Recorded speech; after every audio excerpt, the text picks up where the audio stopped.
We are Maria Report. We are 365 day a year because that's how many days there are in the year, and we're here every day, 24/7. We've been here since the day before the genocidal invasion of Ukraine, and we will continue to be here long after we kick the Russians out. So, on a timestamp, it is today, the 9th of February, here in New York. On the East Coast, it's 9:16 p.m. 1:16 a.m. in London, and that's for tomorrow. That would be the 10th of February 2024. Paris is 2:16, along with Berlin, along with Vienna. Kyiv is 3:16 a.m., along with Cairo. And Perth is a mere 9:16 a.m. in the morning. So the workers' paradise is up and humming. Kyoto, because I love Japan, is 10:16 a.m. And Auckland, way over there, is in the mid-afternoon, 2:17 p.m. now, mid-afternoon plus 18 hours for me. Back to you, Scott. Thank you. The only challenge I would give to your timestamp is I think you got your own city off by an hour. Isn't it only 8:17 in New York? I said that, I think. You said 9. No. Okay. Well, if I did, I made a mistake. Sorry. But it's 8:17. I'm just teasing. Thanks. I know. So I wanted, before we go to Dry Fly and Luca, I wanted to let everybody know that doesn't have a TV on, following the vote in the Senate did pass, not pass, I'll explain in a second, but they voted to allow the bill to proceed. We have some arcane rules in the U.S. Senate, one of which is called the filibuster. And then to end the filibuster is called cloture. And so 60 out of 100, even though you only need 51 votes to pass a bill, you actually need 60 votes in the Senate to even let it go on to the next step. So they call it closing off debate or closing off the filibuster to allow debate. And the Senate just passed that hurdle with the funding bill for Ukraine, Israel, and Taiwan, which is now separate from the immigration, for those of you who are watching the play-by-play. And so the Senate still has to debate and see if they will accept any amendments on the floor. And then, but this is a good indication that the Republicans are supporting it in some numbers, enough to pass this cloture vote, and also then ultimately the bill, once the amendments are debated. So, and then, as probably most listeners know, quick recap: there are two parts of the American Parliament, collectively called the Congress, and a bill can start in either chamber. It's not like the House of Commons and the House of Lords in Britain. And so in this particular bill is going, if it gets passed by the Senate, it has hurdles to cross in the House, but it's the first this bill has actually moved, or a bill that contains funding for Ukraine has moved since late summer, early autumn in North America. And so it's great. It's a little bit of a breakthrough, and hopefully betokens good things to come. So Dry Fly. Hello. Try not to knock us down this time. I was going to comment on what Will said. I agree with everything he said, pretty much everything. The only thing is, I think I do know why Sierski's put in the position and why Zaluzhny was pushed back, and it has nothing to do with their competence or the trust that Zelensky has in both of them. And I think they do have genuine respect for each other, even though they're probably frustrated as hell with each other, all three of them at different times, including Budanov, all four of them. because it's a tough position. It's a really, really tough position. And I think we in the West just do not appreciate how tough it is and how tough they know it is. But you're right. They have to do a major, quote, conscription, whether you call it mobilization or conscription. You're right. The Russians have ruined the word mobilization. It just sounds like, march them off into the meat grinder. But they have to do a conscription. And it's going to take quite a while to get people ready. And they have to hold the fort while that's done. And they have to have somebody who is willing to do some pretty awful, bloody things to do that. Because the Russians are going to throw some not just nasty, nasty stuff at them between now and whenever they are reconstituted to be able to go on offensive. And it could be years, really, before they're really, really able to really shove Russia out. And in that meantime, they have to hold the line in a lot of places. They'll still fall back. If the Russians really throw bodies at them and really throw material at them, they're going to lose more ground. They're going to lose more ground than they have already.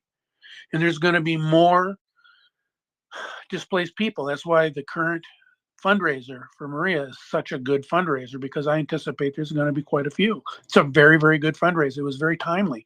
When I heard it, I went, oh yeah, that's a good idea.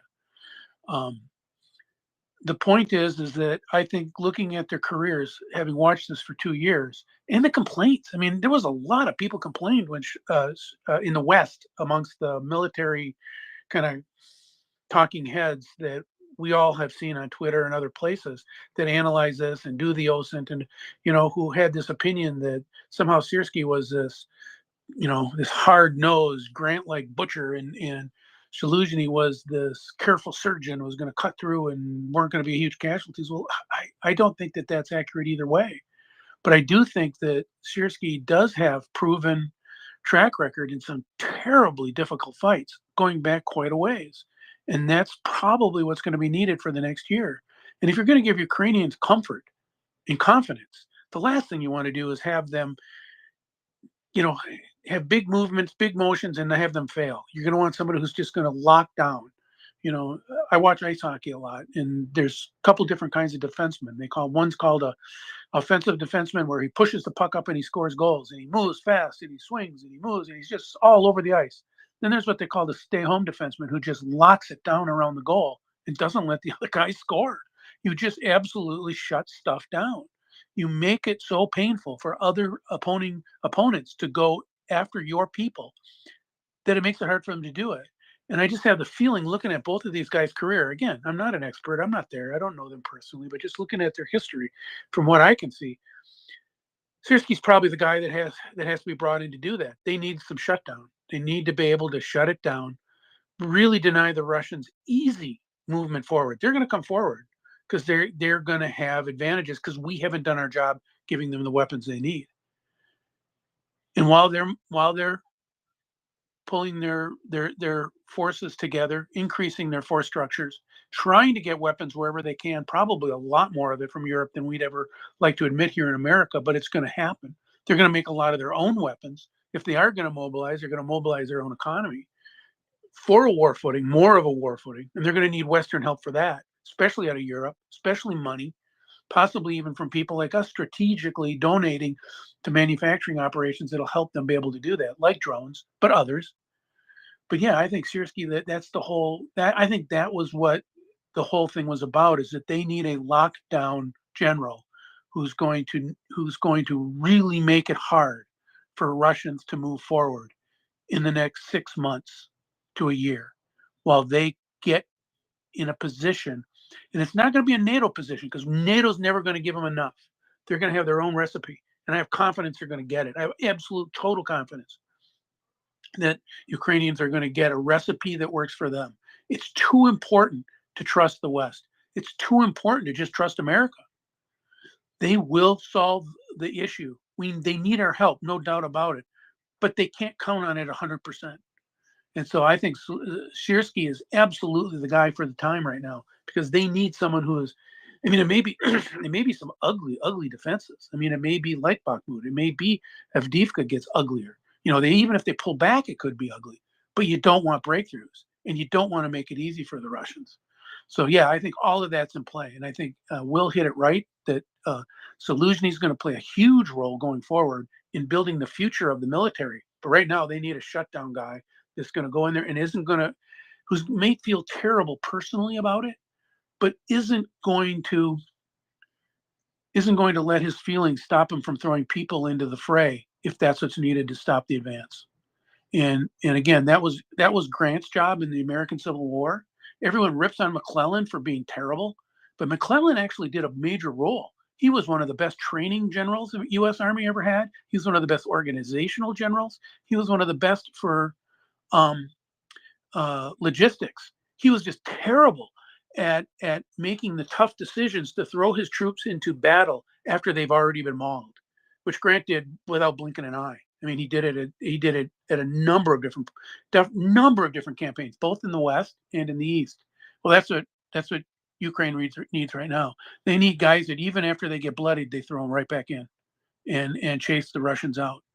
And it's just going to be awful, but it's going to be necessary to save the country. And that's my gut reading of it. And I'm more convinced today than I was 2 or 3 days ago. And I'll listen to see what other people have to say. Dry flight, what for everything, I agree, absolutely. For everything that I've read, some of the commentary is that, wow, I'm so sorry, that the different tactics of the two generals, as you described, you need a lockdown person here that's much more in tune with that kind of strategy and those kinds of tactics and that kind of experience.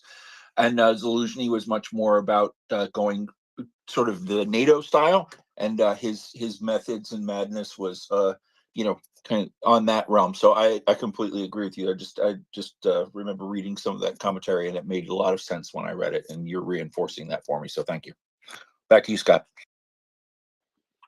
Jen, I would like to know if you'd be okay with going to RE, because he might have some insight in the general conversation, and then we'll come back to you. Absolutely. I was going to suggest that. Oh, thank you. All right, Ari, enlighten us. To correct these two. That's much too much said. Yeah, that's much too much said that I have inside information. I'm just here doing my job. I know.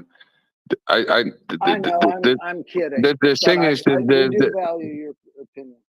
The thing is that the big difference between Ukraine and Russian is that Ukraine understand that they have to win for their freedom, but on the other hand, the manpower is in a certain way at the end limited. You cannot. You have just a certain amount of people between, let's say, 21 and 60 who could be sent to the front lines. And the other thing is that you cannot, even when you had 5 million Ukraine men who would be between this age, we have still an economy to run. We have our restaurants, our warehouses, and transport and everything. We have to make money, and you cannot send all the people to the front lines. And what Ukraine is doing well is that with the support of the NATO, we still have about 50,000 men abroad who are in training. So we say, when we need you with good training, and not send you somewhere without any experience. I mean, I can tell it from my personal view. The brother and father of my wife, who live in Mykolaiv, had their medical tests for the army. Well, just to see how fit they are. Her brother didn't serve in the military, but her father did. So the question was, what can he do if he would be recruited for the army?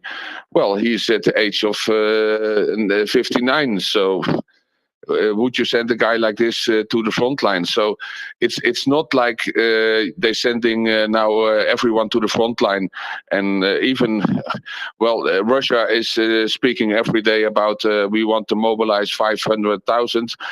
We remember, all of us remember, in October we are going to Kupiansk with 500,000 and 900 tanks and etc. etc. And all the people were shocked from, oh, this is going to be bad, but at the end it won't happen, because also Russia has an economy to run, and no matter if it's the military plans or whatever, but without men who are working there, they cannot make tanks, they cannot make anything to bring to the front lines. So it's very speculative to see what Zaluzhny or Sersky, what the big difference is. I think Zaluzhny is the guy, the more calmer guy, who thinks over everything maybe twice, and that Sersky is more the rational and operational guy, who is doing the job. The negative thing what was for Sersky, that he's a born Russian. So that's what a lot of people got wrong in their stomachs, and they said, "Hey, this is a Russian spy and everything." So this was difficult, but yes, I think it's for the general command. For the problem was, or is, in the Ukraine now, before they did the change, that the command structure was over too much channels. So let for example say you have a number of 20 oblasts where the front lines are. I exaggerate now. So you have to ask each commander, okay, you're going to do this, you're going to do this. Not a central person who is going to say, okay, you have to do this and this and this. So it was too many steps. And the logistic problems they had. And it's not only the logistic problems, but when you have 10,000 men on the front line and they have to rotate, and they do it with pickup trucks, and you can bring in 5 people in a pickup truck or some IPV with 12 men, you need a lot of vehicles to rotate. And at the moment you start rotating, you cannot defend. So it all has to be planned, and we can just be lucky that the Russians are fucking stupid and don't know anything about logistics. That's in our advantage. But the war is changing to a kind of very high-tech war. So then is the question, who of those generals would be able to adapt it a little bit better than the other one? So, and I think together as a team they are great, and in the operational general would be more Sersky, and the general for the soldiers, the good guy, and who has the trust from the Ukraine people, because this is also very important. Because imagine what happened when Avdiivka will fall. There are going to be more concerns, so something has to be done. But I still believe at the moment, even we have to think about this, even with a shortage of ammunitions, what kind of progress do the Russians make besides of bombing cities, but territorial gains? We speak about hundreds of meters, and then it's going over and back. So imagine when the Congress approves the military aid and the European Union sent the 50 billion, okay, over 4 years or 5 years. This is going to be huge. The F-16s which are coming, and the F-16s are not for air-to-air combat, but they can push the bombing from the Kherson area away, attack the incoming missiles, etc., etc. It's an advantage, and it will worry Russia.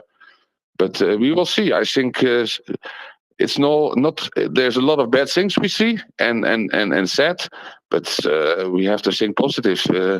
We have to believe that we win. Wow, that was so inspiring, Ari. Christopher, what do you think? Yeah, no, absolutely. Ari, I love when you've come up. I'm so thankful for you spending some time here, and your story about how you got to where you are was really also very inspiring. So, big props to you, mad props to you. Back to you, Scott. Will or Dryfly, do you have questions, comments? You want to have a back and forth with Ari on general ship logistics or hockey analogies or anything else?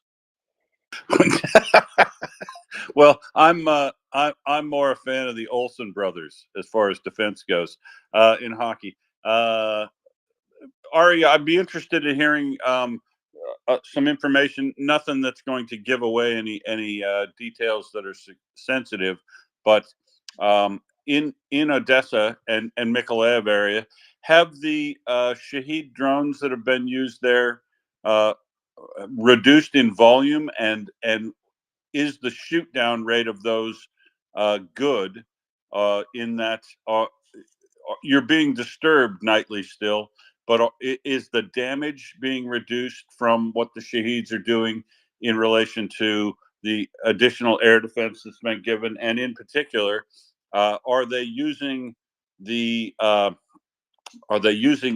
Slinger anti-aircraft systems from Australia in Odessa Mykolaiv region that you've heard of?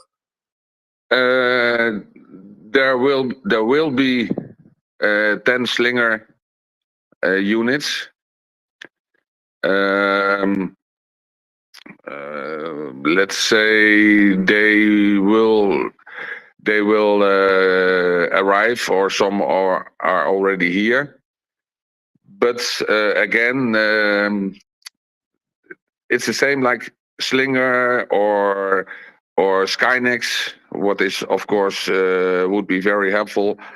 It's same the issue as with the Gepards. It's the 35 millimeter ammunition. So meanwhile, there are solutions to. You speak about a max of 1,000 rounds a minute. So when you pull the button, it's going fast. But they take down I hope that the Skynex will make a huge difference. EWI, electronic warfare, is already positive. What is negative, and we can speak about the problems in the Senate, but what is negative is the installation of Starlink over occupied territories by Mr. Musk. Although there was a contract signed by the Pentagon that they bought for the area Skylink. So that is more worrying me, that it isn't possible for the US to call Mr. Elon Musk and tell one more time and we kick you out or something like this. But it's a disgrace that a person, just because he's a billionaire, can do stuff like this. And this is helping, especially today, very much the Russian, because they have access to internet links, and that's give them a bigger advantage at the moment at the front line, for sure. But there is progress, and we are shooting down, I think, still, let's say, in average, 70%. Some of the shots don't even reach their targets because they fall down before, whatever reason it is. But also here we have still a lot to do. So beside of asking for aid for the US, we have still a lot of aid that is coming in from Europe. But we have to see the components which the shards are built. That there are still a lot of components what officially are under sanctions. or those countries know. I mean, Czechoslovakia sent the motors. SMTI Electronics sent chips for it. It's American, with offices in Geneva and Switzerland, and the holding in the Netherlands sending chips. So there are still too many components who still arrive in Russia, and we should. I think we would be able to contact those companies and tell what we think about this, because this is for me a bigger problem, that they can keep producing because we are so stupid and not cannot control the sanctions. And I think that would be a much more easier way than at the moment tell a Republican to give aid for Ukraine. But to answer your question, yes, they are taking down a lot. But as I said, it's the range, you know. Meanwhile, the Russians understand that they at the beginning, a shard worked like this. You you put a zip code in it. For example, for Odessa, 67000, and that was the target. So it didn't need actually a little bit correction, and it flew till there and dropped down. But meanwhile, they can change directory. So they fly first to the harbors, then they go back, and then they go over to Mykolaiv, because the range is very big. So this is a problem. But they're taking out a lot. Ukraine is a big country, so it's impossible to take them down all. But we are getting better. But NASAMS are nice, but NASAMS are not meant to take down Shahid, because it's too expensive, and the same for Patriots. But we get more and more smaller, effective mobile system, what we can use to take the shards out. Although Chowda, where a lot of launches from Chowda in Crimea, a lot of shards are launched. I think it would be actually an easy target. So I expect we will see soon, and when we get some HIMARS with GLSDB a little closer to Odessa, that these areas will be attacked. So it's a matter of time. It's just a question: do we have time enough? Or is it getting worse first before it's getting better again? Because maybe in economics you would say it's a break-even point where we are standing now, and I think that is the real truth. It's nice when the country says we give Ukraine 12 million rounds of ammunition, but when you think when 10,000 soldiers start firing 12 hours a day, 12 million is not that much. So it's a matter of our own production, what is ramping up massively. I visit already a lot of drone factories, and it's amazing how these guys are working, and they're making huge amount of stuff. So I think Ukraine is at the moment smart enough to concentrate that it's for them easier financially, also for the future, to develop the technology of drones than expensive Excalibur $100,000 shells. And for this amount, you can make maybe 200 or 2,000 drones. And the one strike of Excalibur is, of course, immense, but 2,000 drones, you can have 2,000 targets. So I think it's weighing off what is the best way to go. And I think Ukraine understand that at the moment they have no other choice than work with the stuff they have. So let them produce those drones. And so far, I think it's amazing how we do the job. So, thanks. Thanks, Ari. I've been super impressed with the defense industrial base that Ukraine is building, both on its own and in partnership with Western defense contractors. I wish the partnership side would accelerate, but what Ukraine is doing with the drone program and electronic warfare and radar tracking of incoming air missiles or drones is really spectacular.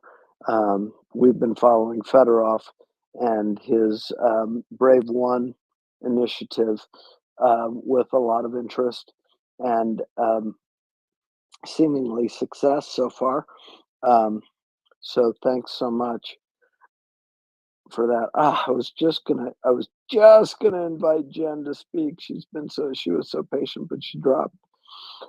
Christopher, thoughts, comments? Happy New Year. Chinese New Year. Happy New Year for those who are celebrating, and even for those who don't, because the moon cakes, all the kinds of foods are really good. They always do a really nice job. I have a few close acquaintances, a few close friends in my life that have been there forever, and they always, every time I've been to their place for Chinese New Year, it's like any other ethnic celebration, except it's Chinese. Just huge amounts of food and lots of love. So happy Chinese New Year. Back to you. Awesome. That's a good reminder to write to my Chinese friend and wish her a happy New Year. Thank you for that. So, Slavi or Will, do you have any other questions for RE? That I was moved by your well, a lot of things. The reality of the battle, the density of the combat, which we know, right, from all of our military briefings, but when a participant is describing it like you just did, it makes a difference. It hits a different place in our souls. I loved your economic analysis of one Excalibur compared to 100 or 1,000 drones. Really, telling analysis, and I'm so glad that Ukrainians are smart and wily and finding every way to win, even with this setback in American equipment supply. Thanks for working so diligently with the Europeans and cobbling together artillery and drones and everything else. We are all excited about the F-16s, which hopefully won't be too many more months away. And even I was heartened by the French, the discussions with the French about Mirages. That would obviously be a nice complement to the F-16s. So fingers crossed for that. Since Will can't seem to break the F-18s free from the clutches of the Defense Department in Australia, we might have to turn to Mirages instead.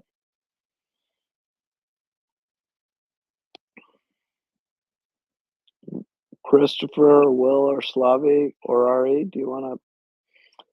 Yes, can I say something about the F-16s? Yeah. I know 2 mechanics who are in training for the F-16s, and I know them personally because they're from my area. And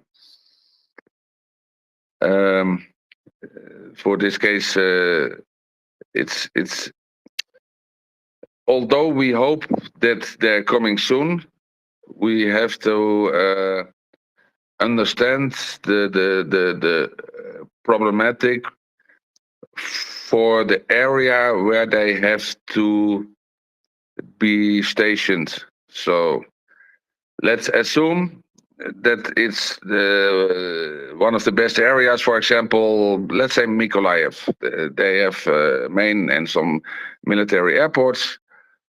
and then you have to calculate the range they can fly, but you have also to calculate those pilots are maybe ready, but how's the infrastructure? Do we have bunkers to hide the F-16s? Where will our mechanics stay?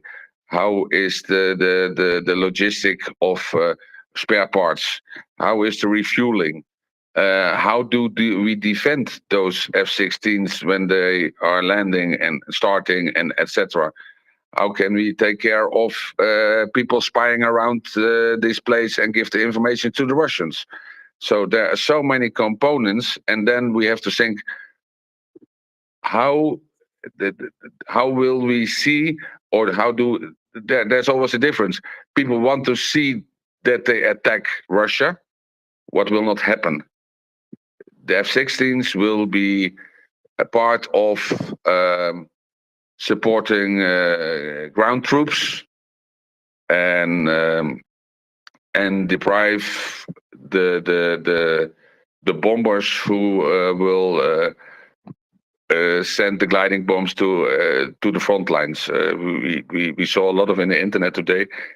In some areas where it is 5, 6, 7, 8, 10 glide bombs, and they are huge. You cannot imagine how big the craters are when you stand in them.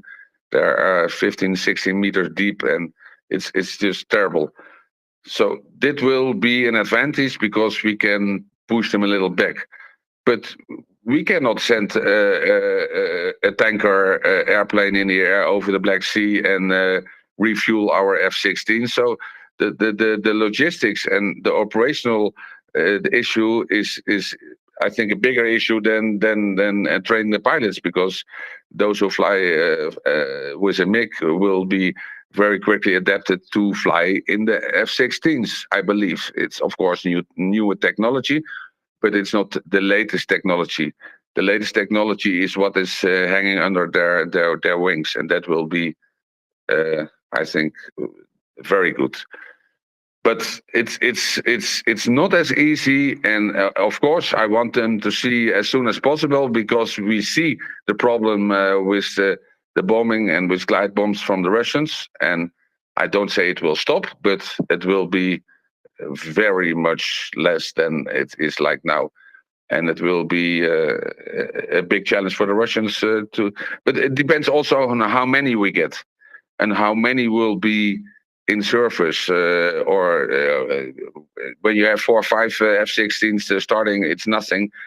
But when we start maybe with 24 or 48, that is not a game changer, but it's a great support for the troops for sure. Yeah, thanks for that rundown. That list of prerequisites for their effective use was very eye-opening, hopefully to many of our listeners. That's a lot of interconnected considerations for sure. Thanks for that, Christopher.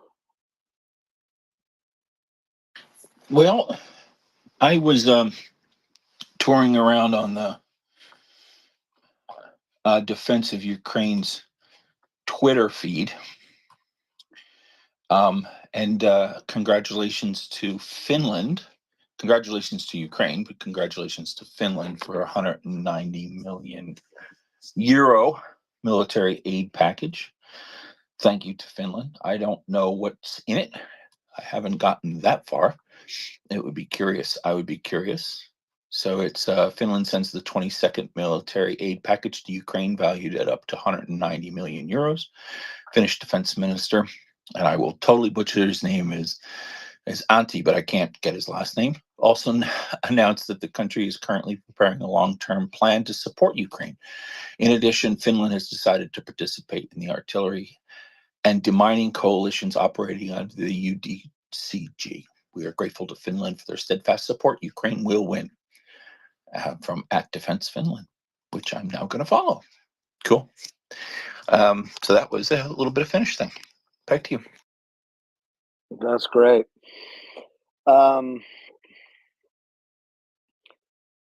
Let's see. I do want to make use of Ari while he's here because I think you're sharing a lot of cool stuff.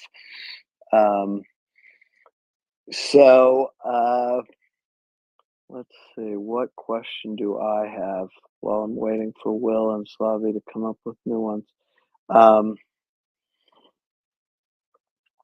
So you mentioned the rate of fire of the anti-air mobile guns that you're using to shoot down shaheds.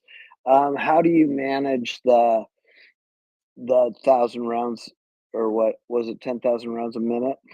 How do you do short bursts, or I mean, given the ammo constraints that you're under, what tactics do you use or procedures do you use to to try to be as effective as you can with while not running out of ammo or using it sparingly? Well, of course, I with what the what I have is some mounted guns on trucks, or I have 2-3 buggies who are dancing over the beaches at night and get into positions. The 1,000 rounds a minute is for like Skynex, the German system, and that's a max rate. Because when a Skynex system gets on radar and it you just push a button and it shoots the rounds, and maybe it only needs 12 rounds for 12 drones. I don't know, but it's very effective. But it has a capacity and a possibility to get out that much rounds, because the problem is with firing, you're gonna heat up, and you cannot do limitless firing of a rifle. There are some limits. To explain it easily, there's the same with artillery. The Russian artillery, the older ones, they can have a max rate of maybe 500, 600 rounds, maybe 700, and then you have to change the barrels.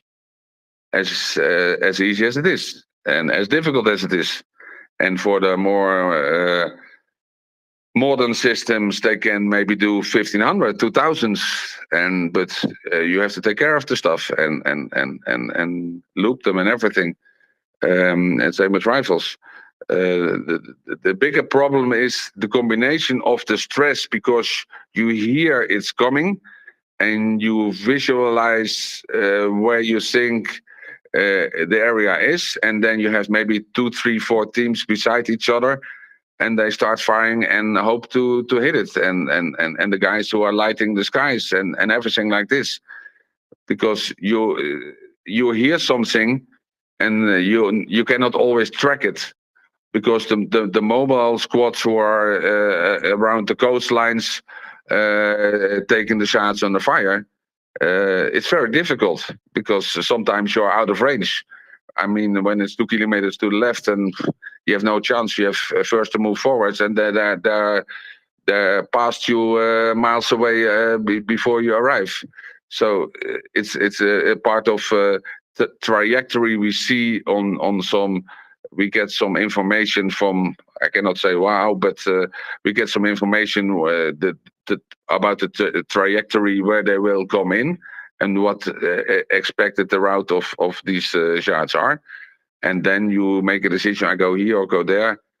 And as tonight I had a night off. That's why I'm in the space. But my guys aren't back now. So of course that worries me. But I know that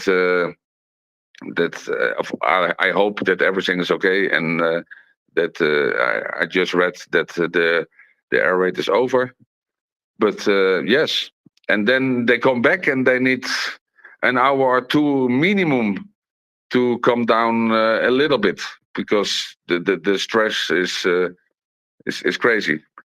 because because it's not only the stress that they are coming, but it's also the stress when you hit them, or the stress when you not hit them and they go further and you don't know what they're gonna hit, or there will be another squad what take them down. And for me as a person, it's the my job is also every time when we are out and we come back to sit in our group and speak about what happened, because um, uh, this will be a future big issue from a lot of soldiers who are coming back from the front line and had their experience not only of shelling but of killing.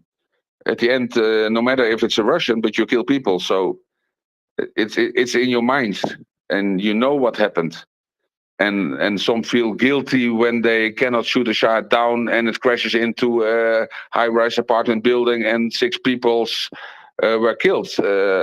We had these situations, and then you have to discuss: did I make a mistake? Some say it's my fault that I was not targeting right enough, or whatever. So it's a lot of issues you have to deal with. It's not only from I sit in my truck and gonna hunt shots, but the mental situation is even more difficult. And do you do that as a command? Do you do the counseling or just the talking as the commander? Do you have chaplains? Do you have No, people who are to directly interrupt you, I'm not in the Ukraine. I'm not a mercenary. How can I say it?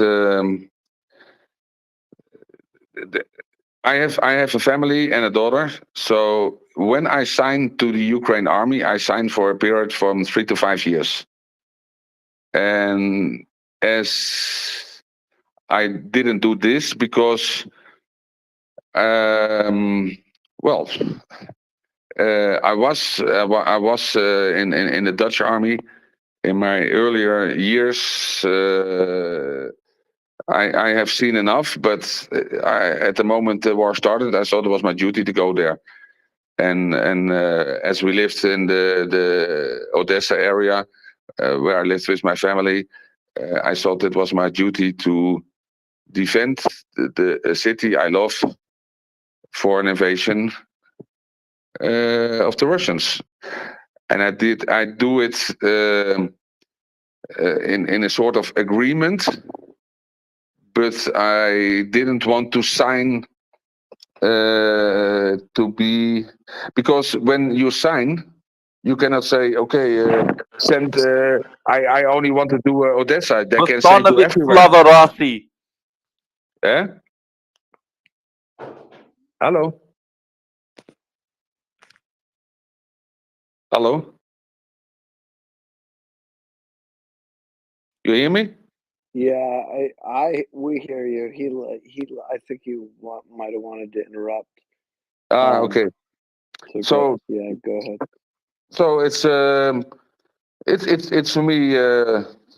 It's yeah. How can I say it? I think each of you would defend the city when there would be something going on. For me, it was my duty to do, and as I had my experience in the army, I knew what.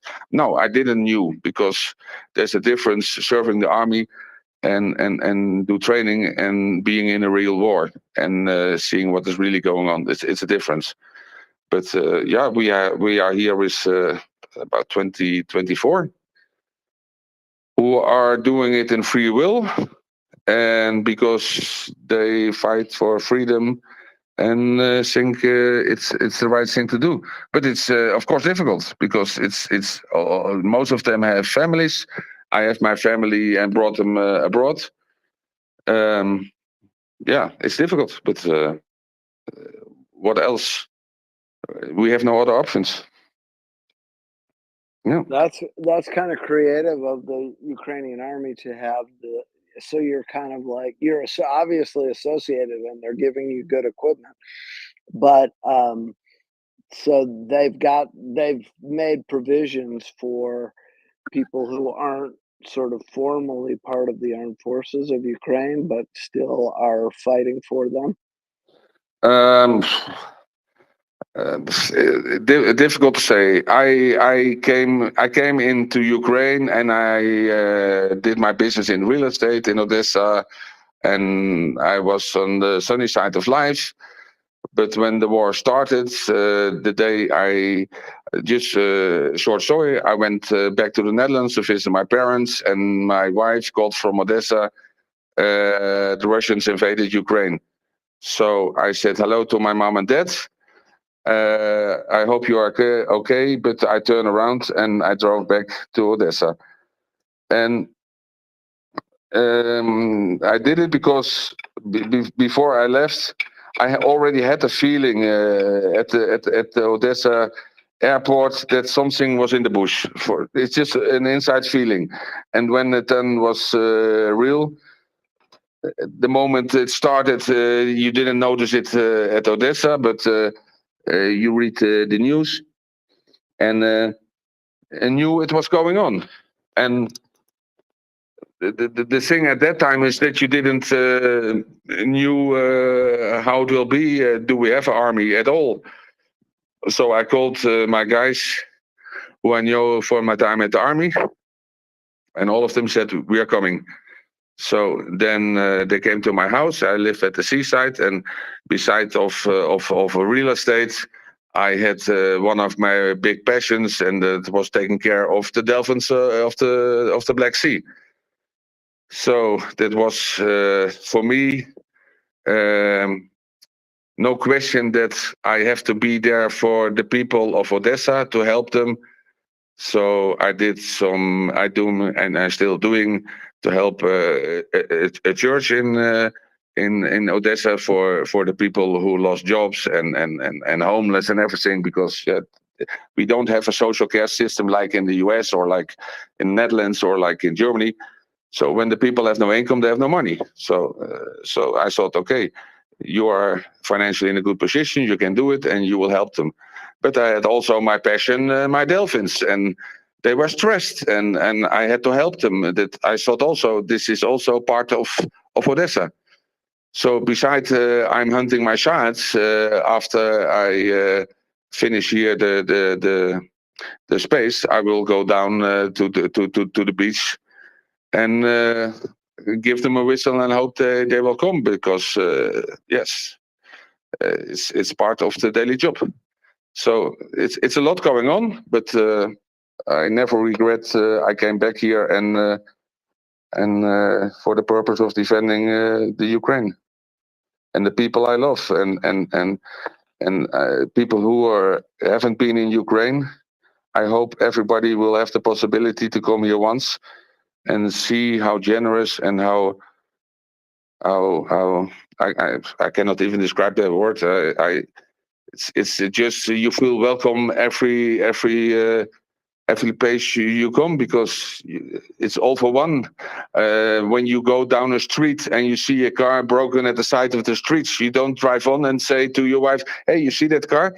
There was an accident." No, you stop and you go out and you help. That's You can sit in a bus and driving from city to city. When the bus passes an accident, he stops and see if they can help. Of course, when there's no police already, but that's how it works here. It's not it's a social thinking that everybody is trying to help, and they're not looking at you because I am doing some business. And no, for me, I understand what money is at the time the war started. So I just happy that I can do what I can do, and I think a lot of people do the same here. We had the babushkas came with boards in the trenches, and those babushkas had $40 rent a month, but they make for 12 soldiers every day. She made soup, and that for me are stories to keep in mind. And when I then hear Ukrainian Nazis, then I can puke. I really can puke. I cannot say anything else. So thank you. That is awesome. What a story. I'm inspired. Thank you for your service on all three fronts. How do you, when you go down to to be with the dolphins, how do you call to them? How do they know to come? What do you do to soothe them? Yeah, tell us about the dolphin outreach. Well, when I came the first time to Odessa, I stayed in Nemo Hotel in Odessa. It's a beautiful hotel. It's a 5-star hotel where they have a dolphin show. And at that time, I thought, oh, I don't like it. I don't like delphinariums where they keep dolphins. But then I knew the story about how they did it. And that they had a lot of dolphins in open waters, and it was their intention, to help these creatures. And then, as my house is near the beach, a little outside of Odessa, I was walking alone at the beach, and then I saw dolphins pretty close to the coastline. So at that moment, I said, "Hey, maybe they are stranding here. Maybe they are having problems." So I walked into the water and they stayed. And I just sit down, and after a while they swam away. And I watched on my clock and I said, oh, maybe they're doing this more often. So I started buying some food for them, some fish.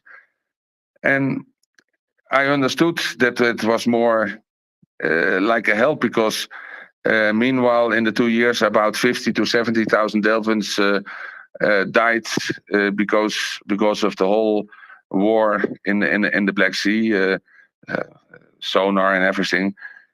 But then I noticed that they just came back, and they became like a bond. And I don't know if it was this space a few weeks ago, when they came with their first babies, and it's just shocking, because you have air raid and you're sitting at the coastline and you see those dolphins, and you think, okay, not the whole world is bad.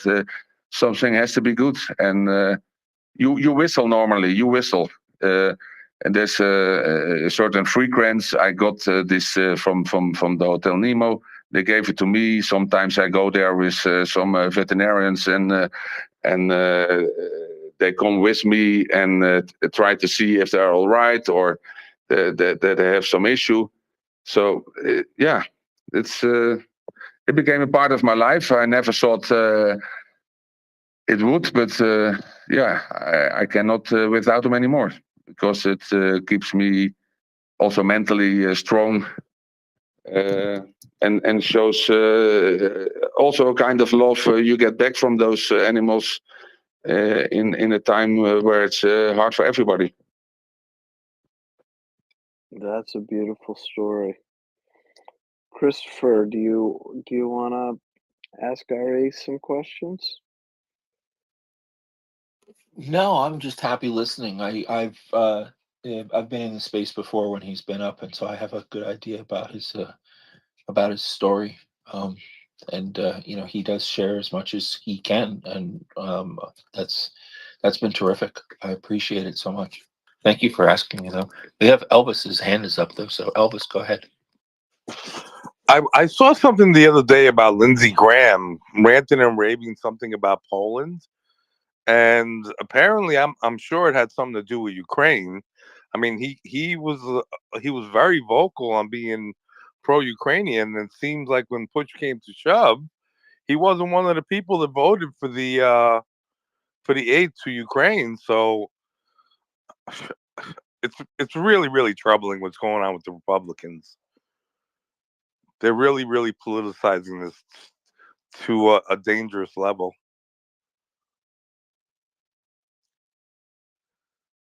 I might have to become a Democrat.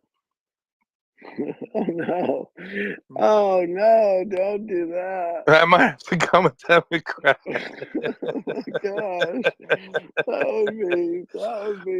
I looked at him as a future leader. I really did. Like he was You the did? answer for after we get rid of Trump. How long ago was that? Well, I like a lot of Lindsey Graham's rhetoric. I'm neither Republican or Democrat. I'm definitely in the middle. I go with whoever's really got the best game. I really, for the most part. Okay, well, I've been disappointed in Lindsey Graham ever since John McCain died,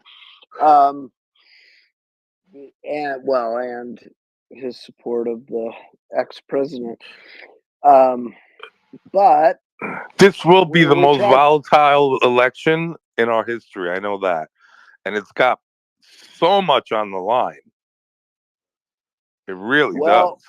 I was encouraged by the Senate vote because they passed cloture, and that's a good indication that the bill might actually make it out of the Senate and over to the House, which obviously has its own problems. But at least if enough of the Senate Republicans vote for this bill, and maybe Graham will vote for it on final passage after it gets an amendment or two that he likes. If enough Republicans vote for it in the Senate, maybe the House will prevail and the Speaker bring it to the floor. I've never seen it so volatile. It is volatile right now. It really is. All across the board. That's for sure. Never in our history has it been this crazy. Well, in the 19th century it was this crazy, but never in our life. Well, in my history. Yeah. As long as I've been alive. I think that's fair, no matter how old you are. Even if you're 100 years old, it hasn't been this crazy. I've seen enough of them. Karen, welcome up to speaker. Do you have something for us? Yes, Dolphins off the coast of Alaska or anything?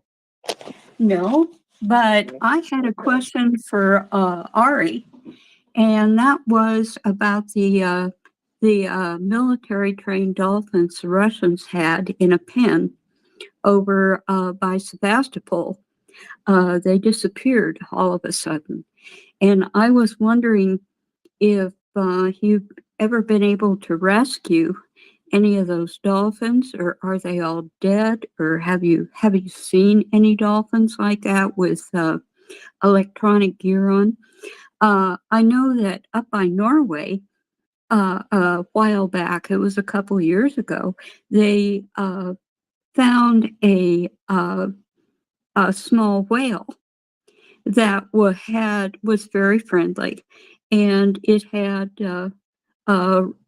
Russian equipment on with a harness, and they cut it free, and it just became very friendly. But I was wondering, can you tell us anything about the fate of those military dolphins?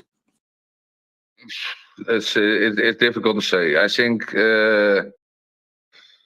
what I witnessed every day is that you can train them in a certain way, but Sebastopol to I don't know. For me it's almost an impossible situation, because those animals have such a strong natural habits. For example, where they get their babies, in which areas, etc. You cannot train this out. They have some natural habits, and I believe you can put them in harness on in a delphinarium and where you train them, but outside of this, let's say this. If they might have tried it, but we have not one single proof that they use them against ships or whatever, because for me it's almost impossible. And the Black Sea itself is very special itself. So I really think it might be true, it might be not true. I myself I didn't see any of them, because when you fuck up with the dolphins once, it's done for life, because they don't forget it. And I cannot believe with their mentality that they are able to train them in a way that they are maybe spying or whatever. But it can be possible. But I'm not aware of. I've not seen. I've seen a lot of dead dolphins at the beach already. I cannot tell from what area they came, but yeah, that is sad. But yeah, I hope they didn't do it. But with the Russians, you never know. They do everything bullshit. What I think it's good, but I don't know. I cannot give you an answer. They did it or did not. I have not seen it. I have not heard it. I have read it. I saw photos, but with pictures, you always have to verify, because it's so easy to manipulate a photo nowadays. It's a 1 minute job, and everybody believes what they see. So this is something I cannot confirm or deny. So I hope they didn't. Thank you very much. And I know that you're always keeping an eye out for the dolphins, and it's going to be interesting to see what happens next. I hope some of them were able to get away. Oh, by the way, the whale, the small whale from Norway that showed up with a Russian harness, it was a beluga. It was a little white beluga whale. We have them in Alaska, around Alaska too. They like the north, but it showed up with a damaged Russian harness, and they cut it loose. So anyway, you have a good day. Thank you for everything you're sharing with us. Welcome. And thank you, Karen, for coming up and asking that question. Christopher, I was thinking of talking about our fundraiser. What do you think? I think it's a good thing to talk about, especially given that what RE is talking about with his local church and his local the community there, and the needs that are around for folks. Back to you. Yeah, excellent segue. So what at MriyaReport, we're constantly growing and adapting, trying to figure out what will interest our listeners, what will move the needle for fundraising, how we can stay relevant, especially as the war lengthens out, and we want to be here for the duration. So we're trying new things, and both in terms of programming and in terms of fundraisers. One of the things that captured our attention in the recent past was the fact that we want to be involved locally as well as in Ukraine, and we thought about how can we help Ukrainians that have needed to or felt like they needed to relocate families outside of the country. And there are pockets of Ukrainians all over the West, in major cities in the US, in Canada, especially in Toronto, and of course we know in Poland and Germany and Slovakia, and Romania.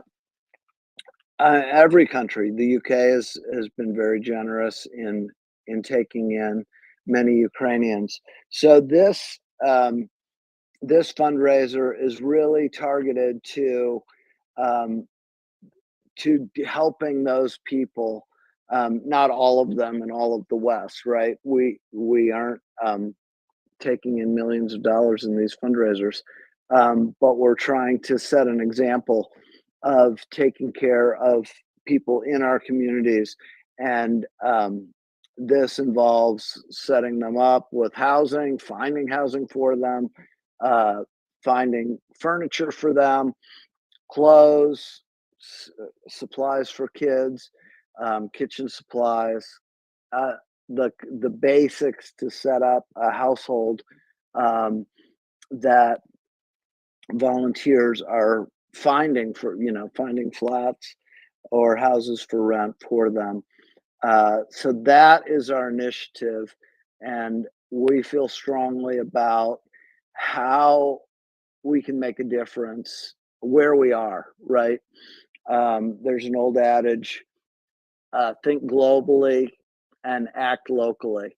And I think that's important for us as a space, as a community of people who feel like the Ukrainians have suffered an injustice.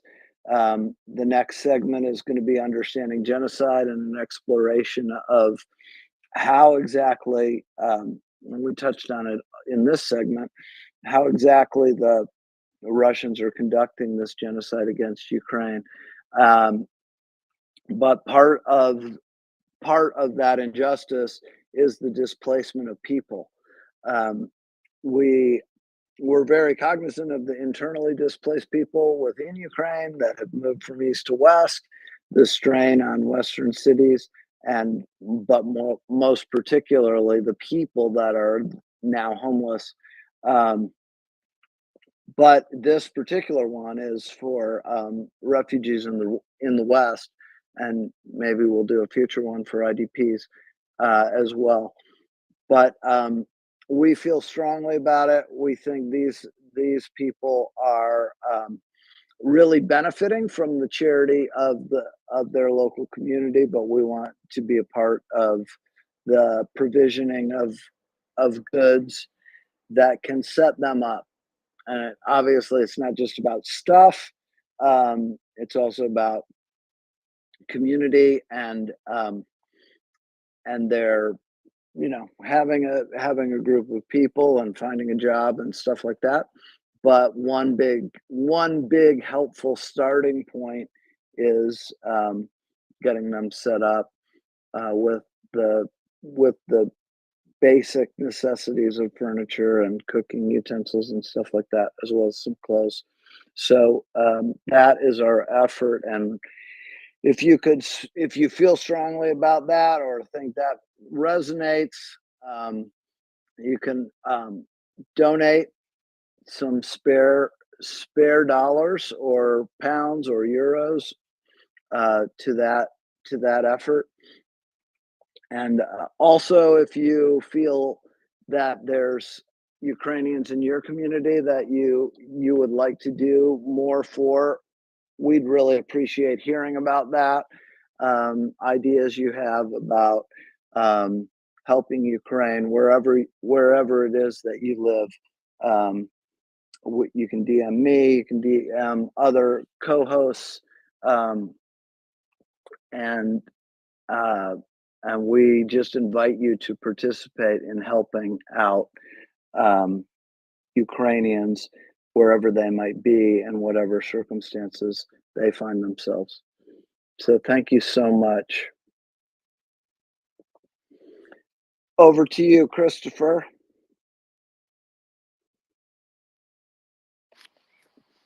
Thank you, Scott.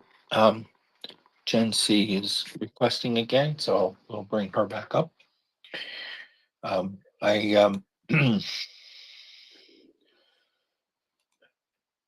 Jen C, welcome back. I was about to call on you finally before you had to leave.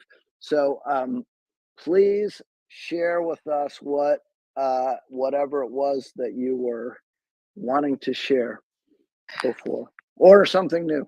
Well, I'll go with something new. I just had to get my kids to bed, but I was just listening about your fundraiser and a couple questions. so I assume if you can just put the link up for donations, like financial donations back in this space, that would be helpful. The other question I have is that so I'm in Canada, but I'm in the Manitoba, Saskatchewan, Alberta region, and Ukrainians are everywhere. When I grew up, it seriously the first second language I heard was Ukrainian. And so, we have a lot of those material goods, right? We have too many clothes, too many things to actually donate. So, and I would imagine it's similar in some parts of the US, the Eastern US, where there's also a lot of Ukrainians that settled there. So, I guess my question is there a way to, get that stuff, so to speak, out to other parts of Canada and the US, those material goods, or is it just best to give donations, like that are financial? Well, it's always easier when you talk about nonprofits to give money because it's so much easier to source the stuff locally. But having said that, I think we take most of this conversation offline. But I think it's a great idea, and our first pilot site is actually in Toronto, and you may know that the Etobicoke area, which is just west of downtown Toronto, is a big center of Ukrainian immigration and settlement, and so that's where the focus is, and I think it's possible that to get goods, then there's a lot of logistics to that, but I'm willing to talk about it with you. But we should probably do that off the space. Absolutely. So just contact me offline and we can talk. So thanks very much. Thank We were just you. told that there was just too much stuff and not to worry about it. But I didn't, I did not realize there were that many Ukrainians in Ontario, because I thought they were mostly in the Eastern US, but that's really good to know. So thank you. Sure thing. I actually live in Chicago, and I would like to get some kind of effort together in Chicago, which I was surprised to hear that Slavy actually told me that Chicago was one of the centers of Ukrainian settlement in the U.S. So Yeah. that's not exactly Eastern, but maybe to Well, a Eastern enough. Manitoban, Yeah. But they're it's yeah, like Eastern-ish. yeah. Yeah, exactly. So that's great. Okay, we'll talk offline. Thank you so much. Okay, thanks, Jen.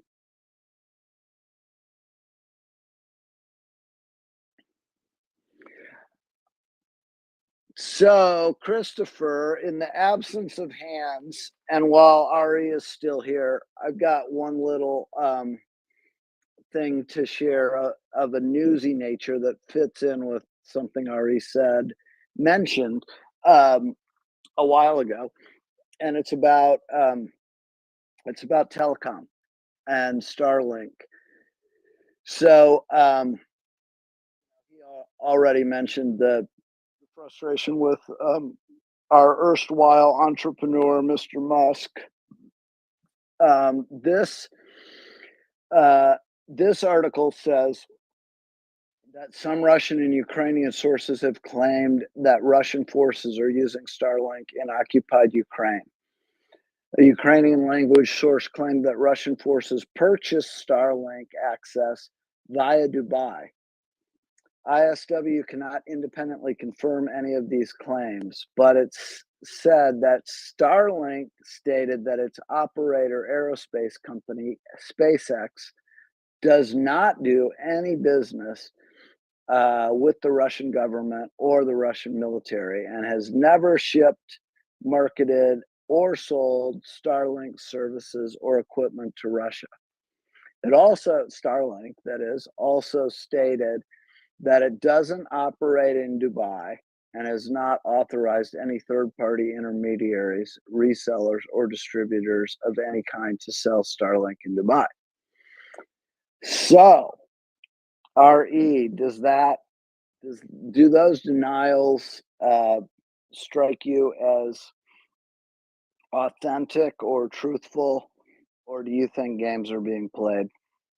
I mean, they're being played by someone, but is it Starlink as a company or Russian intermediaries operating? Let's say this: Turkey at the Black Sea, they have about 100 flights a day to Russia and vice versa, and it's a NATO member, but they don't have sanctions on Russia. The people can fly in and out every day. So when you say, okay, maybe Russia is forbidden to have Starlinks, but Turkey has, and you send the stuff to Turkey and they fly it in, you can do nothing. So it's so easy. It's so easy to get around sanctions. I mean, the same with money transfer. Everybody's talking. You cannot send any money to Russia or Belarus. It's not a big deal. I can send it and they have it in 1 minute. It's not a problem. So there are always possibilities. But the thing is if it works for them or not.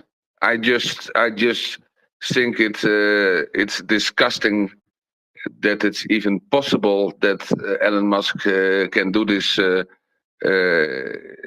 as a war partner.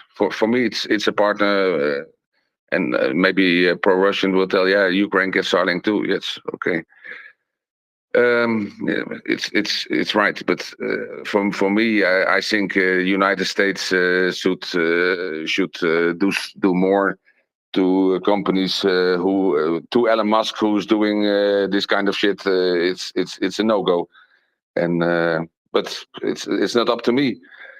But I think it's not a big deal to get the Starlinks to Russia. It's not a big deal at all. It's you can date every day. Yes. I mean, what about? I mean, at one point it was a problem because Musk had turned off the signal from the satellites. I mean, he had geofenced them and wasn't allowing access on the front line.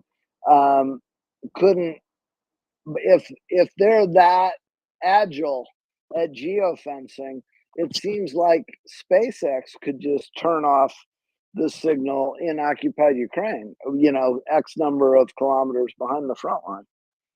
You mean Starlink, not SpaceX? Okay, I don't know who does what in the corporate hierarchy. No, let's yes, yeah, okay. They send them up maybe with SpaceX, but it's the system. You mean? But yeah, it's as long as there is a VPN network, it's possible a lot. But and that is maybe some news too, that from the 1st of March, VPN network will be forbidden in Russia. This is something interesting. That is interesting. Wow. And will they be able to enforce that? Well, when a country like China can cut off YouTube or any other channel, I think they can do too. I think it's not a big deal. But will they, or is it just before the elections that they don't want to have spread some propaganda about Putin? Maybe too. But yes, it's the only way people can come onto some network sites and see what is really going on. But when they really close VPN down, what I think it's almost impossible. But yeah, it was written and that it's planned to shut down VPN from the 1st of March. True or not true, but let's see. But to answer your question about Starlink, I think Starlink you can buy online, send it to Turkey, and ask Turkey to send it to Moscow, and it's easy. Yeah. It's the same with iPhone. iPhone, you cannot have iPhone anymore in Russia. All the Russians walk around with the newest iPhone, so it's all still possible. But yeah, when they are happy to have an iPhone, but I think that's not a big deal. But yeah, it would make a difference when they would be able to use the Starlink also. But when you read how they use their stuff so far, I don't think it's a big deal. But maybe they use it. Yeah, we will see. We have to adapt that again, and so far we adapt everything what they did. So I'm not worried too much. But yes, it's for me. It's not the thing that they use it. It's the thing that Elon Musk made it able for them to use it. That's bigger. Yeah, I understand your point, and I agree. It's disgusting. It does seem like you and the Ukrainians are very agile in finding countermeasures and adapting, but still, it does seem like the West is helping with one hand tied behind our collective back. Well, I mean, we have so much more economic power that we could use and apply to this situation that we're not using. And Western companies operating, or parts, as you mentioned earlier, about the parts uh, in the drones in the sheds themselves. We just recently heard yesterday, or at least I first heard it yesterday, about a composite mesh that is developed by an American company um, that's used in the skin of the sheds, and it's like the only supplier, I guess, in the world that makes it that way. And they're just allowing their material to be shipped to Russia. For sure, but what I think is also very true, that during the Cold War, the West thought that the Russian did the same, is downgrading the military. So they actually stopped with producing anything. I mean, when the US at the moment can make 20,000, maximum 30,000 shells a month, it's a joke. But on the other hand, do they need them? How big is the risk that there will be artillery in the US from which country? So for me, what you have in stock, send it, and that's for other countries too. Of course, Poland and Germany and countries who are close. They maybe say, okay, first we need to pile up our stocks to be ready to defend ourselves before we send it to Ukraine. It's understandable in a way, but communicate it then in a way that Ukraine understands it. Now it looks like we don't want. I am 100% sure they don't have. And they're waking up pretty slow, but they're waking up and know that the threat is serious, and that every NATO country has to ramp up and produce more and more. But I think this is a big problem. But I think there's enough stuff they can send. Yeah, when it comes to 155 millimeter artillery shells, I do think it's a case of not. It's not a case of will. It's a case of not having the capacity to build that much that fast. And I mean, I think where the West can be criticized on the artillery ammunition front is not getting on a wartime footing, not writing contracts with the producers of those shells quickly enough so they could build new plants, go to a third shift or second and third shift in the plants that they have, and just write the orders, because obviously the companies would build the plants as soon as they got the orders, if they were, if it's a long enough term. But I agree with you that people were not envisioning, military war planners were not envisioning artillery wars as the kind of threat they were buying weapons for. So Yeah, for sure. Yeah, I agree with you. It's still, I mean, there's still blame, or ways to improve, but I don't think that the Western countries are by and large holding back on 155 millimeter shells. It doesn't seem like there's enough production capacity in the whole democratic world, including South Korea and Japan, to supply the 2 million shells a year that Ukraine really needs. So I'm also hoping that artillery shell factories are starting to be built in Ukraine, but I haven't actually There heard. are. Ukraine is building already 125. Oh, great. Yes, and Rheinmetall will open a plant, and some other companies and stuff like that. But I have just a question, and that's my experience. What I have is the people here. I don't have the feeling that Ukraine or the command of Ukraine is really complaining in a huge way of lack of ammunition. When I see Zelensky and I said, what we need more is air defense, what we need more is maybe trucks and this.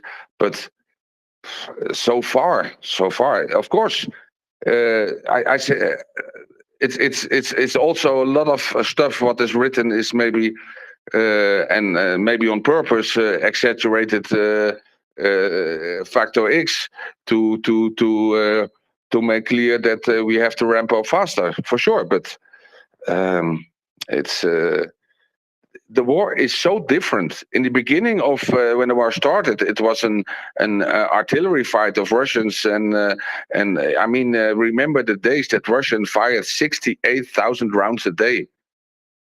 They're under 10,000 a day now. So the war changed. So maybe this is also what is going on. Is it the right thing that we give them more tanks or more artillery, or do we should make more drones or this? I don't know. Maybe this is also a question. But it changed in 2 years so much. We see it ourselves. New technologies are appearing every day, and it's just stunning. But yeah, Yeah, I mean, all those trade-off kinds of questions are super fascinating. I don't know if they're fascinating to every listener on our space, but you know, my number of 2 million shells a year for Ukraine is still only 5,000 a day. So just to be at the current rate of Russian fires, it's 3.7 million shells a year, and we're nowhere close. I mean, the Europeans pooling all their resources couldn't come up with 1 million. sure, but that's because I think the change is going on now in Ukraine because they understand it will never happen that we get 2 million rounds. It will never happen. We need to have rounds with higher quality, but maybe longer range artillery or longer range than the Russians have. But it will be scout and shoot like it's going now for Ukraine with their Caesars, drones in the air, send the Caesars all data, and boom. So I think this will happen more and more. At the beginning, it was just shooting around, and now it's more specific, more targeting. It's totally different as I saw in the beginning. It's crazy. So I think the Ukraine, they will never get 3 million rounds. And Russia, even when they have 3 million rounds, they will have the problem to get enough artillery. Because at the moment they are losing about 25 pieces a day.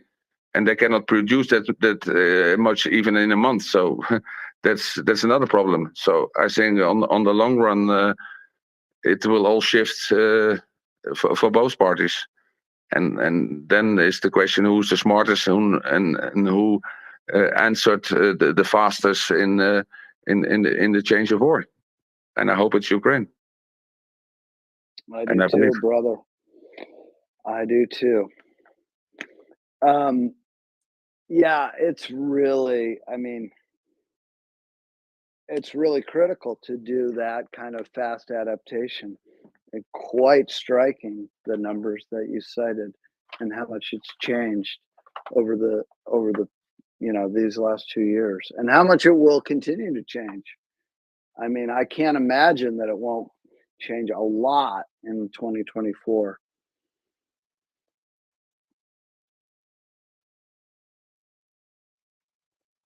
I'm not knowledgeable enough to predict how it will change. I think your Caesar and drone combo, precise fires, counter battery fires, is one logical way that it will continue to change, right?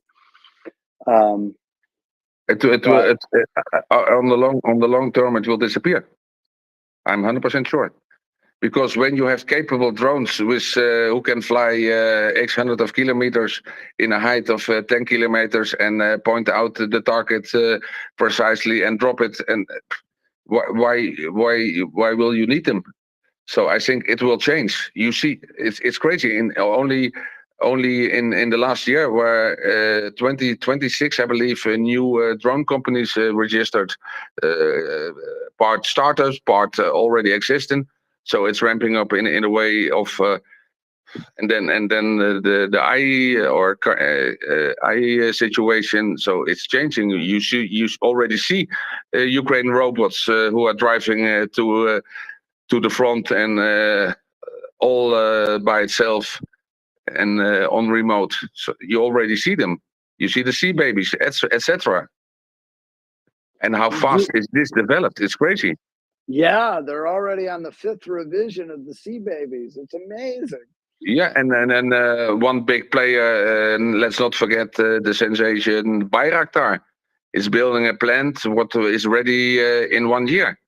And with the new types of Bayraktar 2 and 3, and I believe the other name is Kinzel, will be produced in Ukraine.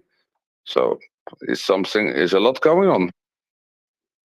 Yeah, that's super exciting about the Bayraktar factory. Yes, but the question is it in time? Is it in time?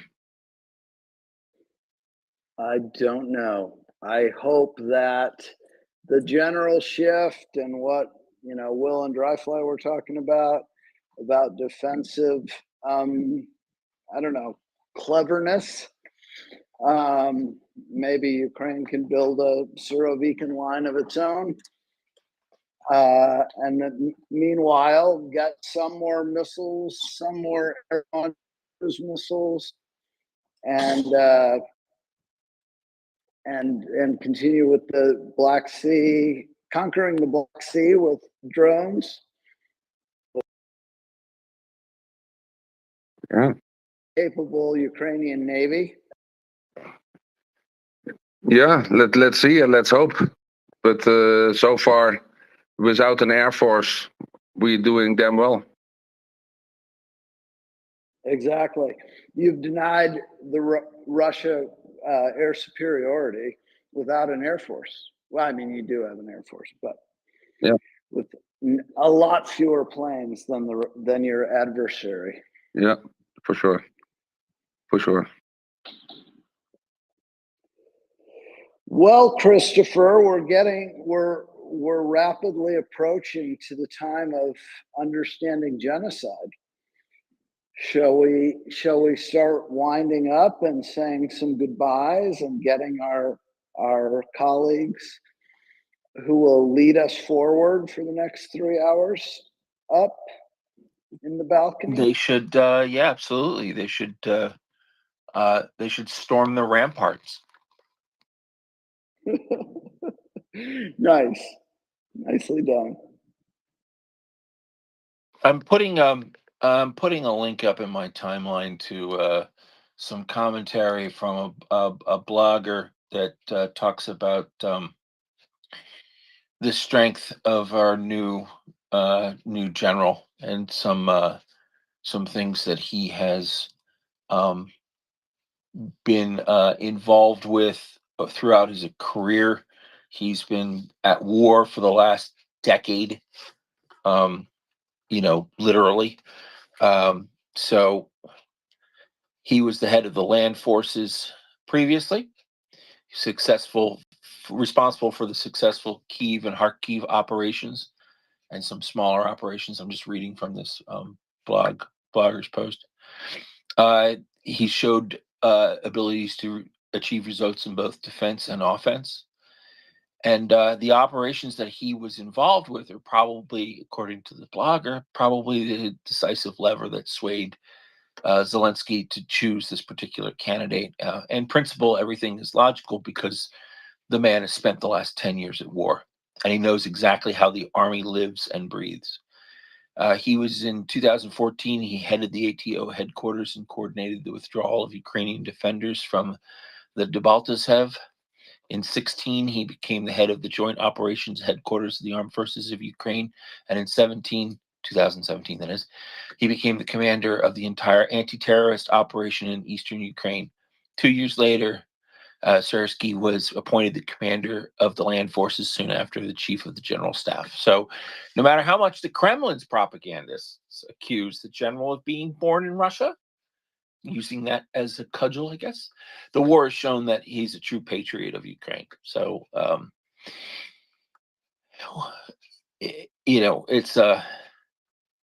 it's good that he obviously, as Ari just noted to us, that obviously Zelensky thought about it for a while. I'm sure that he had some help and some assistance, and it wouldn't surprise me that that the way that Zelensky's personality is and the way that he operates, he would have solicited opinions from anybody who was willing to give it to him within his inner circle. So, anyway, Scott, back to you. We are close. We are approaching launch time here. So back to you. We are, and I want to thank all our listeners for enduring our crash and coming right back and a lively conversation. I particularly want to thank you, Ari, for being with us on your night off in the middle of the night.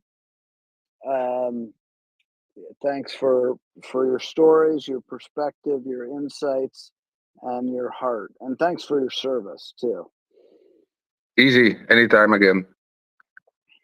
And I will go out too, and I go downtown to have my Sirniki, Ukraine breakfast. Next time I will tell you There how you it was. go.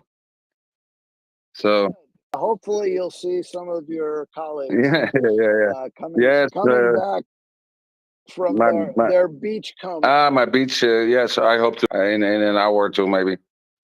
Okay, have a good night and thank you all and stay safe. Thank you. Man. Take care.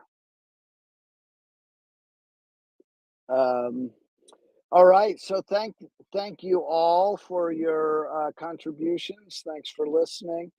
Please contribute to the current fundraiser. This is only 7 days. It's kind of like a blitz fundraiser, and especially if you are concerned about refugees, let us signal that to us, how important that might be to you by donating, and that will help us.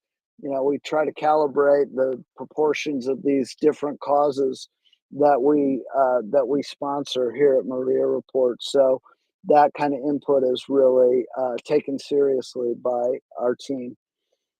And retweet the space. And you can mention the genocide segment to come, or just generally tell others of your followers where you are and encourage them to come join you.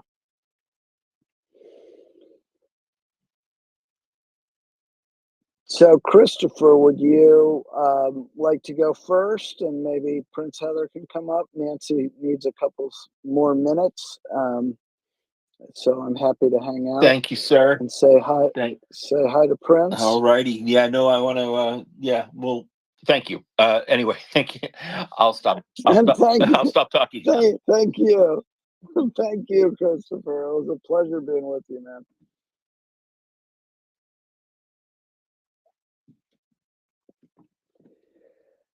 So in the meantime, if anyone would like to ask a question or make a comment as we transition to the genocide segment, please come up and raise your hand. And we would love to hear what you're thinking.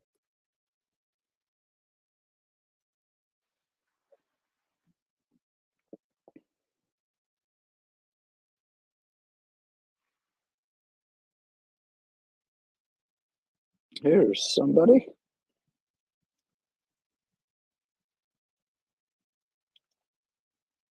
Lita.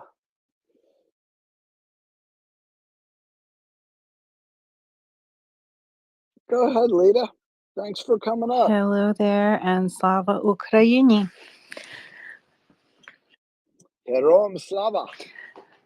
My question is, what is the latest on the vote, please? What are the next steps, and what is the ask of people at this time?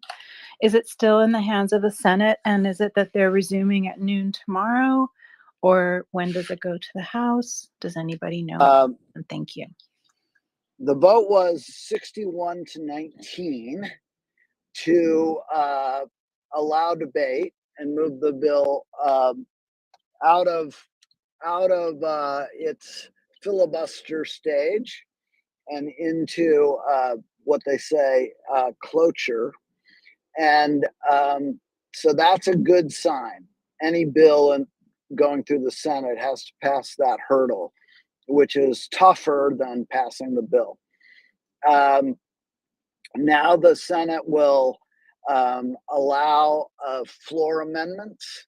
So the ask is to your senators that they vote for final passage. We don't know when that will be exactly, because it depends on how they manage the bill on the floor of the Senate and how they limit or don't limit debate. And the Republicans came out of their caucus the other day and decided that they were going to go forward with this, but they were going to allow floor debate, or the Democrats decided or negotiated with the Republicans that they would allow floor debate and floor amendment. So the next steps are to have those debates. Obviously, a lot goes on behind closed doors, but sometimes it's considered healthy, and both parties actually want to have that debate televised and have it in public. So it's a little bit of political theater, but sometimes it is, kind of gets their political talking points out so that they feel free to vote for final passage. So call both senators if you're a U.S. citizen, and ask them to vote for final passage of the bill when it emerges out of its amendment process. Thank you. And is that expected to be it for the coming week, or could there be also House action in the coming week? So I'm looking for advice to put out to people for the next 7 days. Well, we don't know.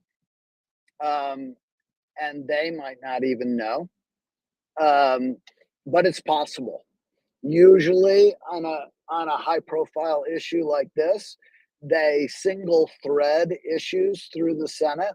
They might have committee hearings at the same time, but the floor debate usually deals with one issue at a time, and so they can sort of get through this kind of a process in a few days.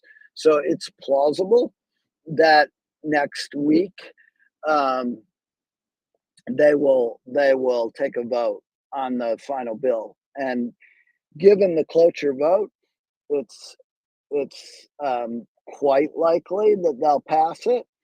We don't want to let up the pressure, obviously, on the Senate, but as regards the House, when it goes over to the House, I'm sure you're aware how much power the Speaker of the House has to call the bill. But there is a process by which the quite large majority of the representatives, like 67%, 2/3 vote, can bring a bill to the House floor without the Speaker's consent. We don't know how firmly Speaker Johnson is, wants to prevent aid to Ukraine. It seems to many of us like he wants quite strongly to prevent that, and that the whole immigrant was imagining that would kill the bill, because the Democrats and Republicans wouldn't be able to get to a compromise bill that was substantive. But when they did, he, of course, claimed that wasn't good enough. So now that the immigration provisions are stripped from the bill, and so we think that the speaker is still opposed. He's made public statements to that effect, but the minority leader and the majority leader in the Senate, on opposite sides of the political divide, have both bandied about in public the idea of an alternative route to the House floor of this bill. It seems like Hakeem Jeffries, the minority leader, of the Democrats in the House, is willing to support Speaker Johnson if he is displaced by this small coterie of extreme MAGA Republicans that have kind of hoisted him to power, but also have a sword of Damocles over his neck if he diverges. Only one person is required to recall the speaker and throw the House into turmoil like it was when McCarthy was ousted back a few months ago. So our information is that the Democrats are willing to back the speaker against such a thing. Like last time, they didn't go to bat for McCarthy, and so he was recalled, and that started the search for a new speaker. And that may give Johnson the confidence to go forward, either but to bring the bill to the House floor, or not oppose it too vociferously. If I forget the name of this process to bring the bill to the House floor without the speaker calling it. So all that to say, that all could kick off within the next 7 days, but I'm not sure. And so thank you so much. Boy, did I ask the right person. So for the House part, if that were to come up, then really people should still call their rep and congressman or congresswoman and ask that they support getting that bill to the floor, if that's what it might take, right? Yes, that would be brilliant, because then you would be amongst the most well-informed callers that congressperson would hear from, which would be sweet. Well, we like being really well informed, don't we? Yeah, absolutely. And you could also ask, depending on what the party affiliation of a given person's representative is, if they're Republicans, you could also ask, could you lobby the speaker to bring the bill to the floor, as well as then committing to vote for it, obviously. But if they're Democrats, that's not so useful, right? I don't think Speaker Johnson has tons of friends on the other side of the aisle. He does. Well, thank you so much. I don't want to take away from the Understanding Genocide show, which is very precious. So thanks again for this great answer, and Slava Ukraini. Heroam Slava, Lila, and everyone. Thank you so much. Thanks for coming up. And hello, Prince Heather. Hey, Scott, it's been a long time, man. I know. It feels like I haven't talked to you in ages. It's just been ages, man. we cannot not talk, with such distance between the times. That's right. That's right. It's been a day. It's been a day. It's been a day. It's been a day, but hey, it's all working out. So yes, good to see you again, and Did you get sufficient time to prepare your approach to this grisly topic? Yeah, I think we're gonna be okay. I think we're gonna be okay tonight. So we'll figure it all out as we go along, and we've got a few different things that we could talk about, and there's always something to talk about when it comes to understanding genocide. Something is always there. You have no shortage of material, unfortunately. This is very true. No shortage of material, very unfortunately. We have lots, and we keep finding more, and we keep saying, okay, what else should we talk about? It's like 3 reports come out. It's like, okay, which one should we talk about? And it's like, yeah. I can only imagine those planning sessions. Big debate over which document to take next. But all There's so good-spirited many. debate. There are so many. I know. It's so sad. It's more like toss a ball up in the air, and which one do you guys want to do? Is more like it. Roll the dice. If it's 1 to 2 on the die face, it's this one. If it's 3 to 3 or 4, it's that one. And 5 to 6 is the third. Yeah, we can do it that way too, I suppose. You could do that. Yeah. Just for the future. Yeah. We just typically have a lineup of what the options are, and so yeah, it's like one of them that I've been hanging on to.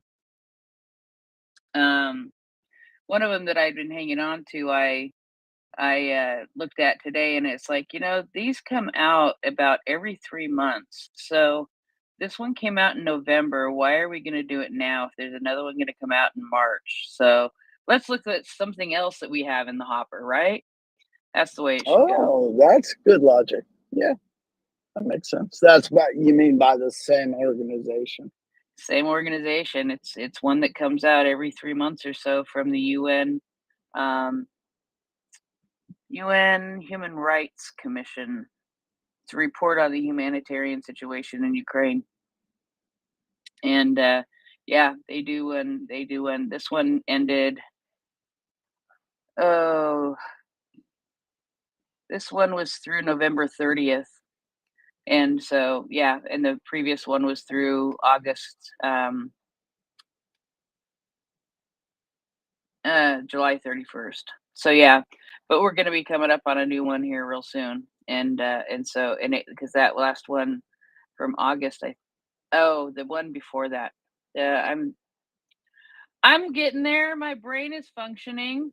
Anyway, so yeah, there's going to be another one of those coming out really soon, and we have another report that's really flashy and has multimedia embedded in it and all kinds of really cool stuff. So I think we might hit that one up next. So. Oh my gosh, we need a share your screen button now. Just about, yeah. Nancy, welcome. I will. Forrest has his hand up, so why don't we switch places while Forrest, contributes what's on his mind. What do you think? Sounds perfect. Okay. Goodbye, everyone. See you later, Scott. I'll talk to you sometime in the next 10 days, I'm sure. Hey, Prince and Hey, Nancy. Forrest. I was just coming up. I dropped something into the nest. All of Lita had been speaking, and Scott, the word you were after was discharge petition is the method of getting a bill onto the floor without the speaker. But in the nest, I have the names, numbers, and zip codes of the 17 most vulnerable Republican reps who live in Biden districts. So please call, don't stop just because it's still looking good in the Senate. I I called for about an hour today, all 17 yes votes in the Senate on the cloture vote yesterday, and it went shockingly well, faster than I thought it would be, but it's not nothing. So put in the work, people. Have a good night. I will be listening. Thank you, Forrest. And you sound a little tired, my friend, a little tired. So it might be I have 4 kids and I've taught all week, so yeah, yeah. you're on point. Yeah, 4 kids and one of them's still pretty young. So, it's nap time for Forrest has arrived. And You should check out the purple pill. I just posted a new pic in there for the algorithm. oh, we I like love it when you do that. Look at that. Oh my goodness. Oh, she's adorable. That's what happens when you have 2 photographer parents. There's just too many. Yeah, see, and by the time you're the 4th, really, most of the time there's hardly any pictures of you. But she's not gonna have to worry about that. Not when you're that adorable. I mean, she's my own, so I have to say that, but I think she is objectively. Yes, yes, yes. I agree since the first first time ever I saw her face. Sorry, I just, had to go cheesy for a second. It's all good. Have a good night. I'll be listening. I'll see you. Yeah, go to bed, Forrest. You sound exhausted. Oh my goodness, poor guy. Nancy, how are you this evening? I'm doing well. How are you doing, Heather? I'm here. Yeah, it's been a few days, but I'm doing okay.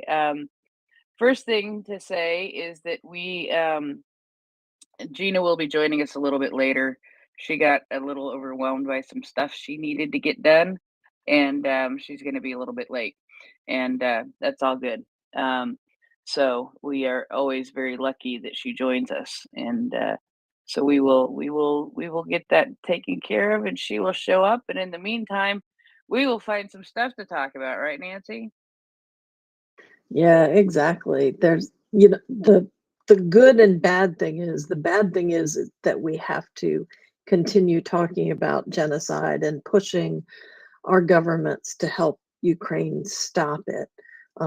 That's the bad news. But the good news is that there continues to be more and more information that is pulled together and collated into very compelling and clear reports. So I'm happy to see that. It means that, as we said a minute ago, we've got a little bit of a backlog now in reports that we can move through. But that also means that the topic continues to get more and more momentum globally with very distinct and very clear data points. So it's not just people saber rattling, it is well documented, and that will turn the tide just for those of us who watch it and see what's happening every single day. It will never ever be soon enough. But I do take heart that the information continues to advance in the form and the data that is made available. So there's plenty more for us to talk with our representatives in our halls of government about.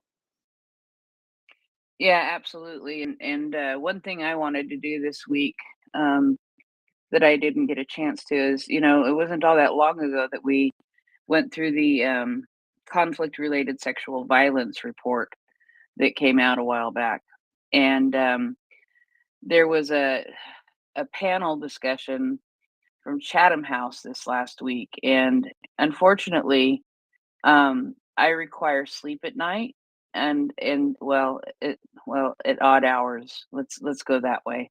I can't say it's at night because I am up.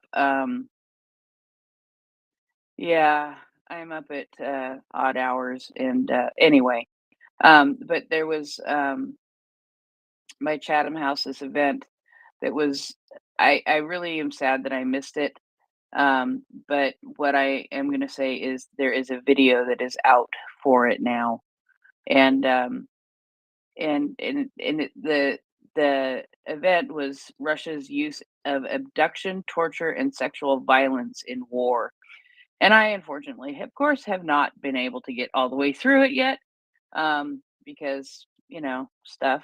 And but there are two panels of speakers that I'm really looking forward to, and I did I did watch just a little bit, but the first one is sexual violence in Russia's war against Ukraine, and the person that I was listening to earlier today was Dame Arminka Helik. And what I thought was very interesting about her, because of the knowledge she has, because she is originally from Bosnia Herzegovina, and so that gives her an interesting perspective, I think. And it's one of the things that I remember um, talking about when we talked about when we went through that report on conflict related sexual violence, was the long term effects, and um, talking to adults who were conceived as a result of related sexual violence in Bosnia Herzegovina, and some of the things that they're doing. And one of the things that she mentioned very specifically is a project that she works on in the UK, that is helping to put together sort of a framework, I guess, for countries, so that, God forbid, they encounter something like this, there is a way to go. One of the things that Ukraine is benefiting now is some knowledge from lessons learned during with what happened in Bosnia and Herzegovina, and so they're able to transfer some of that knowledge and then continue to improve that knowledge. And seriously, I'm like 15-20 minutes into this video. It's not really long, so clearly it made an impact on me already. And so I'm looking forward to watching the rest of that. Evelina Okab, she's a programmed lawyer for the IBA's Human Rights Institute. She has a specialization in genocide, and I actually have been trying to get a hold of her just to talk to her, because we so often have international law questions, and she is one of the best. Anna Soska, she's the head of conflict-related sexual violence unit for the Office of the Prosecutor General in Ukraine, and I really want to hear what she has to say. And then Emily Prey, she's the director of Gender Policy Portfolio for New Lines Institute. So, we've got a really good panel right there, right, to discuss conflict-related sexual violence, basically, and how that's being used in Ukraine. And like I said, I just found it today. The video, the panel discussions were a few days ago, but I just found the video today. And so there'll be another one of those that need to catch up of and watch, right? And so yeah, and then the chair of that panel is Katerina Busol, who is the Academy Associate for Russia and Eurasian Program at Chatham House. And then they had the second one was treatment of civilians and prisoners of war in occupied territories. I mean, this is like right up our territory for understanding genocide, right?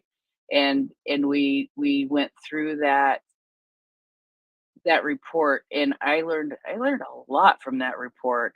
And how much can we learn from previous times when this has happened, especially when it comes to conflict related sexual violence. The things that can be put into practice in Ukraine that are lessons learned. So anyway, the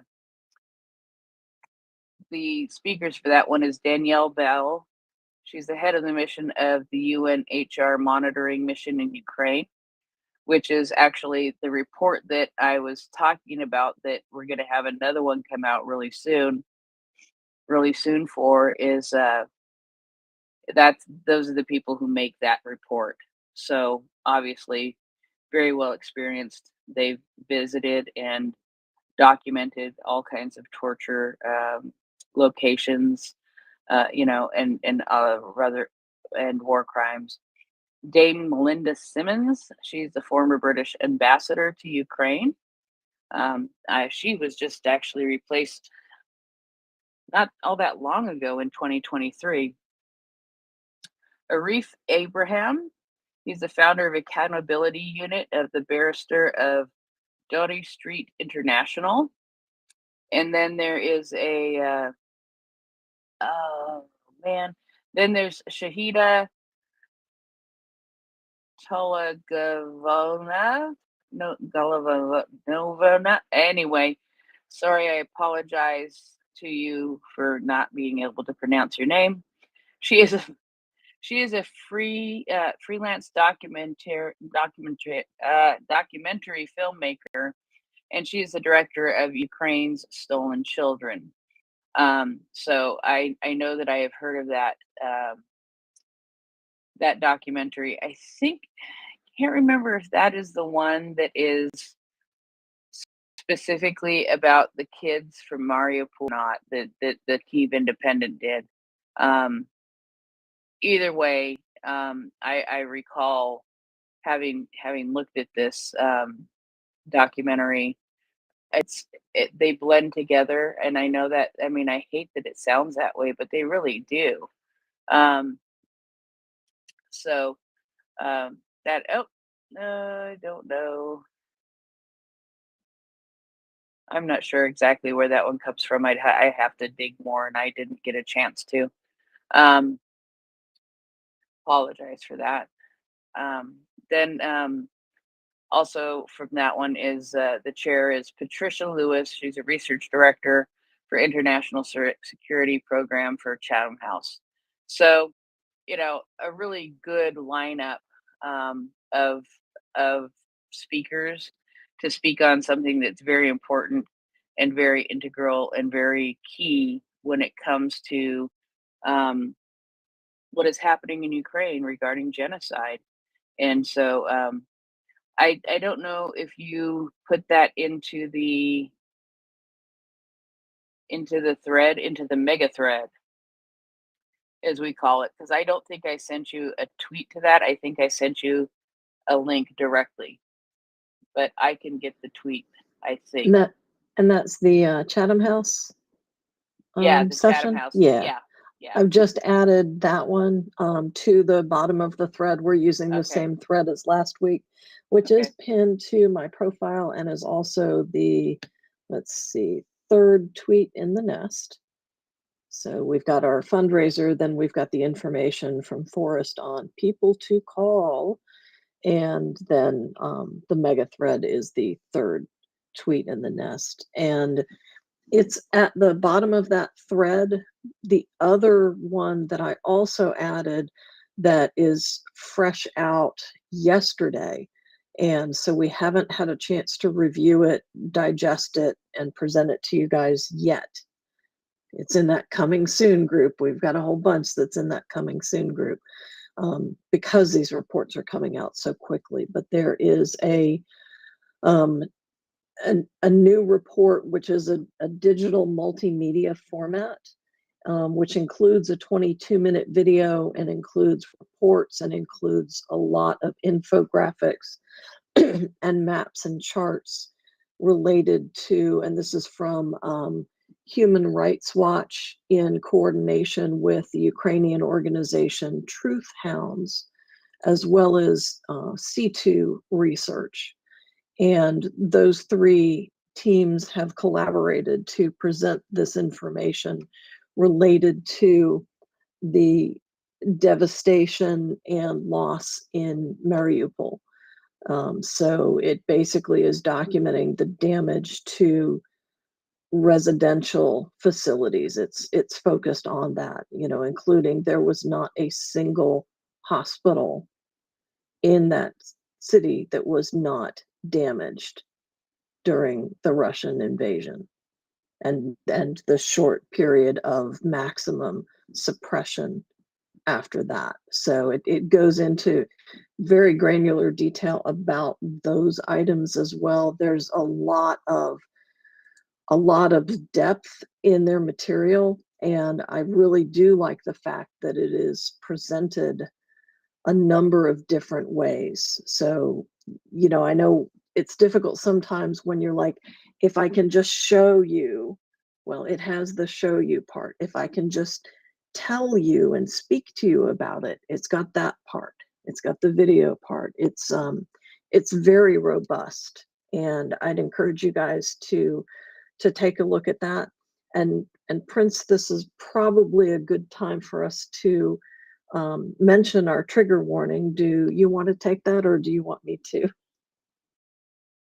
Yeah, it doesn't matter. I can do it. I need to go grab it, but I can do that if I can find it. I know it's right here. Alrighty, I can do this.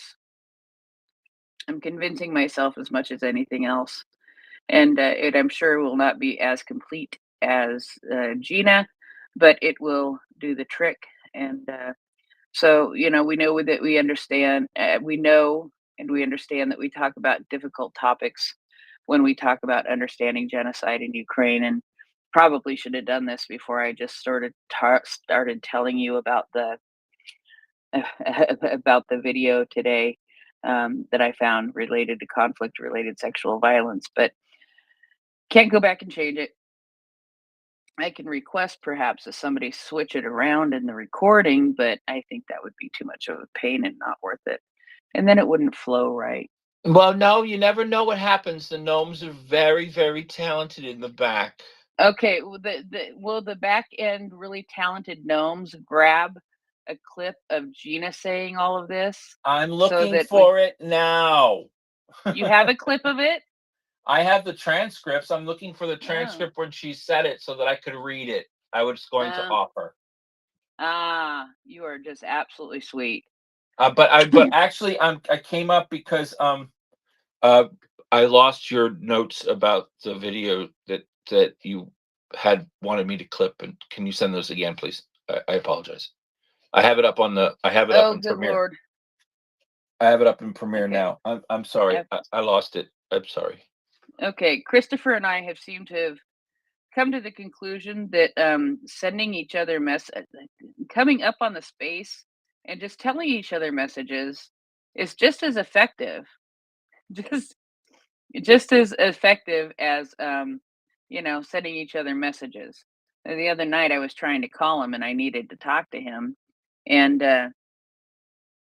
so I just came up onto the space and said, Christopher, answer your phone, and then I dropped down. It was pretty funny. There's your timestamps, sir. Thank you very much. Okay, I can do the reading if you want. Okay, that would be great. Thanks, Christopher. No problem. And this is from Gina.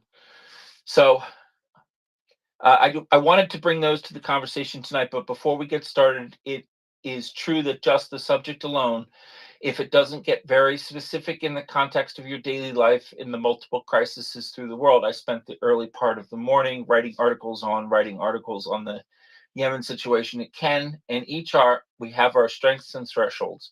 You can think of this isn't going to be that triggering, then you just don't know if something does affect you more than you thought. Or as we go through the discussion, we've seen in these previous discussions, they take turns sometimes unexpected for us. We can find ourselves very emotionally touched and impacted by what people share. In the interest of that, we do offer some resources that if you feel overwhelmed, if you if it's a little too much, first and foremost, uh, take care of yourself. Take a breath, step back. No, you need to be strong so that for yourself, but also for Ukraine, just for human dignity in general. It's important to take care of yourself.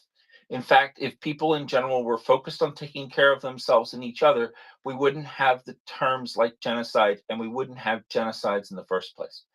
Of course, if you're in trauma or distress, the first thing to do, and you feel that you're going to hurt yourself or you're in a medical or mental illness situation, definitely call 911 or the emergency number that's in your area.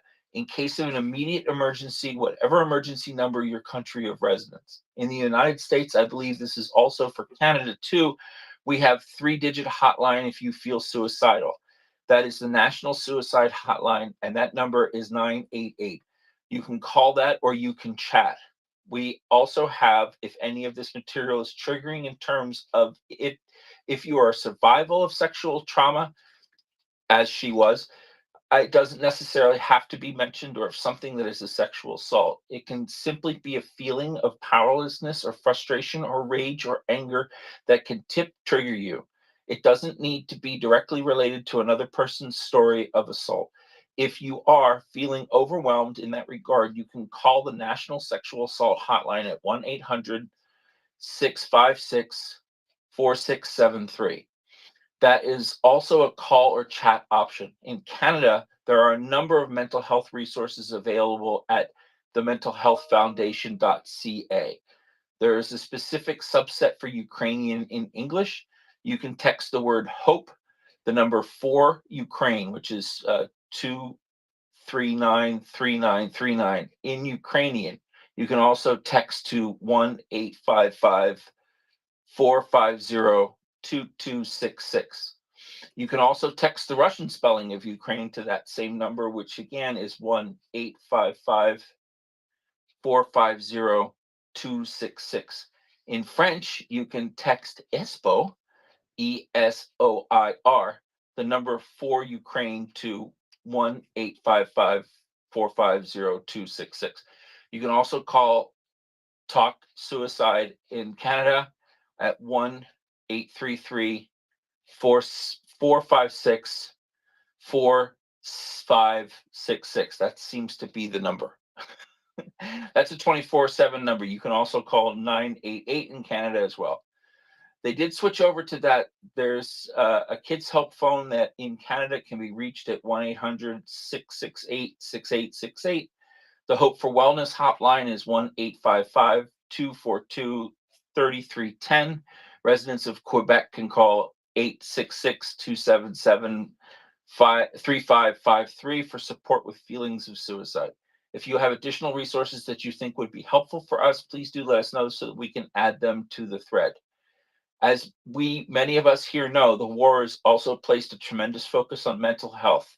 The United States in particular has been in the grips of a mental health crisis for a couple of years now, more than a couple of years. In Ukraine, Madam Zelenska, through great foresight early on in the full-scale invasion, really undertook strong initiatives to proactively address the issue of mental health and trauma, anxiety, all of which factor heavily into the creating conditions that are untenable for life, which is one of Russia's violations of the Genocide Convention. Mental health is very important: mental, spiritual, emotional, psychological, and certainly physical health. Hopefully those resources are helpful. Again, if you have more, please do let us know. Back to you. Thank you, Christopher. Or I should say, thank you, Gina. Your voice has changed. I appreciate you finding It's that. all the better to see you with, my dear. Yes. Yeah. And so we will. I'm thinking, Nancy, we were talking about before I had to go and take a phone call that that we were going to try to plow through more of the Belarus report tonight. Correct?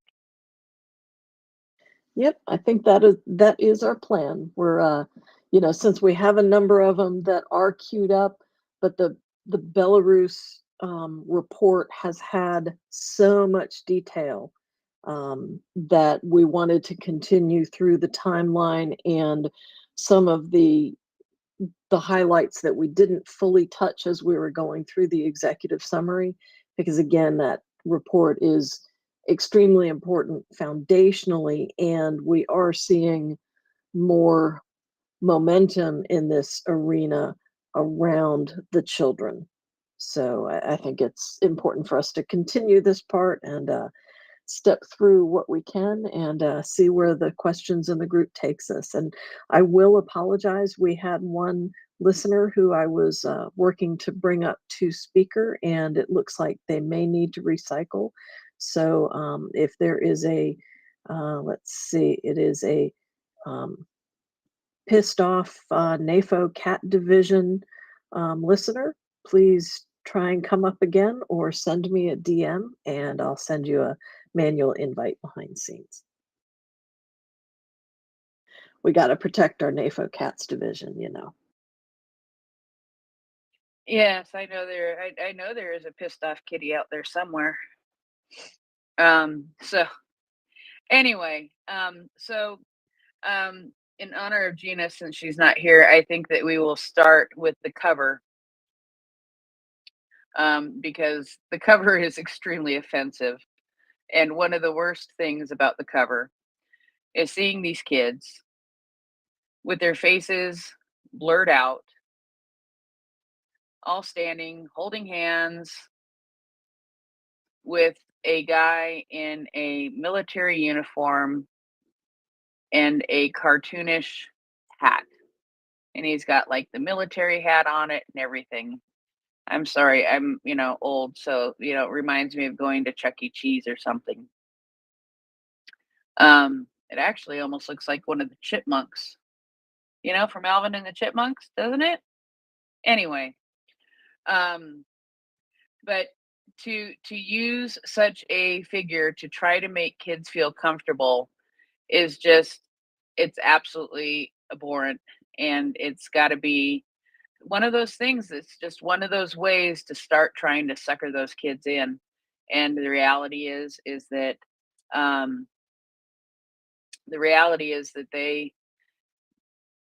they are really being suckered in. And it actually sort of reminds me, I don't know if you were listening, I don't think you were, last night.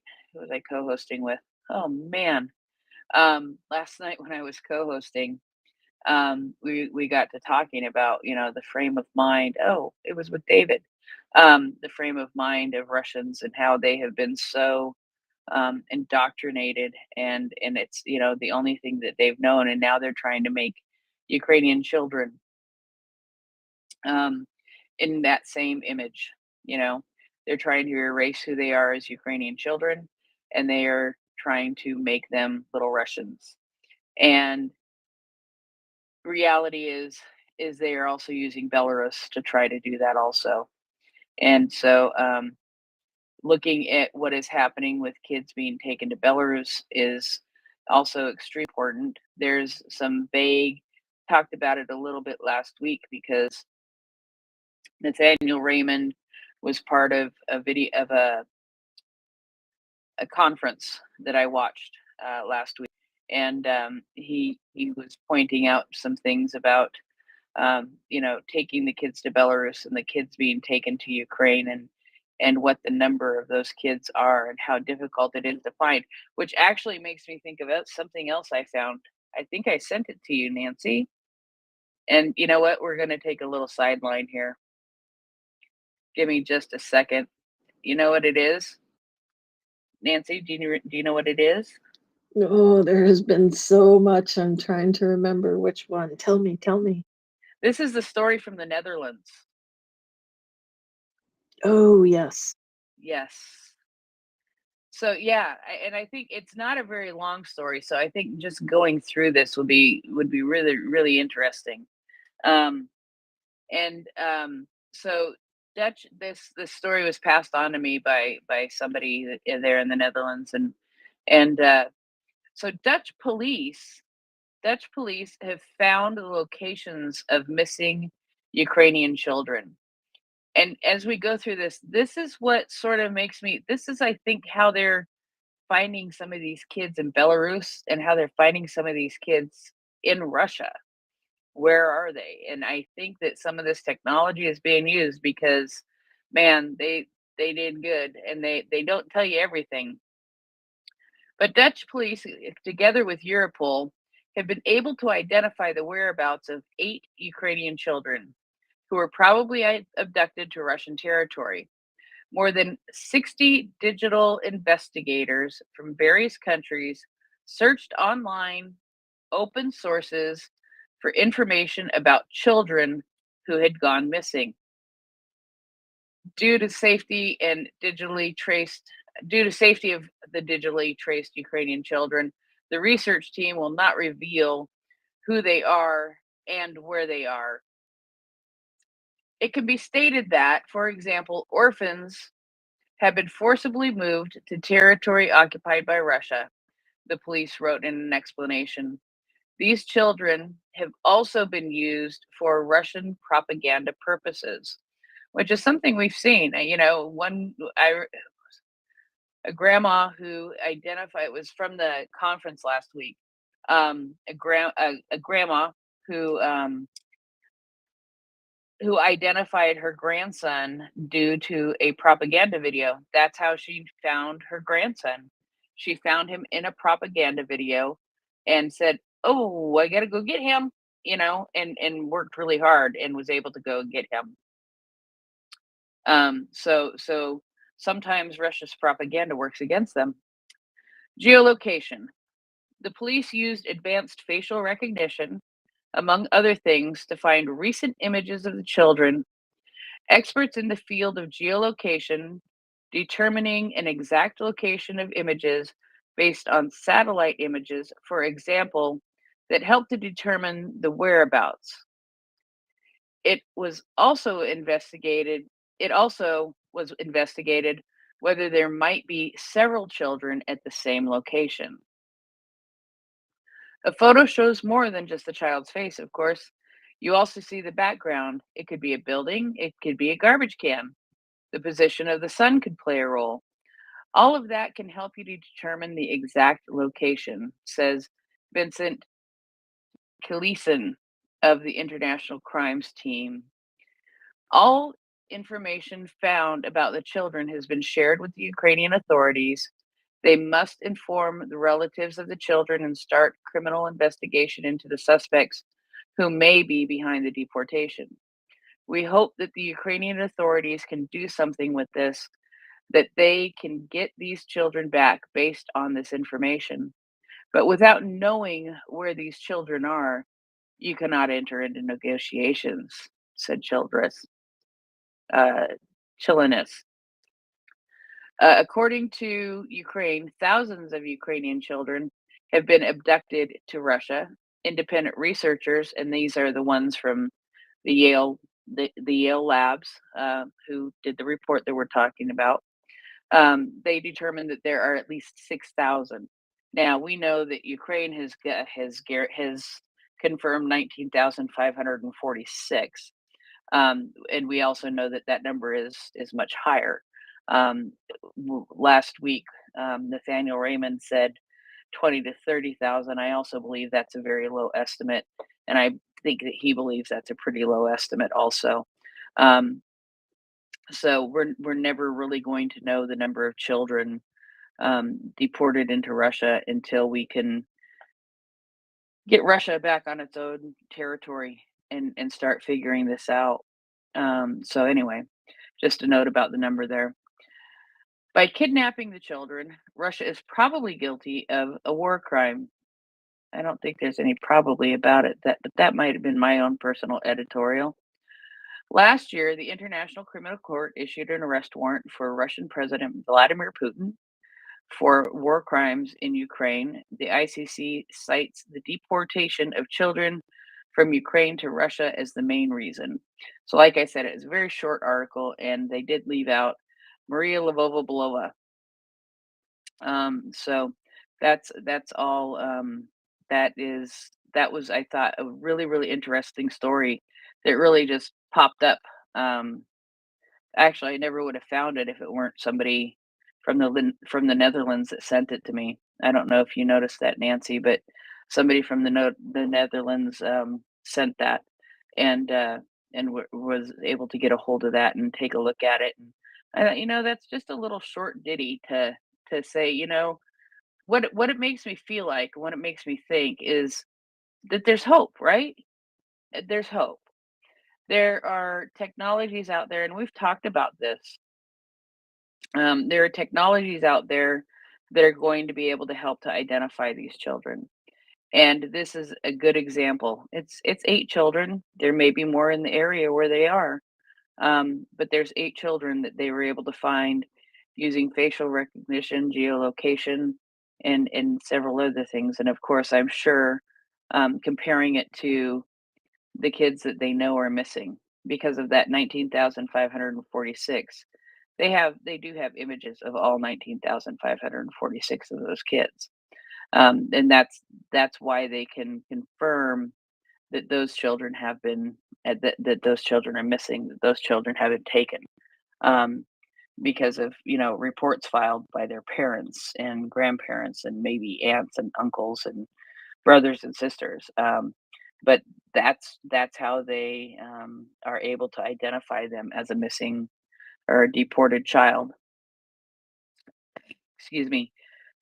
Because they have gotten that report and they've been able to investigate it and follow up and then designate that child as missing. So anyway, Yeah, and go and ahead. I do want to point out, I think it is really it is helpful to know that there are so many different tools that are being used for this. I know that most of us who have been following on a regular basis since the full-scale invasion began have gotten very used to the technologies of geolocation for locating, where a missile strike was and things like that. But I think it's very important to note these other ways that it is being used. The same technology, the same capabilities are being used to help locate children, identify where groups of children are. Some of them are known, like in the large camps where the kids are taken to, but when they're in smaller groups, being able to do geolocation after facial recognition is just really exciting to see all of the investigative resources being brought to bear and the creativity that people are using to this cause. And I just am always happy to read articles like this because it's it's not enough. It will take years at this rate, but every one of these children who are reunited with a family member is another Ukrainian child that is saved to continue their culture and heritage and not be Russified. There's still damage that has to be unwound, but there are resources available to help with that too, and basically work to reverse that effectively brainwashing. And so it's really heartening to see even just a small article like this, and it also means that these articles are popping up all over European online newspapers and things like that. And that's also good to see, is keeping this in the news, in the forefront, is also that constant reminder that these are international crimes and that Putin and Maria Felova are both wanted criminals for just these reasons. Back to you, Heather. Yeah, absolutely, Nancy. You're 100% right there. For every child, go ahead. Thank you, Prince. Thank you, Nancy. Thank you, Christopher. Uh, yes, the keeping it in the news is just so important because the more people that hear about it, the more people that have relatives scattered across the globe, and that they speak to each other, and and there are people that know answers that will be helpful. Um, I have been offline a great deal as I've been trying to build systems to notify mass media of events that are happening in Ukraine. And as I've gone back and checked some of those links to be sure that they're working, and to check their timelines, to try to see that my message coincides with their interest. I found a vice president of Associated Press, and AP is one of the areas I've been tagging. Uh, Reposted 20 days in Mariupol. So it is effective. Twitter is broken to a degree, but tagging uh, mass media with stories that we feel are important to Ukraine is helpful, because all media is hungry for content, and they will use good content when they receive it. Um, and as as I was listening to you and Nancy and Prince speak about tools to find these children, um, there's there I'm wondering if I don't have access to it yet, but Radio Free Europe, or what's the European um, uh, station? But the ones that pipe information, and try to reach countries that are not getting current, accurate information on what's happening. Uh, if if we find those stations, and uh, target them with current information, because everything is moving so rapidly, and when we get current information, we can certainly feed it to the news sources. It's really important for us to support mass media, and anything that uh, degrades public opinion of mass media, degrades our efforts to um, prevent genocide, and we're still working on preventing genocide. We can't prevent genocide without the tools to do it with, and mass media is a tool that can be used uh, to do that. Slava Ukraine. Yeah, mass media is one of the ways, and I think that I'm pretty darn sure that these organizations and Interpol, and like the Dutch police, and really the police in many countries. I mean, here in the United States are three-letter agencies. Um, those are all tools that I'm sure are or will be used. Nancy, you did make me think of something else when you were talking. Is that uh, one of the things that I've noticed is that every time kids come back, one of the things that I hear about is what it's going to take to reintegrate them. What kind of mental health services are they going to need? Where are they going to stay? Just a whole long list, of things that are important. And so far, I believe at this point, what I know is that there is um, one resource center for kids to try to readjust, and to try to get better, and to reintegrate into the United States. I'm sorry, into Ukraine. Why did I say the? Oh man, I'm telling you, my brain is broken tonight. Um,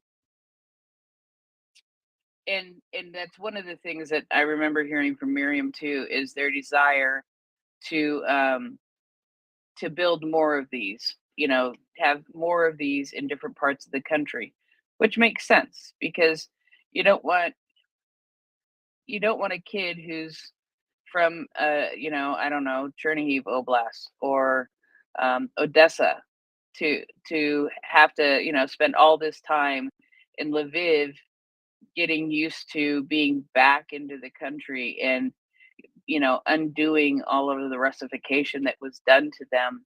You know, if you can put that child who's from Lviv originally back into Lviv while that is happening, that I think will help. I think that might help in the process.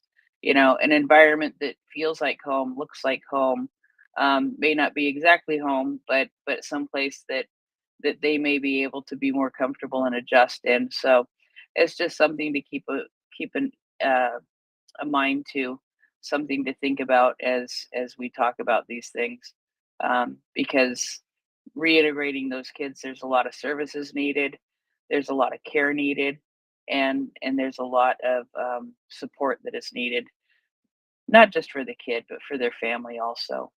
So it's Yeah, all. and Go Prince, you ahead. bring up a good point there. I think that, you know, just as when we were looking at the reports about that New Line Institute did about sexual violence in war, and we were looking at that detail, that was one of the items that they strongly recommended was the localization of services for those who have experienced, in that report, it was, you know, sexual trauma, but the concept is the same, is the services being localized versus institutionalized in, you know, you have to go to Kyiv for them or that type of thing. That localization allows the people who are working on their recovery steps and the children who are working on that with their families, it allows them access and reaffirms their community. So they're surrounded by their community and their community is supporting them.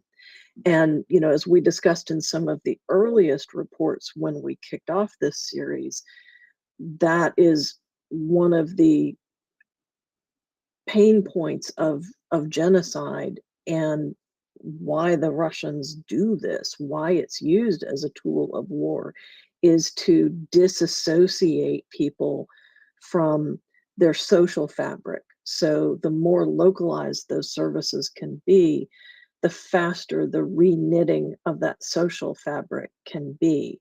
And I think that is, it makes sense from what we've been reading that that would help aid recovery, not just for the child and the family, but for the community as well. Back to you.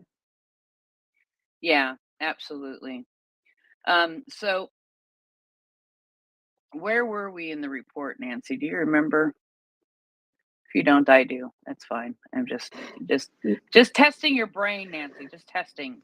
Oh, my brain is just not fully there when it comes to dates and timelines right now, for sure, Prince. So I'm going to lean on you for that one.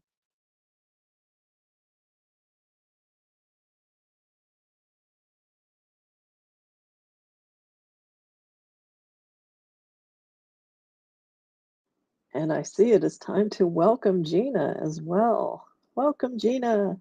Hello, it's good to be with you folks, and I'm so sorry that it took me so long to get here. I was serving Ukraine. I had to record a segment for our local Ukrainian radio show, which Lita's parents have done so beautifully as a labor of love for many years. So, and I was actually summarizing some reporting that has been coming out of Ukraine lately regarding 2 disappeared Catholic priests. There is a possible update in that at least one of them has been illegally transferred to a Russian prison. They are both imprisoned simply because of their faith. So, but I know that we are focusing on the Belarus report tonight. So is that what I'm just jumping in, but that seems to be where we're going, right? So I can either share that update or another time. that's the thing, is we haven't even gotten to the report yet. Okay. So what I'm going to say is I sort of kind of want to hear that update, because it's Sure. something. But for every child has their hand up. Let's go there, and yeah, and then we'll go and get the priest update. Sound good to you, Gina or Nancy? It Tired sure of telling you. does. All right, go ahead for every child. Oh, thank you, Prince, for your kindness, and Nancy. I wanted to greet Gina and let her know that it was like magic for her to appear, because the last thing that was said before I saw her face on my screen was a comment about community and how community was used to heal these children that are being brought back. And so absolutely all aspects of community are, and I can attest to that because the community here in this space has been very, very helpful for me. Thank you. And yeah, community and friends that have been made in this space is saves my sanity at times, and that's a good thing. So, Gina, please, unless you have definitions, because I have to tease you about definitions all the time. It's just a requirement now. Please give us an update on the priests, because I've been following this, and I've been reading the stories that you've written on it, and so would love to hear about it. Sure. And I just want to say, to dovetail with what For Every Child said, I will never forget the day that I saw your tweet, For Every Child. And I want to say it was almost 4 months ago, maybe more. And it just said, community is a tool to fight genocide. And that's really what this is about. All of these actions that are these diabolical actions that are being taken by Russia are designed to break down communities. So before I get into the priest, which this is part of it, is how to tear apart communities. And you'll hear in some of the outrageous language that Russia uses to justify its persecution of various religious faiths, not just the Catholic faith, certainly the Orthodox Church of Ukraine and other faiths, the Jehovah's Witnesses, Protestant groups, they've all come under attack by Russia. Because the idea is to tear apart community at the molecular level as well, to literally tear apart parents and children, and it's curious to me because you see this as being waged and perpetrated in the name of forging this grand identity, this Russian identity that obliterates even the indigenous identities in its own land space, and that is trying to swallow up and obliterate identities in neighboring nations, simply because it has this worldview which admits of no other, and is basically in the service of a kleptocratic authoritarian regime. But in terms of how does that work out in breaking down community, even look now with Russia's regression back to what's essentially what's technically Putinism, but which is a kleptocracy and which is an authoritarian state. I mean, you've even had parents and children, calling each other out for, you wore yellow and blue, you must support Ukraine. I mean, it's that deep culture of suspicion that places the state and its leaders above human rights, above human dignity, above the social bonds, above the very things that make us human. And when you think back to Soviet times, I mean, those who've read, or have had personal experience of what it was like, living under a Soviet or communist regime, you ratted people out. The bonds of trust and vulnerability, which are so essential to healthy human relationships, were completely perverted and undermined. So saying, something like community is a tool to fight genocide is not just a nice aphorism or a nice maxim. It is the fundamental truth, that if we don't have that sense of community and basic human rights, regardless of our differences, if we still can't see each other as human beings and we don't build those bonds, then this is the end result. tearing families apart, literally tearing children from their parents, tearing them away from their very self-identity. It's the consequences are almost beyond articulation. It's beyond what our ability, what our language can actually capture. The pain and the trauma of genocide is really, it defies language. And we see that in that we stumble to describe it. We stumble to come up with words to fully convey our rage and our disbelief and our sorrow when we hear of these atrocities. And we also really struggle to even grasp that this could be happening. I know we've referenced it so many times, but it's so true. A Problem from Hell, the book by Samantha Power, America in the Age of Genocide, really shows that we don't have the imagination to think that people could be this horrible when they are this horrible. It really stretches the boundaries of what humans are capable of bearing. So thanks for indulging me for a moment in saying that. But just to wrap that part up, if I recall correctly, on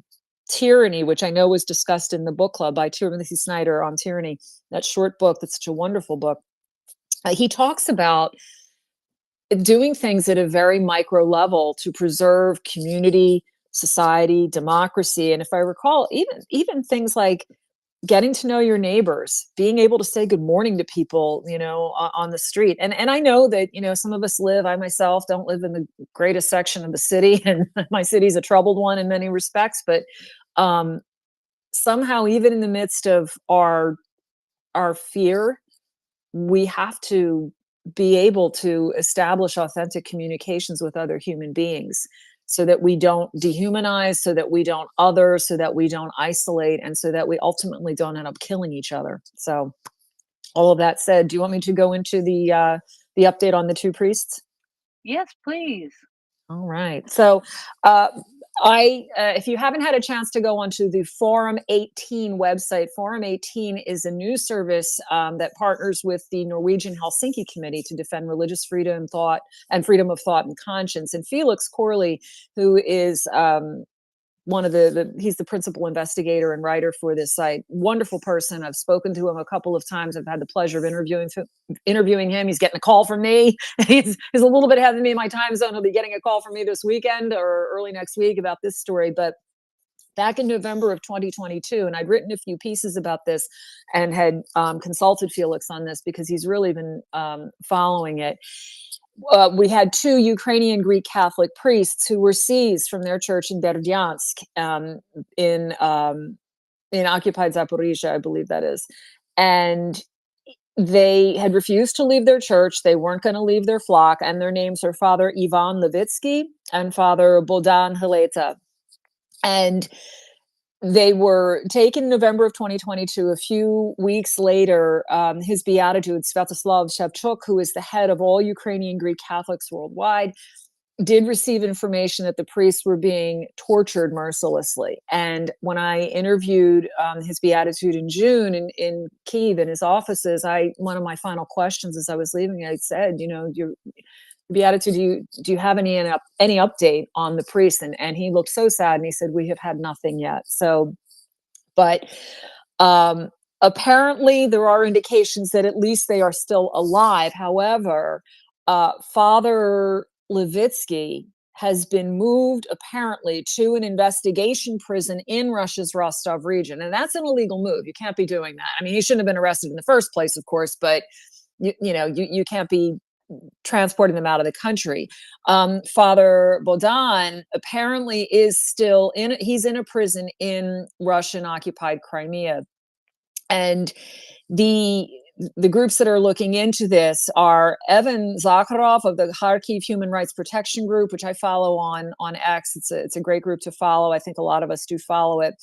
And apparently he had spoken with Felix Corley of Forum 18 to kind of get an update on this. Now, in terms of the church structure, and Felix Corley also interviewed the Ukrainian Greek Catholic churches. They're different for those who are not familiar with, Catholic churches and Orthodox churches. There are kind of territorial divisions, and in the case of the Catholic Church, we and especially the Ukrainian Greek Catholic Church, we call them eparchies, archeparchies, exarchates, things like that.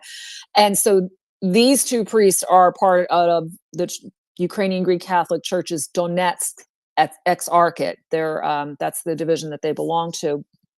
And they told, the officials from that division told Felix Corley that they can't confirm that these priests are in captivity. They can only say that they don't know the exact location. There's information out there, but it's not confirmed. So they did say that, they are always, the names of these two priests are always included in the prisoner exchange list between Russia and Ukraine, but nothing so far. The Exarchate, the priests' loved ones, their family and friends, no one has had any contact with them since they were abducted. So we're going on, well over a year. We're a year and like 3-4 months now. And Forum 18 has been trying to find out, what are they charged with? And the officials for the Russian occupying officials are very cagey, and they don't always take the call. In one case, they hung up on Felix Corley, and he speaks fluent Russian, so it's not like there's any translation problems here. And he has no problem in his very genteel way of picking up the phone and just making that call. But apparently what they can kind of deduce from this, even though there are no trials scheduled yet, there are no formal charges in some of these prisons, and he has called several of them. By my count, it's at least between the two priests, 7 prisons, trying to get confirmation of their location, and he hasn't gotten it. But apparently the charges are the typical trumped up charges of, we found weapons and explosives in your church, we found extremist literature. And this just sits in the typical pattern of how Russia tries to demonize and suppress, particularly in the case of the Ukrainian Greek Catholic Church, which was so badly suppressed, particularly in the 20th century by Russia, to the point where it went down to, I think, I had just interviewed Archbishop Boris Kutsiak the other day, and that interview and podcast are coming out this week, but he was telling me the history of the repressions under Soviet times. They went from 3,000 priests to something like 300, and that was through deportations, deaths.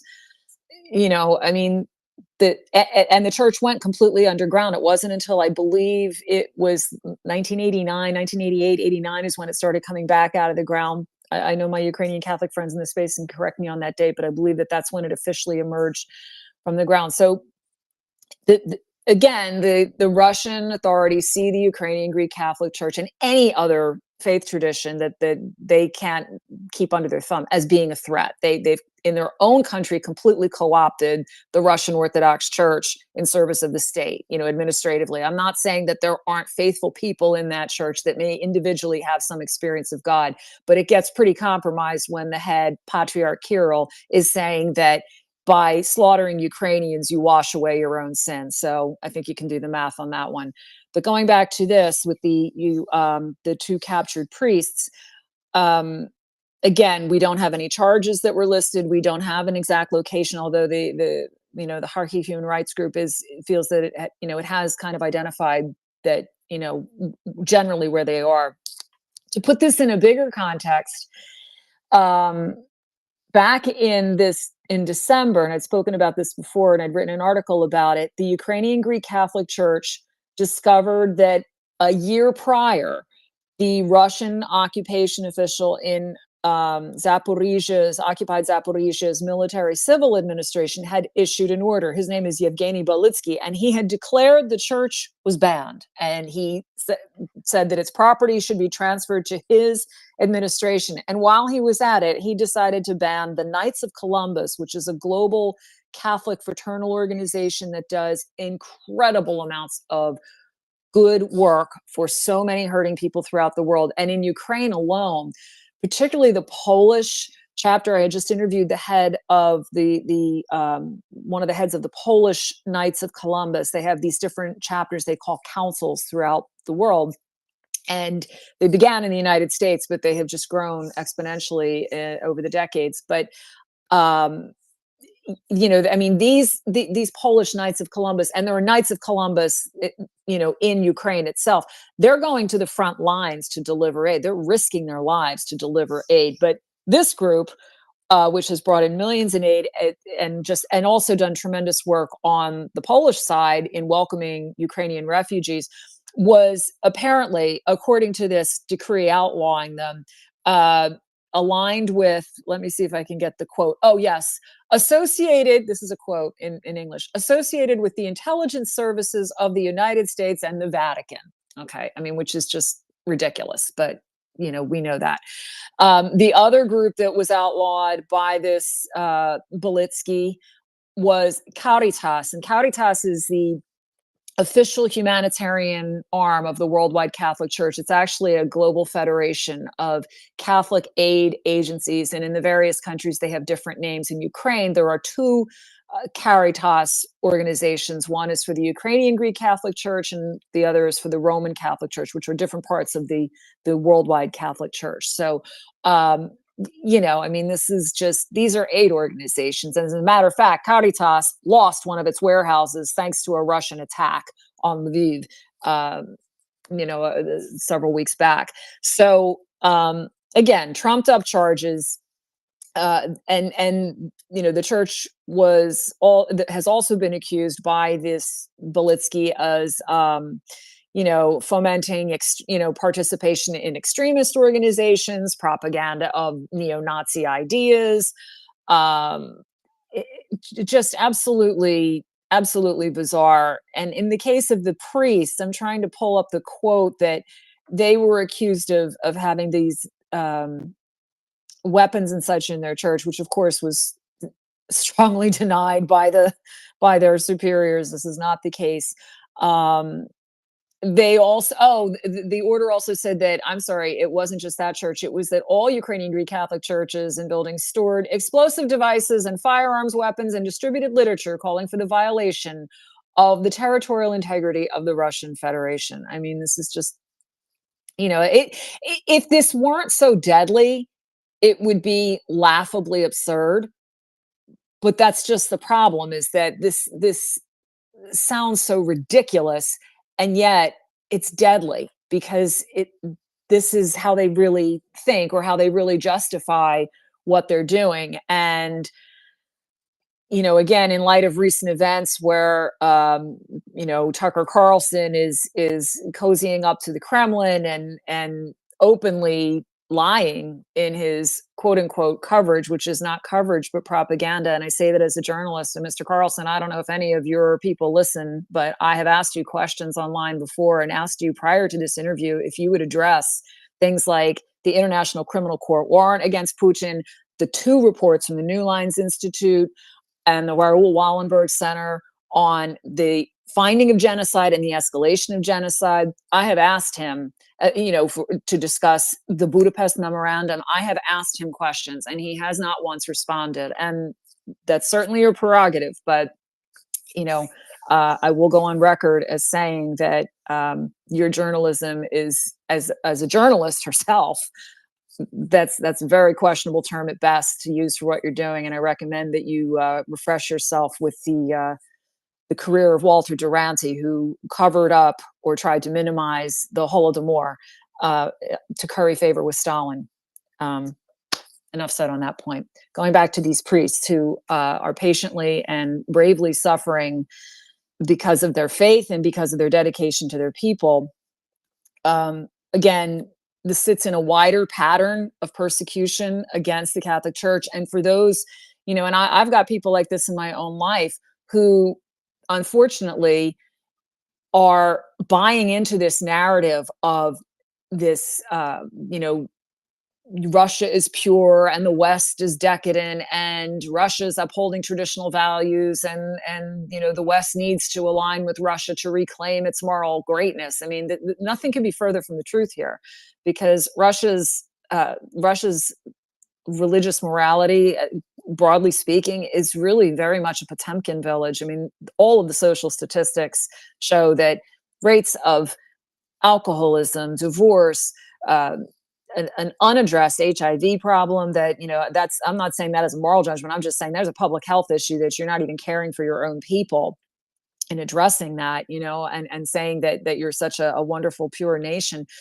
All of these things are deadly. And when people buy into them and do not see the actual persecution, but instead try to demonize, Ukraine for legitimately investigating collusion with the Russian occupiers on behalf of the Moscow Patriarch Ukrainian Orthodox Church. I mean, this is where people lose lives. This is where people don't know the truth, don't support aid to Ukraine. This has direct and severe consequences.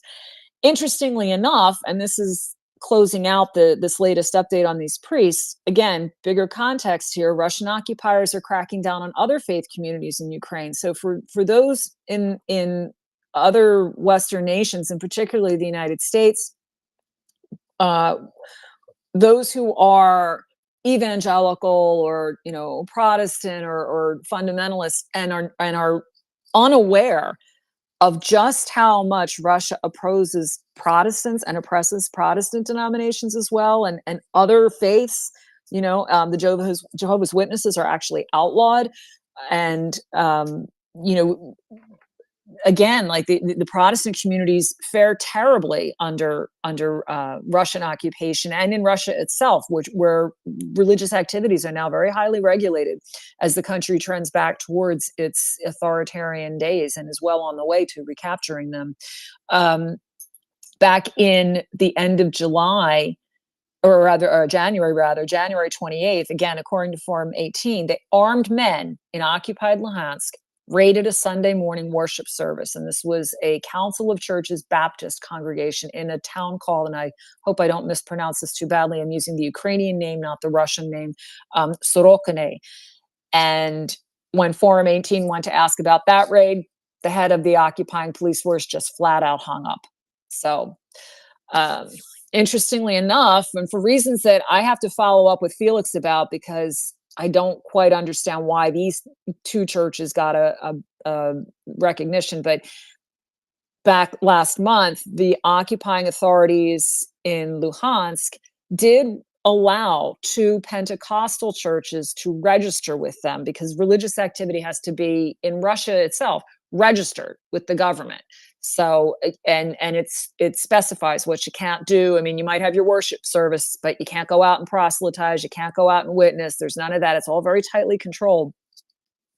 And I have been told, as a sidebar, when I have tried to get connections to interview Russian Catholics, I was told by the heads of not one, but two major church organizations that do global work, please don't ask me that question, because I really just can't help you. I would rather not say. I don't want to endanger any lives. What does that tell you? So, but again, for whatever reason, these two Pentecostal churches in occupied Luhansk did get recognition, and that's a first in 10 years. It's since March 2014, they have not had any recognition. But other faith communities, and again, the Greek Catholic Church, the Orthodox Church of Ukraine, which broke away, a couple of years back from the Moscow Patriarchate and received the blessing of the Patriarch, who was the first among equals among the Orthodox Christians of the world. Jehovah's Witnesses, again, banned in Russia since 2017. And this is a direct quote from Forum 18, they have no possibility for any open existence under Russian occupation in Ukraine. That's it. There's no hope. So that is the update that we have so far on these priests, and I'll be following up on this story and trying to get some more. And as I learn more, I will share it. Thank you. And I've read what you've been writing about them, and what you've written about the document that was found about the Ukrainian Greek Catholic Church and Knights of Columbus and the Caritas and Zaporizhia, and it's one small little bit of information that we have that really can be looked at in a much bigger lens for how Russia is treating the different religious organizations in the occupied territories. And it is an example that I think we should keep an eye on, and it's an example that I think we should continue to look at, so that we keep it in mind, so that we don't forget that this kind of thing is happening. Because if it's happening here, if it's happening with these, it's happening with more in Ukraine, and that's what we need to pay attention to. Justin, go ahead. Thank you. So the question I have is that there are a lot of us, including you, who have like this painful moral repugnance for what's going on, like the genocide. We see it and it hurts us, right? It's painful to us. It's painful to you. It's painful to people who see what's going on. And you mentioned Tucker Carlson, who doesn't. There's nothing that I've ever seen out of him that leads me to believe that he has that kind of thing. Like I feel like we're like the people who have a moral compass are dealing with sociopaths. And how do you negotiate with that? Right? Like if I'm on the side of like, hey, like this is bad, like that this is morally wrong, and I'm trying to negotiate with somebody who lacks any sort of morality. Like how do you do that? And you mentioned that you know you would posted to him and he hasn't responded, and is that why, and how do we deal with that? Like how do the people who have the moral compass to understand the difference between what's right and what's wrong, and we have to deal with sociopaths? How do we do that?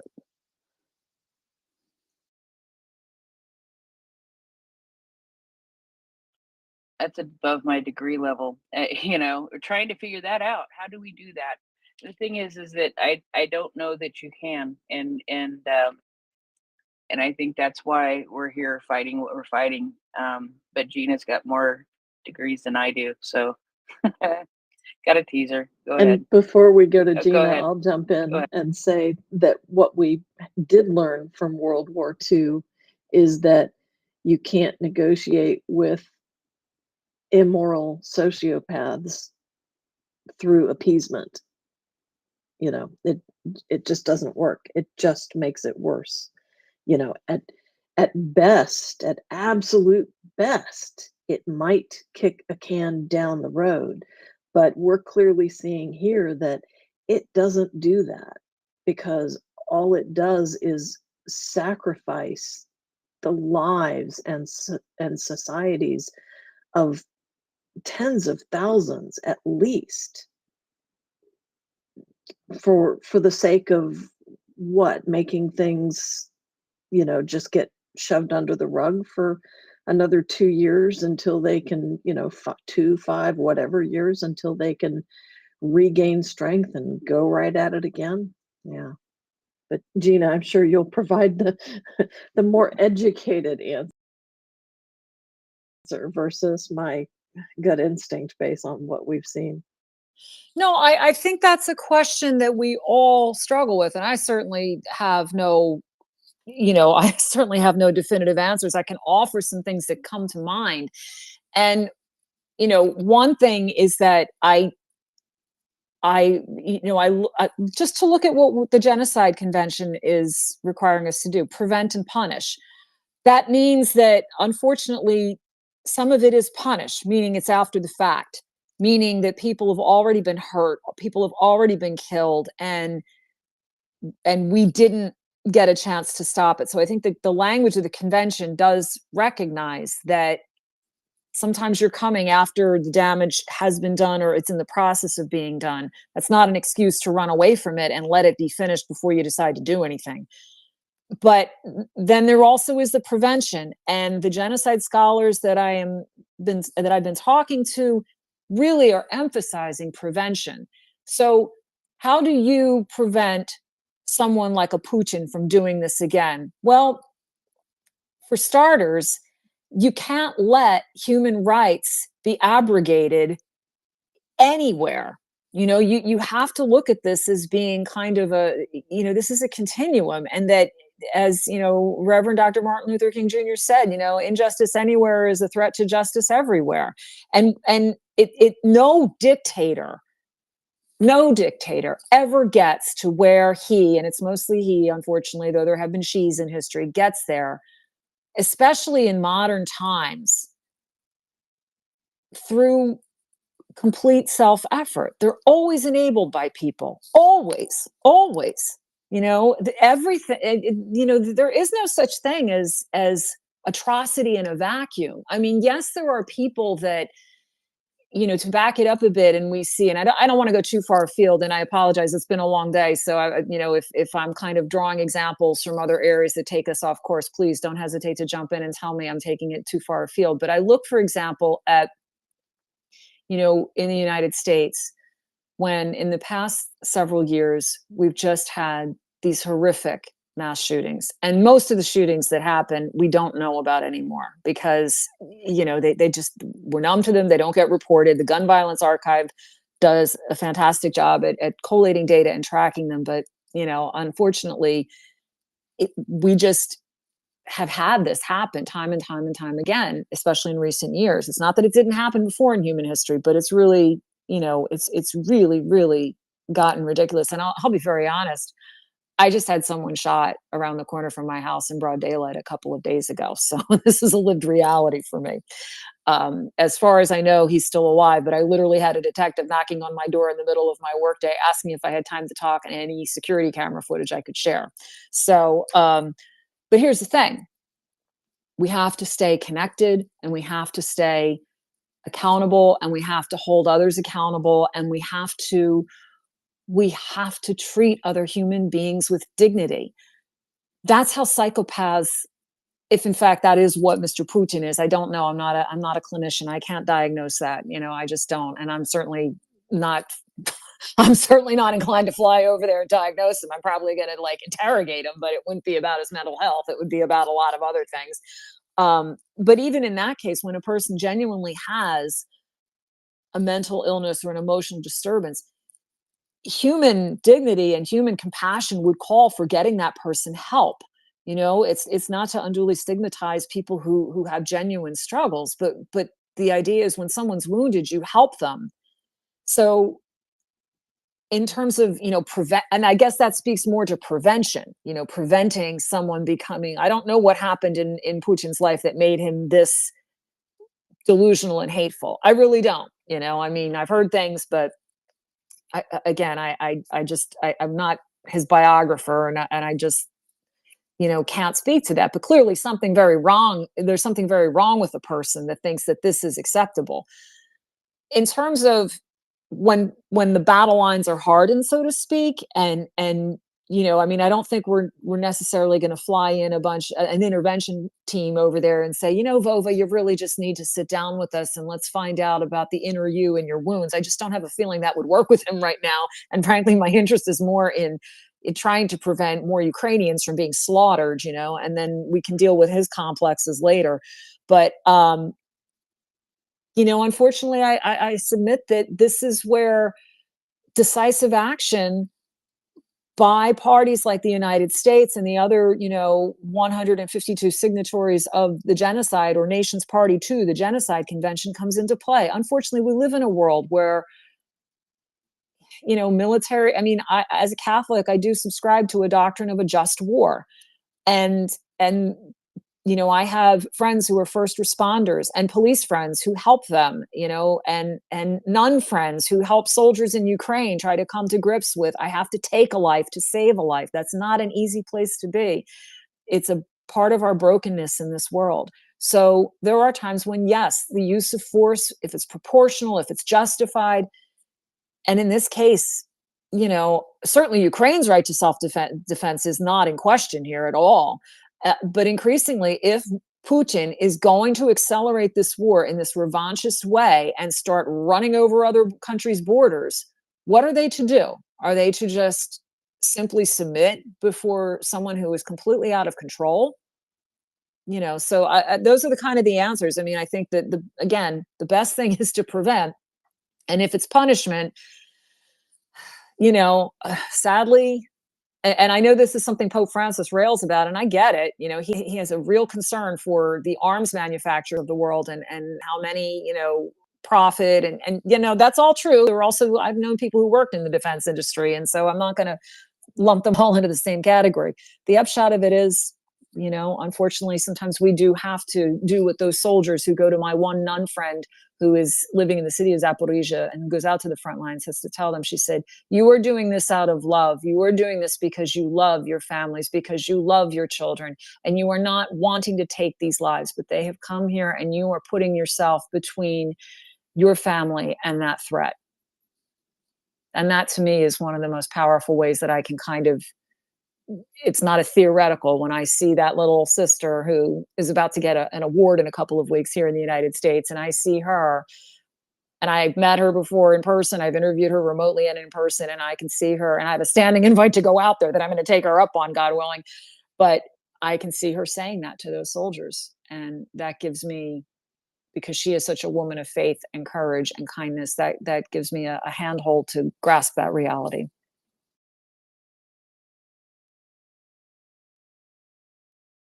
Thank you, Gina. For every child, go ahead. Yes, Gina, thank you very much. There is the prevention, there is the punishment. Genocide is a weapon of war, and at the very beginning, before this segment began on genocide, I had argued that because genocide is, and I did this with only men present for the most part that I knew about, that with genocide as a weapon of war, every other weapon of war has defensive weapons to fight it. And I said, there are no defensive weapons to fight genocide. What are we going to do about it? I met with quite a lot of resistance. But the point is, what weapons of war will we fashion to fight it? Because Ukraine is fashioning new weapons all the time. This requires new weapons as well. Yeah, Gina, go ahead. Yeah, real quick, because I see we have another speaker here. I think that it's a great distinction that you've brought up again for every child, that distinction between war and genocide, because that's one that Christina Hook, who I interviewed recently, and she's the principal author of that July 2023 New Lines Raoul Wallenberg report. She makes that clear, and she says that, to paraphrase her, the war can mask genocide. And we get very used to seeing these one-off attacks, and we get very, oh, okay, well, it's a house there. Well, there are only a few, it's just that kind of regional conflict. In fact, one of the most heartbreaking things I heard earlier this week, I have a friend who is visiting her native Ukraine right now.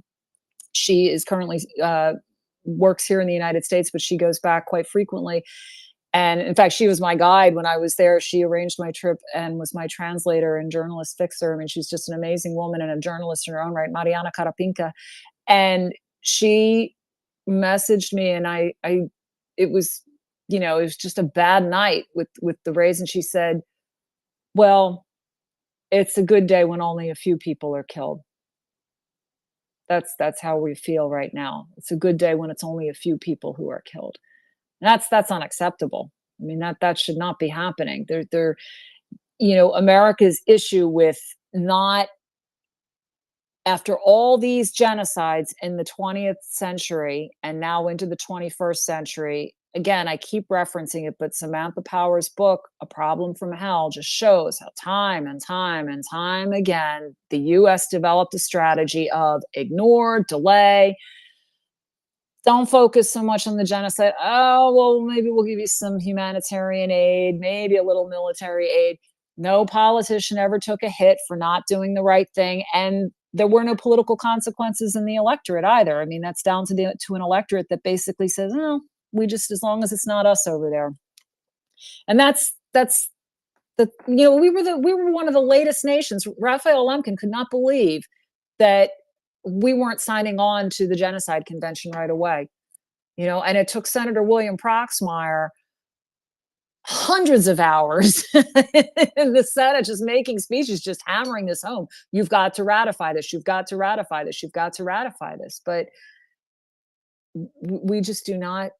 We just have an obstinacy against acting on this and allowing war to mask the reality. You do not need to engage or prosecute a war to commit genocide. Incitement alone is enough to trigger the convention. Incitement alone. And the duty of the convention is to prevent. So how do we live up to a convention if we're not even willing? Because willing is the word, it's not able, it's willing. If we're not even willing to act on this convention when it has been so thoroughly violated in one of the best, if not the best, documented genocide in modern history and history to date. You know, I just don't think you're going to find, with all of the digital data out there from individuals, from agencies, from, you know, media, from satellites, everything. We have more data on this genocide than we have had on any other genocide, and certainly more data than we have on the Uyghur genocide. You know, the ongoing Uyghur genocide. I mean, this is just genocide on display in Ukraine, and we still can't find it in ourselves to act on the convention. So, but yeah, I just wanted to jump on also that distinction for every child between war and genocide, because it's a crucial one, and it bears very directly on aid to Ukraine and how people perceive what's happening there. Yeah, and the technology we have now, and I don't know if you saw the article from the Netherlands today about the police there and Interpol finding 8 kids through facial recognition, geolocation, and they're not sharing, you know, the information about it, about these kids, but just, you know, they were able to find these kids, and that's a pretty good thing, and we're lucky to have that. And the reality is that this genocide, you know, as you reminded me earlier this week, it's, you know, because sometimes I get caught up in the, you know, it's coming up on 2 years since the full scale invasion, but this genocide's been going on for 10, and that is, you know, something that we can't forget. And as I say this all the time. I said this last night on the space. Think of a child who was 10 years old, who was taken and deported into Russia in 2014 or 2015.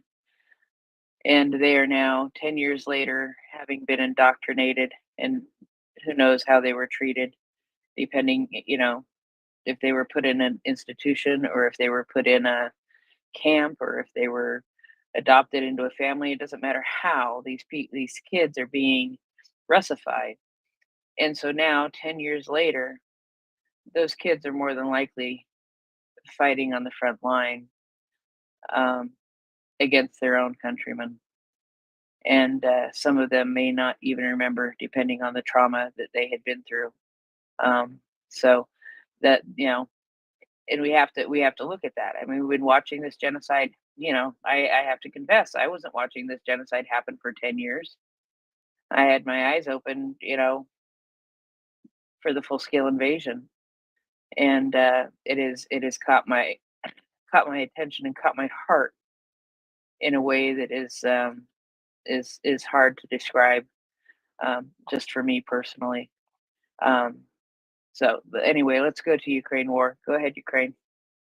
Hey, thank you very much, Prince. Hi, Nancy. Thank you for hosting this space. Always love listening to Gina when she comes up to talk about the idea of genocide in Ukraine. It's a very difficult subject to listen to and talk about it, but we definitely need to continue to have these discussions. And I really appreciate everyone in the speaker panel, all the listeners, for this as well. Yeah, there was quite a few thoughts that I wanted to address. Since I raised my hand, I know there's a lot to cover. But really appreciate the Justin's question about how do you really negotiate with something evil like this. I'm paraphrasing more or less, right? Somebody that's unreasonable, like that's trying to commit genocide, like Russians do in Ukraine right now, right? You just simply don't, and that's really the thought that I wanted to share is that you really cannot negotiate. I just happen to be on probably pretty opposite side of spectrum as far as pacifism and tolerance, appropriate level of response, that kind of stuff. But that's why I really appreciate Gina's coming out, because she's really putting a lot of and thought into really helping me, and I'm sure a lot of other people, to kind of stay somewhat balanced and observe this conflict that's happening. But I'm relatively convinced that the only way to really deal with anything as evil as what we see today happening in Ukraine, that Russia is doing, is really just intense level of prejudice, right? And complete, equally, at least equally proportionate, if not overwhelming, response in equal amount of violence, essentially, right? I think that's really the only way you really stop something like this. And there's two things that come into my mind. They kind of weird things, I guess, but it's the Newton's third law, I think, right? For every action, there's equal and opposite reaction. So when there's evil like this, right, you have to fight it with a different type of evil. And that's probably, I'm paraphrasing, I think, quote from Riddick, because we don't have the luxury to really try to be rational with this.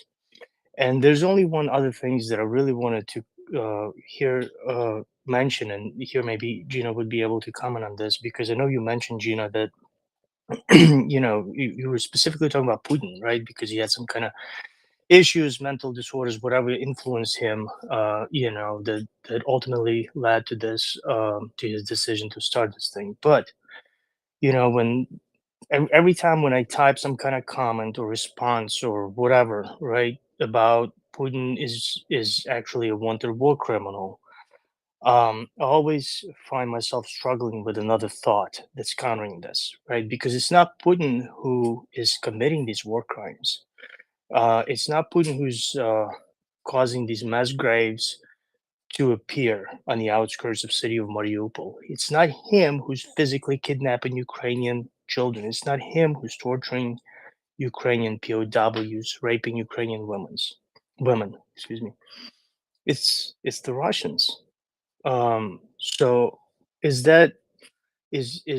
Putin, personification of Russian, modern Russian psyche? Is that what we're looking at? And if so, how do you deal with that? With that type of scale at the individual level? Because I think ultimately, after listening to some of the talks about genocide that you guys had, right? We're talking about, yeah, there's intent and all that stuff, but ultimately you have to hold individuals accountable instead of, because there's really no mechanism to hold a nation accountable for genocide. Again, unless I'm misunderstanding. But anyway, that's really the something that I wanted to hear about. Thank you. Go ahead, Gina. Sure. No, and you're absolutely right. And I don't know what is, I would never presume, because I'm not a trained clinician, and I certainly don't have access to Putin. I don't know what made him like this. I mean, that's a question that, we certainly wonder with so many authoritarian and genocidal leaders like him. What got you to this point? But you're right. I mean, in terms of the actual commission of the acts, the bigger question is, what is it in Russian society or in any society that allows it to become genocidal? And I'm not a student of Russian history. I mean, I think we've all been on a learning curve. I specialized in different areas, before this full scale invasion. And as Heather said, and I remember in 2014 working for a boss who he was brilliant, and he used to run around the office saying, "You people aren't paying attention because you don't understand what just happened in Ukraine, and you need to read this book about Putin. He's a very dangerous man, and this is going to, get only worse." And we were kind of like, oh, okay, and I was starting grad school then, so I wasn't really paying attention to much of anything except my work day and getting my classes done. So, and that's a dangerous place to be, because I wish I had paid attention more. And I'm thankful that I've, for tragic reasons and with the help of my Ukrainian friends, have been able to learn a lot more quickly, and I still have a very long way to go. But when you were talking, I was thinking of something, and we've talked about this before. This one thing I have learned is that we've had a lot of assumptions about Russia that were really, really wrong, or we really failed to really look at the threat that Russia was. And again, just in some of the reading that I've done and the speaking that I've done, I know early on in the first days of the full-scale invasion, I started covering this about a month out, and started asking local Ukrainian leaders and Catholic leaders and historians in my area, because I was working for a local paper, a Catholic paper then, and I started saying, what's going on? And one of the first things they made clear was like, look, the West has viewed Russia. One said to me, he said, academia itself got sloppy, and they accepted the Russian narratives, and they didn't listen to the Ukrainian scholars. And so there's a huge amount of bias, and we're still seeing that. And this is something that I think Timothy Snyder's called out. A lot of people have said, you've got Serhiy Plohi. I mean, they've all said, you've got to stop. You've got to look at the, what the evidence is. But in terms of, Russia, how does Russia get to where it's at? One of the things that came to mind as you were talking, we talked about this a few weeks back on the report, was Confessions at Any Cost, which was a look at torture in the Russian police system. This came out in 1999, and it was put together by Human Rights Watch. So 1999, let's do a little math. We're about 8-9 years out from the fall of communism in Russia. And this report was still showing this was just an endemic problem. I mean, and it was, just to read a little bit from the summary of the report, which you can Google and see online. Again, it's called Confessions at Any Cost, and it was issued by Human Rights Watch. And I'm quoting from the report, the most widespread method of police torture in Russia is prolonged beating. Asphyxiation, suspension by the arms or legs, and electroshock are also common. In addition, police use trusted prisoners in pretrial cells as proxies to beat and threaten suspects into cooperating with an investigation. Police almost always combine physical torture with threats of further physical harm and other psychological abuse. In some cases, torture has led to the victim's death or permanent disability. And then they even identified what they called several forms of prolonged beatings.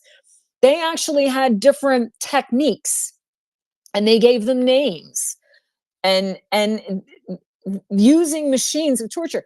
This is for the police doing regular investigations, allegedly. I mean, and the report called it out as systematic.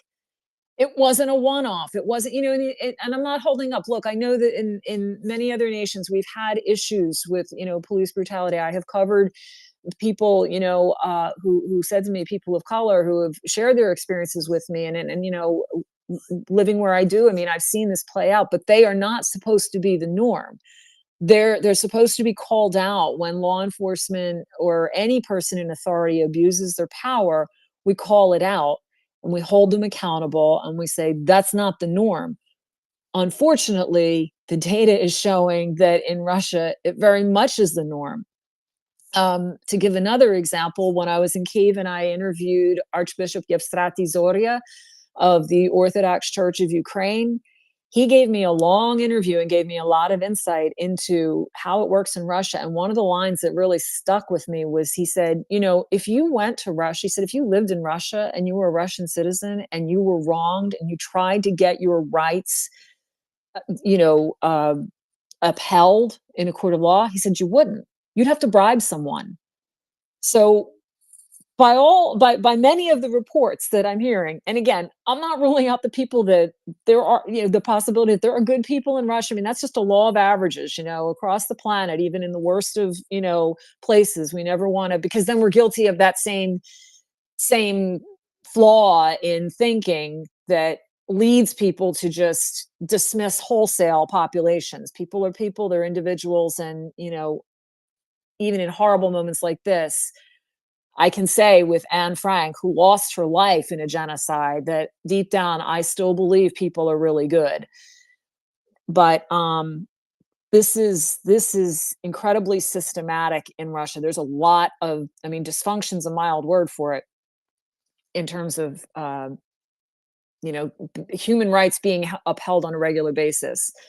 I know that the United States, of which I'm a citizen, has many, many, many flaws and a long way to go in living out, the fullness of what it professes, as Reverend Dr. King, Martin Luther King Jr. reminded us in his "I Have a Dream" speech. But at least we've got a process in place, and at least it's working enough of the time, if we're willing to work it, because that process could very much be in danger too if we don't actively work to preserve it. But I hope that gives a little bit of insight. Again, like when you were talking, I went right to this report on, what is it behind these people? Because we've seen in all of the genocide reports we've been looking at with torture, that it's not just these one-offs or someone got creative. And in fact, a lot of these techniques, that we've seen in the torture of Ukrainians have precedent in things like what this Human Rights Watch report calls out, that there are techniques, that the beatings, that this is ingrained, this is a cultural norm. And unfortunately, it sounds like it is a norm. So, and I have other I have other thoughts on that, but some of those stray into the field of religion, and that might not be in the scope of our discussion here. Religious practice is one thing, but some of these things get more theological, and that might be beyond what this space is set up to do. So maybe we'll someday have another space on that in another dimension, and we can talk a little bit more about some other reasons that I believe this is happening. But those are just some thoughts as to, there's a bigger problem here. You're absolutely right. It's not just Vladimir Putin single-handedly doing that, because that would be to give him too much credit and too much power in a very kind of perverse sense. But what is it with the society that this is continuing? Yeah. And I would love to have that theological debate and conversation. And I would anyway. Yeah, let's do that. But that's beside the point. While I sit here and listen to the genocide segment and take little notes on things that I might want to add, and I also start looking through the news of the morning so that I can share that with people after the genocide segment is done. If you've been paying attention, well, and not necessarily, I didn't say that right, but if you know, and if you didn't know, now you're going to know. There was a huge attack in Kharkiv tonight. Kharkiv was hit very, very hard. And I've just been, literally from 8:51 to, well, this is my time, so adjust accordingly to whatever time zone you're in. 8:51 p.m. to 9:01 p.m. There was a change from 2 to 3. And here it is. The number of people killed as a result of the occupier strike on Kharkiv has increased to 7. Among them were 3 children. 7, 4 years old, and a 6-month-old baby. Why do I want to talk about genocide? That's why. I read reports like this all the time. I've read, this is a horrid, awful incident where Kharkiv was bombed. But there are things that are done to children on an individual basis and very deliberately also. Not saying that this isn't deliberate. Don't take me wrong on that at all. I'm saying one-on-one kind of things that are killing children. And yeah, I mean, it's one of the things I keep track of. I keep track of the Children of War website. You know, at this moment, the Children of War website says 523 dead children. They will have to change that. They don't always do it the next day. Sometimes it's the day after. That'll be increased to 526. I remember not all that long ago when we got to 500. And now we're a quarter of the way to 600.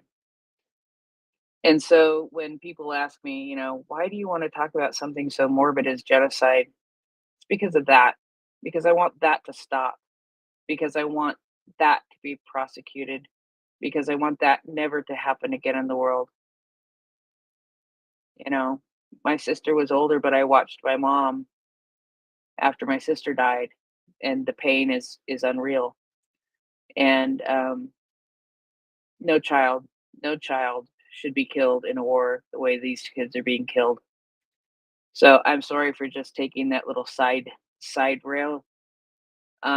But I literally was just thumbing through from the head of the Kharkiv Oblast. I saw this news, and initially it was 2, and then within minutes it was updated. 10 minutes later, it was updated to 3, including. So, thanks for indulging me and letting me share that information with you. It's hard information to share, but it's information we need to know. You know, because I'll remember tonight during the genocide segment, I told you guys this, and I told you that we've gone from 523 children killed in this war to 526 in the blink of an eye. Justin, go ahead.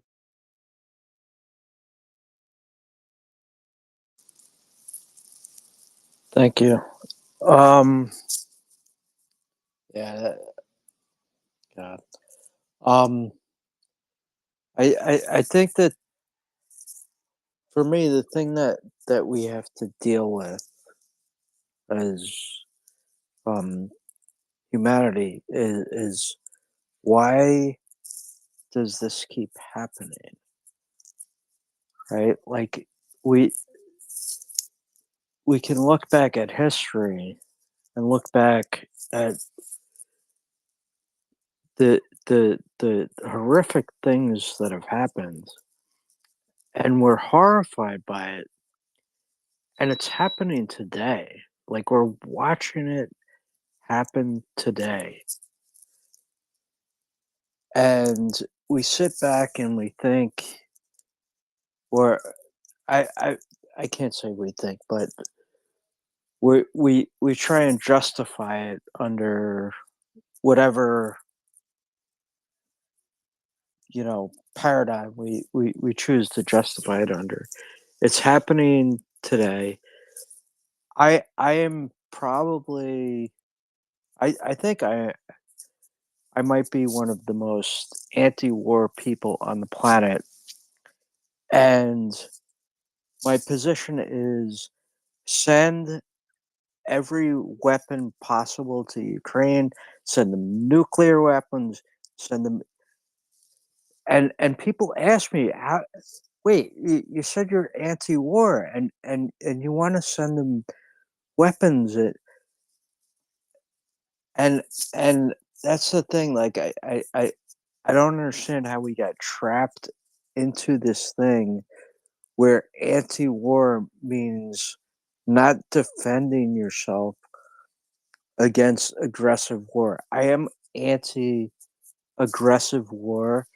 I am 100% for the right of people to violently, in any way possible, defend themselves against aggressive war.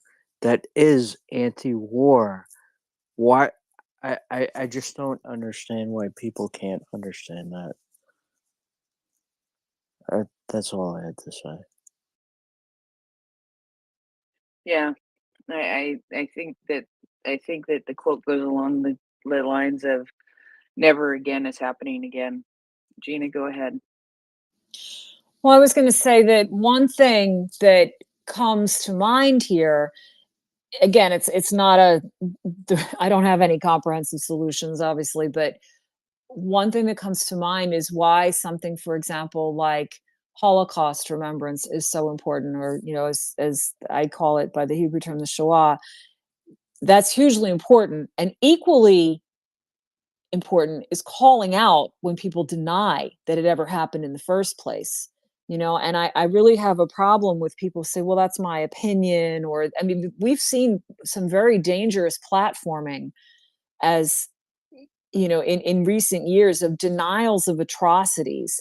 And right now, it contributes to genocide in a very real way when we have people who are denying it, when we have people who are distrustful of media, and that plays very much into the Russian propaganda narrative. Right now we have, and Russia has spent a lot of time and a lot of money over the years in sowing distrust and sowing false narratives. And the goal isn't to convince. The goal is simply to get you to question enough that you kind of don't want to believe anyone because you can't get the story, and it becomes psychologically and cognitively burdensome. And you think, well, I can't figure this out.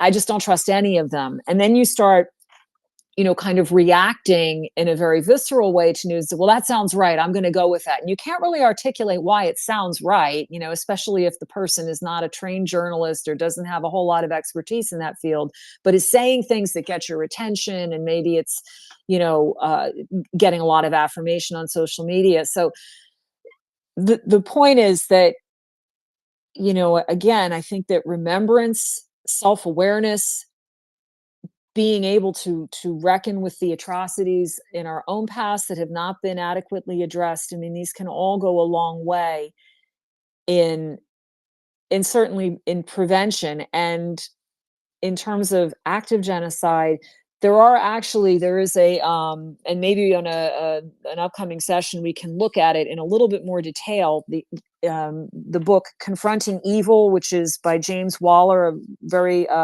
well-known genocide scholar.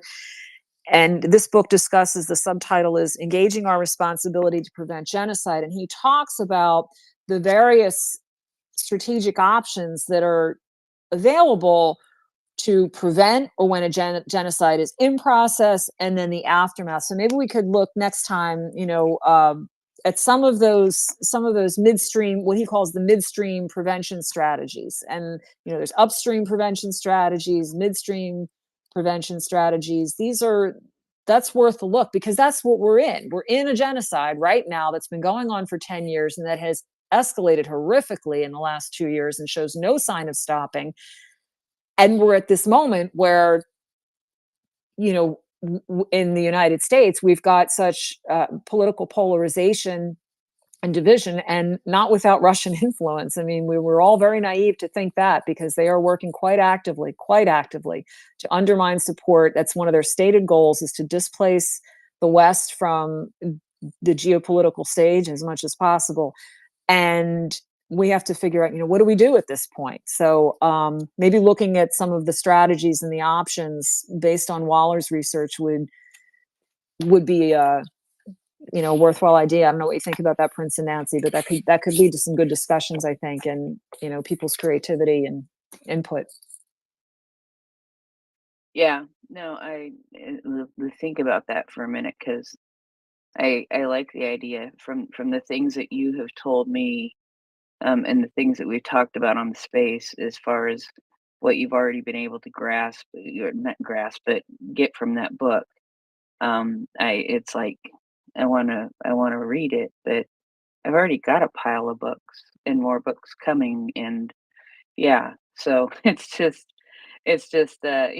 finding that time, and and every time you think you're gonna find that time, something else happens where you can't take that time, and I know you get it. Anyway, Chris, go ahead. Yeah, hi. I haven't been in the space long, but I heard something very interesting that made me put my hand up. Yeah, how does a society become genocidal? Right. I mean, agree with everything you've all been saying. But also, I've read a lot about World War II and in between the wars and how Hitler rose to power, how he garnered support and whipped up his German population into this position where they were actually willing to undertake this war against the rest of the world. The way I see it, it's like, there's a lot of conspiracy theories around at the moment, and it has been in recent years. And people always say, "Oh, follow the money." I don't think it's so much about follow the money. It's more about follow the wounded pride. It's all about pride. And Hitler was really hugely upset after World War One by the humiliation that Germany received by being beaten, and then by the Versailles Treaty. He never got over it. He blamed all his enemies, firstly the generals, and then the Jews, the bankers, the Bolsheviks, you name it. He had a list of enemies, and he never got over it. And it's the same with Putin. Different style of guy, right? He wears a suit, not a military type uniform, but it's the same thing. But these guys, they take about 20 years to get going, but the first thing they do is dismantle the institutions that place safeguards on the society. They can start to take over the media and control the stories and information that everyone's receiving. And it's one thing after another. And I firmly believe that, I mean, I've read a hell of a lot about Hitler and Stalin. I firmly believe that Putin spent his life studying those guys, not studying people that would help his country to become prosperous and successful. It's all about getting vengeance or getting one up on your enemies. Getting back at them and reconquering land that you think is yours. I mean, I could talk all day about this, but I don't want to go on for too long, so I'll stop there. Thanks. Thanks. Yeah, that's a good way to think about it. And go ahead, And Nancy. Chris, one of the things that immediately takes me back to, and we've discussed here quite a lot, is the 10 stages of genocide. Because it's not, when people start to really pay attention is typically in the extermination phase.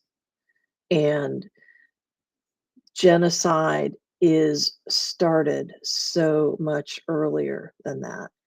And actually, Gina, if you wouldn't mind just stepping the group through those again very quickly, I'll throw a link up into the mega thread. It'll be at the bottom of it with the graphic associated with it. But I think it's very timely to touch on that. Sure, absolutely.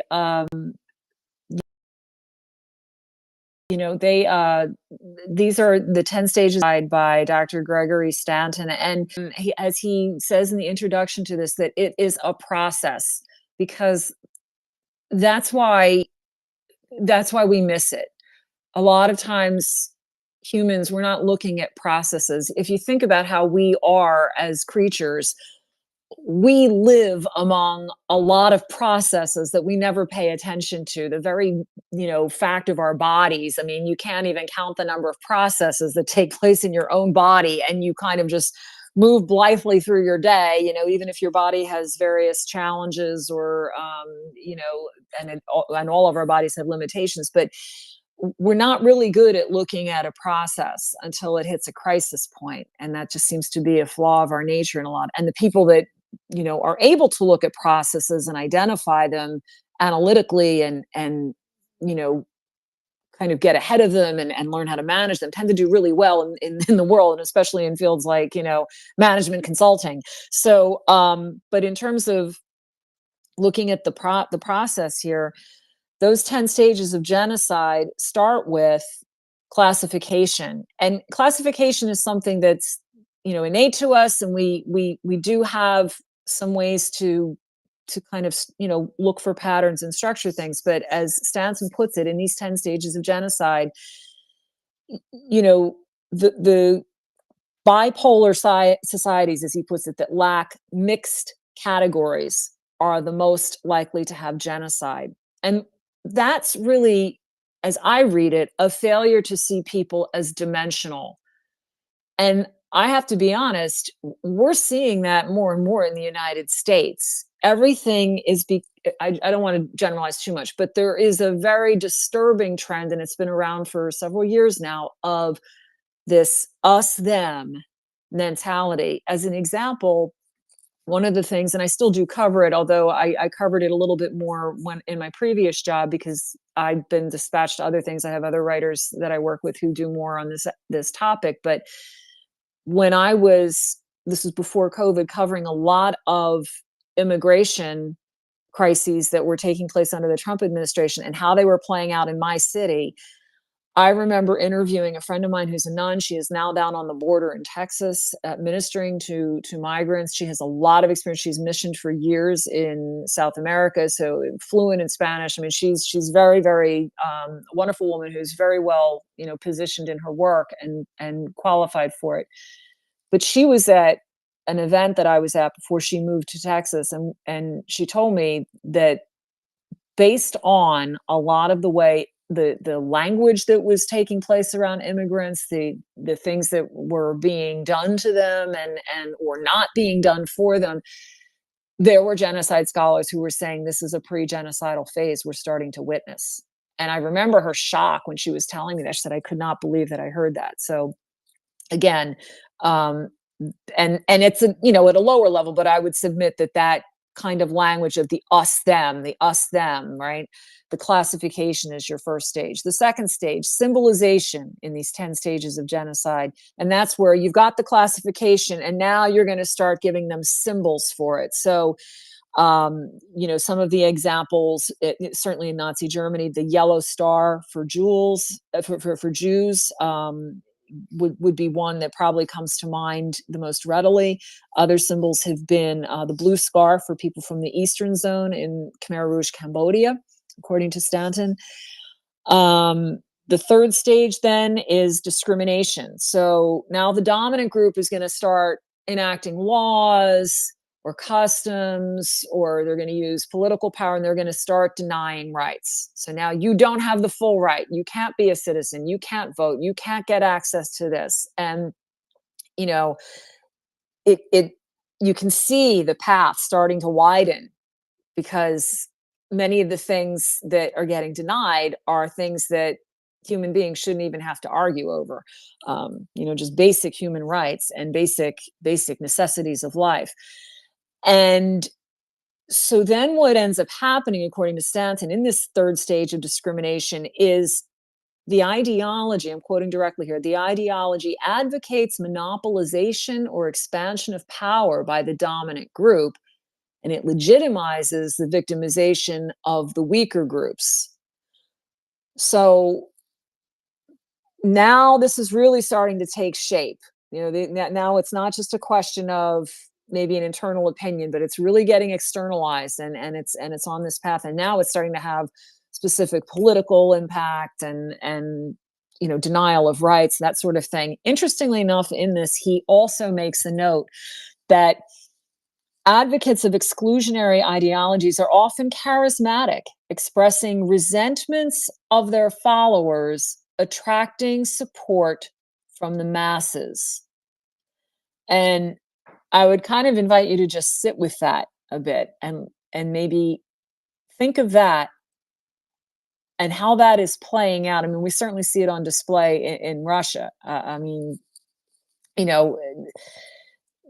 Certainly Putin has built his social contract with his people on basically, I'll give you security after the tumult of the fall of communism. Don't you ever question me. I'm the strong man, and this is just how it's going to roll. And then with his oligarchs, it's, you can get away with as much corruption as you like, but don't you ever oppose me, or you'll go out a window or drink tea or suddenly commit suicide. And that's pretty much how it works. So under an authoritarian ruler. But, I would invite us in the interest of genocide prevention and supporting Ukraine to start thinking about some ways that some of this might be taking some root here, some of these same dynamics. Again, charismatic, expressing resentments of their followers and attracting support from the masses. And just to expand on that point there, anytime you see because we've talked before in this space about how the data is showing a regression of democracy. And that's frightening because it's frightening on any level. But what's frightening is that it's taking place in societies that had functioning democracies. It's not a question of all democracy. If we say, as Michelle Bachelet, outgoing from the UN, and so many other people, scholars have pointed out, just do a quick search on regression of democracy, Freedom House, all these people have been putting out papers, and it's like a 20-year trend line. The thing is, it's not as if these aren't nations that knew democracy. It's that they are gutting their own democracies. And how does that happen? Well, in a sense, when I hear this line in stage 3 of the process of genocide, discrimination, charismatic leader expressing resentments of their followers and attracting support from the masses. What are the resentments there? What's not happening in the social contract that resentment is building up like this, and that the people feel the need to throw their weight behind someone who is tapping more into raw emotion than actual logic? That's a danger sign, because that can lead to genocide. And how many times have we seen videos coming out of Russia where we think, oh my goodness, like, how could they say this? Like Putin's grannies, those women that dance around. And I have no idea if they're paid and if they buy any of that, but my sense is that they probably do. And they, express these horrible, sentiments towards Ukrainians, how much they love Putin. And you just think, oh my goodness, how is this possible? But the nonsense, the deadly nonsense that we see on the state propaganda channels, just the wildest. It's just ridiculous. It defies belief. But apparently it's working, because unfortunately the best polling that we have, which would be through probably the Levada Center in terms of social polling in Moscow, and it's hard to get good polling, of course, in a lot of societies like that, but this is one that's pretty trusted. There's still pretty strong support on behalf of the Russian people for this war, for this genocide, which they call their special military operation. They're not really as much concerned so much about Ukrainians as they are about, well, if they articulate any disagreement with the war, it's more along the lines of, we don't want our people to suffer. But there isn't that compassion that we never should have been there in the first place. We violated a sovereign nation's boundaries. Our nation has committed atrocities. There's none, stolen children. There's none of that, or very little, if any. So again, I'm sorry I'm taking a little long to go through these things, but I think that it is worth using some of Stanton's language here, as opposed to just rattling these things off, because he's explaining what he means by these. So those were stages 1 through 3. So up to stage 4, and we have dehumanization. One group denies the humanity of the other group. Members of it are equated with animals, vermin, insects, or diseases. And this is critical here. Dehumanization overcomes the normal human revulsion against murder. And you think to yourself, how could people do this? Well, they do this, or what allows them to override that innate it's wrong to kill mechanism in us. It's wrong to kill your fellow human beings, unless, God forbid, you're in a situation where your own life is threatened or your loved ones, and it's an act of self-defense. And even then, you still know, you still feel horrible about it.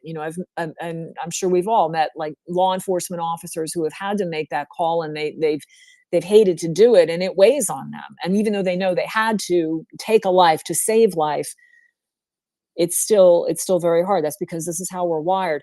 But dehumanizing the other enables or permits that,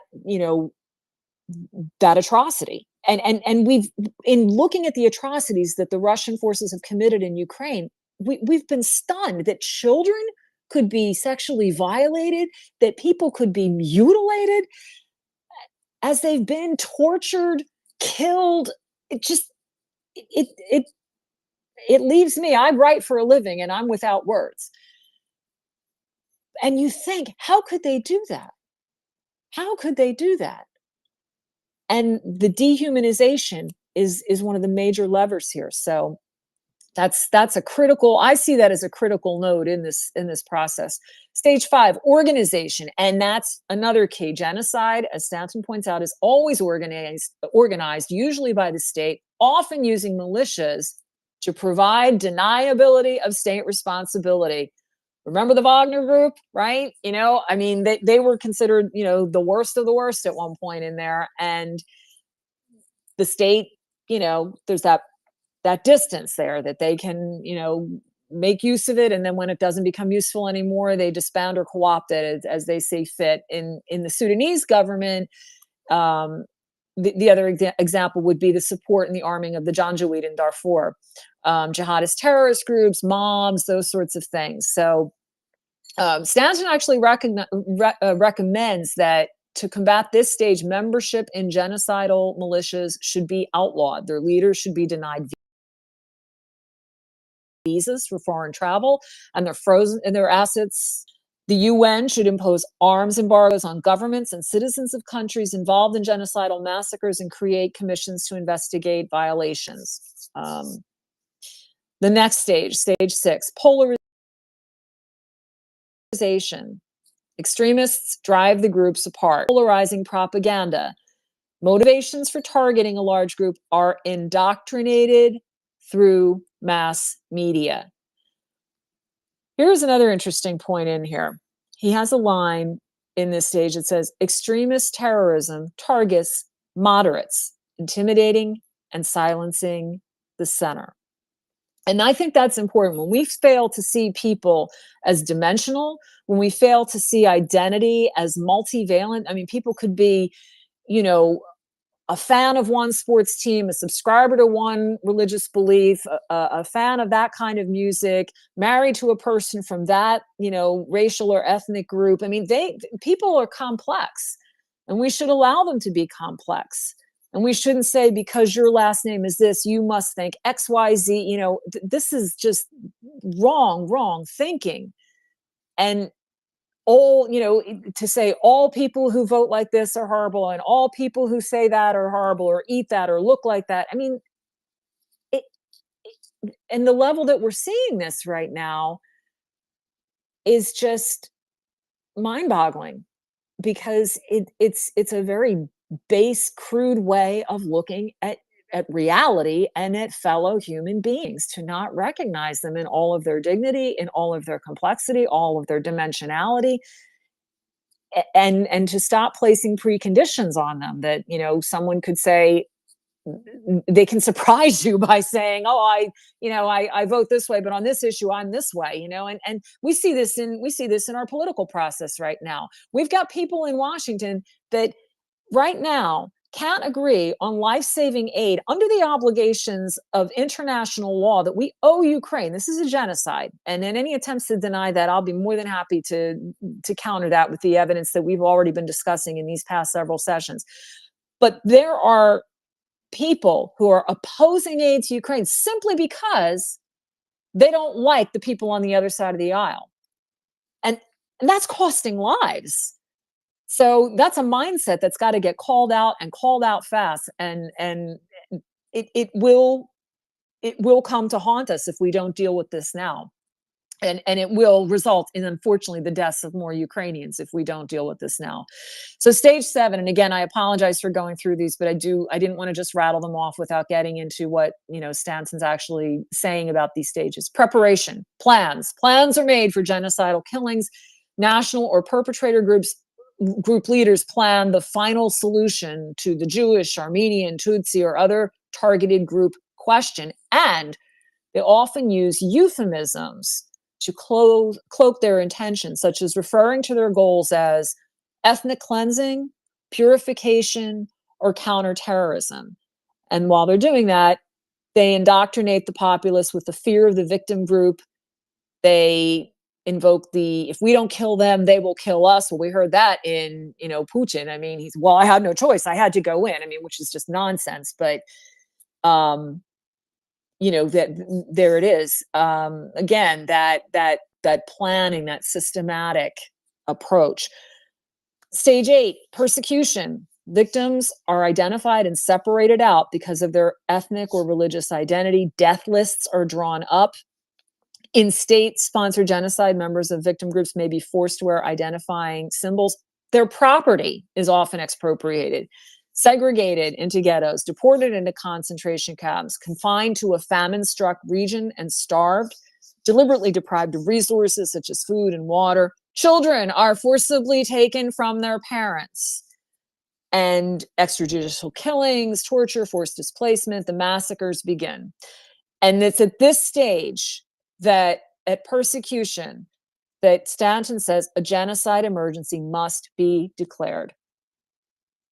If the political will of the great powers, regional alliances, UN Security Council, UN General Assembly can be mobilized, armed international intervention should be prepared, or heavy assistance provided to the victim group to prepare for self-defense. And then, of course, humanitarian assistance as well. Stage 9, extermination begins and quickly becomes the mass killing legally called genocide. It is extermination to the killers because they do not believe their victims to be fully human. Militias that partner with the state are often pulled in at this point to aid in the in this very active genocide. And interestingly enough, this is the other stage, stage 9, that Stanton says at this stage, only rapid and overwhelming armed intervention can stop. And I have to agree. I mean, we talked about what's going to stop it, in terms of what we're dealing with now. And while no one wants to see more bloodshed, what can someone tell me what will it take? I mean, if you have a genocide scholar here who is saying, if you're at stage 9 of this, and again, I want to give props to the genocide scholars whose work we've been studying. We know that the term genocide is often used in everyday, a lot of these terms are used in everyday language in a way that's not as precise, it's not as legally defined, but there are people that have done magnificent work over these past 50, 60 years. I mean, genocide studies as a field is fairly new in the academic disciplines roster, but it is incredible the amount of thought and effort and research that people have put into this. And I really commend them. I mean, and then the thing is, when we say genocide, when we in these sessions say genocide, when people say, oh, well, that's just a relative term. No, it's not. It's very precise. And there's a lot of research around it, and there's a lot of thought around it. And you can be confident in using this term in discussions of, about Ukraine and what Russia is doing in Ukraine with the people in your sphere of influence, because it is well documented, and it's a very robust field, a young field, but very robust in its language, its terminology, its logic. So again, you're not just throwing around a quote unquote inflammatory term. So stage 9, you're at the part where Stanton is recommending rapid and overwhelming armed intervention. And then the 10th stage, and this is, he does have another caveat in here. He does note that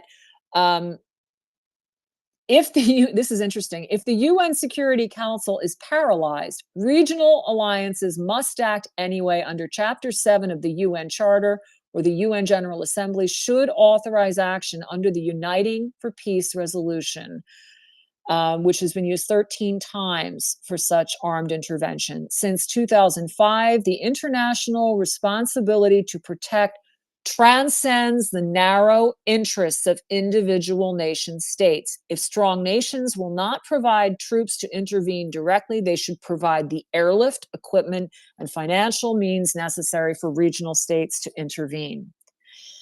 And then finally, and again, this is a genocide scholar. I mean, someone who presumably enters this field so that he can contribute to ending the very thing that he's studying. The 10th stage is denial, and he says that is the final stage that lasts throughout and always follows genocide. It is among the surest indicators of further genocidal massacres. The perpetrators of genocide dig up the mass graves, burn the bodies, try to cover up the evidence, and intimidate the witnesses. They deny they committed any crime. They often blame what happened on the victims. They block investigations of the crime, and they continue to govern until driven from power by force. When they flee into exile, there they remain with impunity like Pol Pot or Idi Amin unless they are captured and a tribunal is established to try them. And he says the best response to denial is punishment by an international tribunal or national courts. Hold these perpetrators accountable. That's what we have to do. So I apologize. I went on way too long, probably with those 10 stages of genocide by Gregory Stanton, but I encourage you, when you get a chance, to read through them. Nancy's got them in the nest, and they're a great resource to have. And being aware of these stages, being aware of this as a process, will help us not only to intervene in Ukraine in a way that is going to produce some results of ending this genocide and beginning the path to justice and healing for Ukraine, but that will all prevent future genocides. Yes, absolutely. Nancy, I'm confused about hands. I apologize. I'd say let's go back to Chris, since he had asked the question that for the benefit of the audience. So let's go back to Chris and then to Ukraine War Update. Yeah, that was great. I don't really want to interrupt Gina if she's got anything else to say, but number 6 and 7, I think it was, mass media, controlling the mass media, then dehumanization.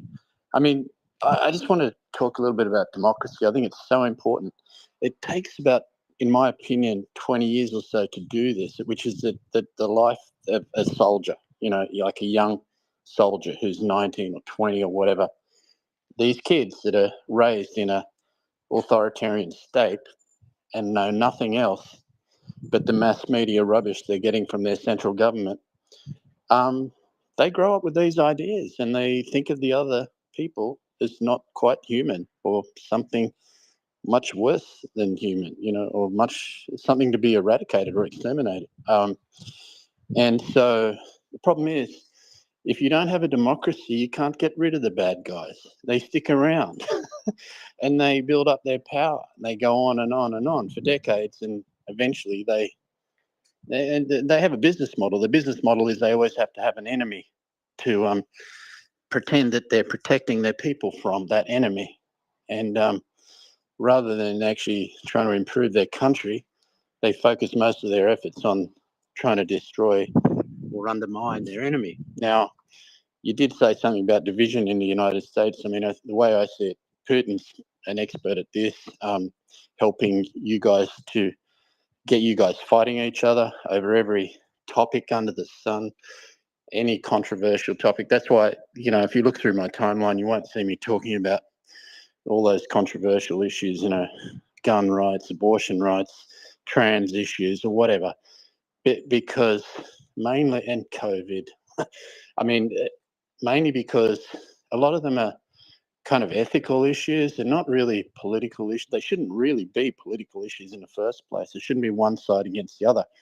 The country needs to know who the real enemy is and start to face that rather than fighting each other and tearing each other apart. So, look, the other thing is someone like Putin, he's a master of this. He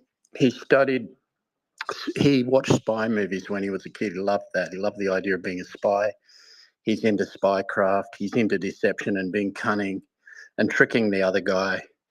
He also practices judo, which is a sport that sort of relies on using the weight of your opponent.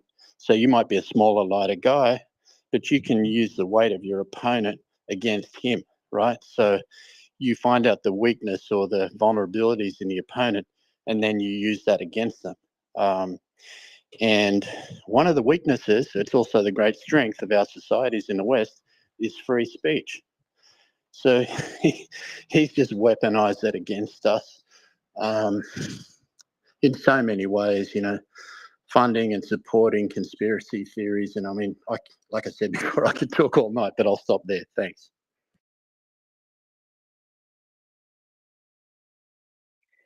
Thank you so much, Chris. There we are. Ukraine war update. Go ahead.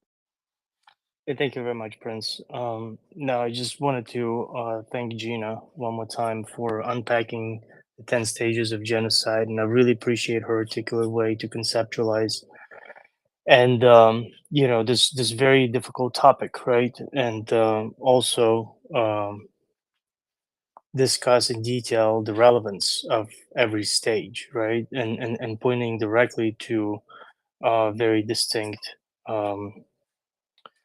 things that we observe today that are happening in Ukraine. So also, I just really wanted to express my heartfelt gratitude to everyone in this space, especially to you, Prince, for your intellectual, not intellectual, but what am I trying to say here? The emotional intelligence, I guess, right? I know it's very difficult to express sometimes, and continue to talk about this very difficult subject of genocide, especially when we observe in real time, innocent children, being victimized. Their lives are being taken as conflict unfolds right in front of us. It's very difficult, and I know it takes cognitive perseverance and intestinal fortitude to push through this stuff. And you guys all are true leaders for doing this and not looking away. So I'm forever grateful for that. And on a positive note, right, when we get together to talk about or listen to each other, about all this stuff that's happening, we're not just coping with this stuff, right, but we're also doing things to make sure it's not going to happen again. The justice will prevail. Ukraine will win, and evil will be punished. I have zero doubt in this. As difficult as it might look today, it's always darkest in the dawn or something like that, right? They say before the sunrise, and it will definitely get better because of people like you guys. Thank you so much. The other thing that I just wanted to say to the point that who was it, James? I think he left. An earlier speaker was talking about basically providing all the weapons and stuff to Ukraine, and he's generally against the war. But he basically got to the point to where he's like, give Ukraine everything to include nukes, right? I can definitely relate to that feeling, and I'm sure a lot of us can, right? And it's just kind of I remember listening to, I think it was Zelensky who said this thing that just continued to resonate with me on a daily basis. Democracy must be better armed than tyranny, right? That's the stuff that we really have to do. And to his point, because he was surprised about, not surprised, right, but he's, a lot of us kind of feel the same way. We're very discontent about the fact that this never again thought that we had and adapted and studied for so many years after World War II is repeating itself. That to be so I just wanted to do some personal reflection on this. I'm not surprised that it's happening because I expect evil to come back and do evil things. The thing that I struggle with the most is how long it takes for the good side to react to contain this evil. That's the frustrating part, right? It should not take this long. It should be a very immediate response. As soon as the evil rears its ugly head, it needs to be smacked, it needs to be destroyed with utmost prejudice. And that's the frustrating part that I have really hard time coping with, because this should not take as long as it is taking for Ukraine to be able to receive whatever means, whatever weapons necessary, whatever aid they need to defeat this evil, to liberate their people, to push away this genocidal dictator with his cronies. also to the point that Chris made, not last comment, but the previous one about, I think the parallel was basically he made was with Germany after World War One, essentially, right? When the one of the reasons, maybe Russia's acting the way they are because the wrongdoings that they perceived that were done to them, right? And that's the big one. I think it's a very important point that a lot of us miss when we trying to understand this conflict is that for Russia, the Cold War never ended, right? They were never really our allies.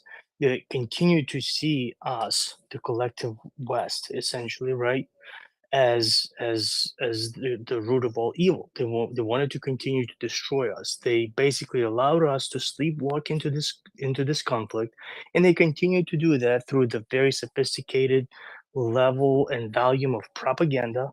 And that's another kind of point that's really frustrating to combat, but that's another reason I'm so grateful for this space and everyone that's here today, because you guys are taking a very this very direct steps and specific steps to counter that. And lastly, Gina, I have to admit, as much as I love listening to you, it was really difficult for me to do it tonight because all those points that you made, right? I mean, first of all, 100% agree with everything you said. But the reason it was difficult to read is not because of the points that you were making, but because it does, I'm doing big air quotes here, news of Tucker Carlson's interview, right? When he's trying to pretend to be this reporter who's providing this in-depth view or whatever for Russia, right? And it's just pure garbage. And the frustrating part to me is that only if people would listen to you, Gina, really understand, especially when you were talking about this uh, systematic approach in Russia to deal with the way the police, I guess, treats the criminal investigations and things like that, right? The systematic torture of just regular people inside Russia, even, right? So there could be no surprise, really, or there shouldn't be any surprise, maybe why Russia's acting or Russians acting the way they are acting in Ukraine. um yeah, that's one of those things that's really frustrating for me, but it also kind of motivates me to do more, right, to kind of spread the words that you were talking about earlier today, and let people know about this stuff instead of letting them listen to this charlatan Tucker Carlson and his pathetic interview of with a war criminal. But anyway, I'm gonna stop talking. Thank you so much, everyone in the space. I will continue to listen for a little bit longer. Eventually, I'm gonna drop. It's getting pretty late here in the East Coast. It's almost 1 a.m. I gotta get some sleep at some point. But yeah, much love. Jerome Graham Slava. Slava. And yeah, and we endeavor to wrap up by 1 a.m. Eastern time because 2 out of the 3 of us are in Eastern time, and yeah, I do it daily, but and I'll be on for a couple hours even after that. But we do try to wrap up around 1 a.m. just to send a few people to bed because we know that it's a late night. Gina, you had something to say. Go ahead. Well, actually, I was going to say if Bull Terrier, because I know Bull Terrier has been waiting for a while, so I want to give them a chance to speak, and then I can loop in with my one of the observations I had that I just to add on to what I was saying earlier. So, No, that's good. That's fine. Bull Terrier, good morning. Yeah, hi, good morning. And thank you so much, Gina. I only caught the last sort of 20 minutes or so of that discussion, but it was very, very thoughtful. And thank you so much also to the co-hosts. And it did make me think about something kind of interesting when we talk about stage 4, dehumanization. Now, I just want to preface this with I'm not a MAGA supporter, and I'm not suggesting that MAGA supporters are facing genocide. However, what do we think about MAGA supporters being referred to as maggots? Because, this has happened on MNBC, Eric Dyson, Michael Cohen. some NATO supporters have repeated this. I goodness knows, I may even have liked a post like that at some point in the past, 2 years. Should we be more careful about the language? Should we instead be, with Trump supporters engaging, explaining, putting forward evidence? Because otherwise, maybe we're at risk of just provoking a hardened response from Trump supporters who might be open to reason, but also possibly provoking violence against Trump supporters. I don't know. What do you think? Yeah, I mean, me personally, I have to agree with you in that, and I have some friends who are, and I've locked antlers with them a few times. Believe me, I can tell the media that they're imbibing, and they're very trending towards MAGA. I know some of my colleagues have expressed frustration, because they have relatives who are leaning in that direction, and at the same time, again, going back to my earlier point about, focusing on human dignity and the multidimensionality of people, I absolutely agree that if we, and I know that everyone may not agree with it in this space, and believe me, I can't even, I'm a Catholic, and I can't even tell you how many times I've had to march into the confessional and be like, I mean, not to reveal the secrets of the confessional, but let me just say that my anger at Putin has, has led me to, as a Catholic, have to confess some sins about, railing and I'll struggle with, not posting things that I would really like to post on X or Twitter or whatever we're calling this platform these days, when I see things, because this hits you at the gut level. It's very hard to watch people endure a genocide and have that agony and anguish compounded by the mockery of people like Donald Trump Jr. and unfortunately the Trump administration. I'm not telling anyone, or Trump camp, I'm not telling anyone here how to vote. I'm not disrespecting differences of political opinion, but I will say this: anyone who engages in dehumanizing language towards anyone else, that's a major red flag, even as difficult as it is with Putin. And believe me, it's through gritted teeth that I say this. I know, at least for no other reason than logically speaking, that if I engage in dehumanizing even those who support this genocide, then ultimately I've betrayed me personally, I've betrayed my faith, and the God that I serve. And I've also betrayed what Reverend Dr. Martin Luther King, who was, really one of my mentors, if you will, in terms of his work. What he said, no matter what you do to me, I will not give you the power to make me hate. And that's where we do lose it. So if we're going to stop genocide, it's a tough commitment, because when you've been wronged, and that doesn't, by anything that I've just said, does not mean that we rationalize, that we don't hold people accountable, that we don't pursue justice. Those are extremely important, because then we will have done a disservice to the victims, and then also to future generations, by saying that you can just brush away genocide and then it doesn't matter, it just goes away, it flames out and goes away, and then people just get on with their lives, and that's just not what we're called to do. I mean, that is not what the convention calls us to do. That's not what basic human moral principles, regardless of where your background in other areas, or your thoughts, your leanings, whatever. I mean, there's just some common ground rules here, folks, that, we've got to establish. It's a small planet, a big universe, and this is the way we've got to roll. So, yeah, no, I agree. And I think too, just even from a practical perspective,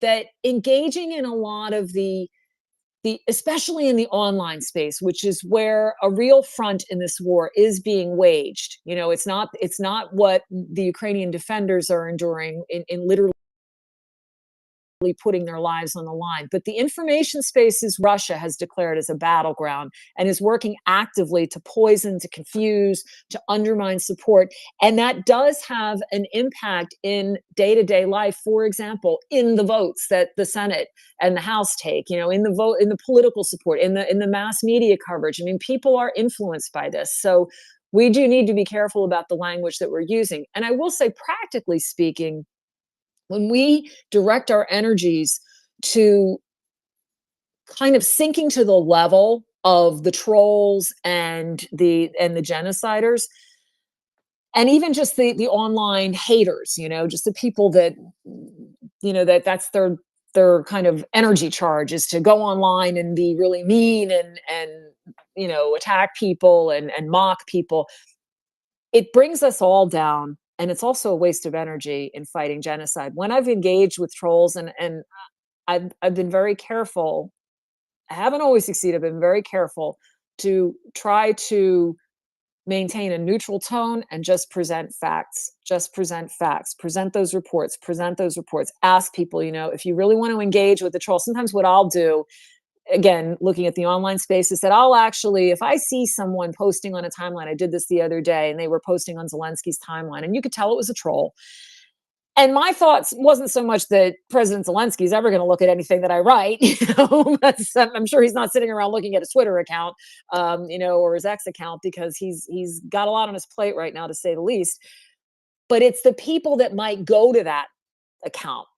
And sometimes I will make sure that I insert the New Lines reports there, the Genocide Convention there, and or the International Criminal Court arrest warrant against Putin and Lvova Belova.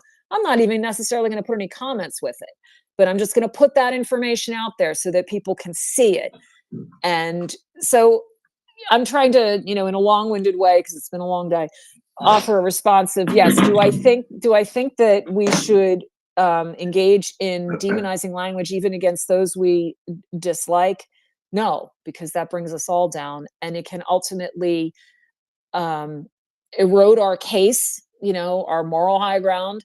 It erodes us all. And it's not, is this what we want to pass along to our children and future generations, that when someone is not acting human, the way to counter it is to remind them that they're not human and make ourselves a little less human in the process? We all have to come up higher here. I'm not saying it's easy. And at the same time, I want to throw in another caveat before I wrap that part up, is that in no way, shape, or form am I suggesting that the Ukrainian people do not have the right to their anger, do not have the right to their grief, do not have the right to their sorrow, do not have the right to take as long as they want and need to achieve healing for them. I've talked to His Beatitude Sviatoslav Shevchuk, and he has said, people, of course, are trying to say, oh, why don't you just get on and forgive and make an agreement? And what they really are looking for is appeasement, because it's inconvenient for them. They're not thinking of what is right here.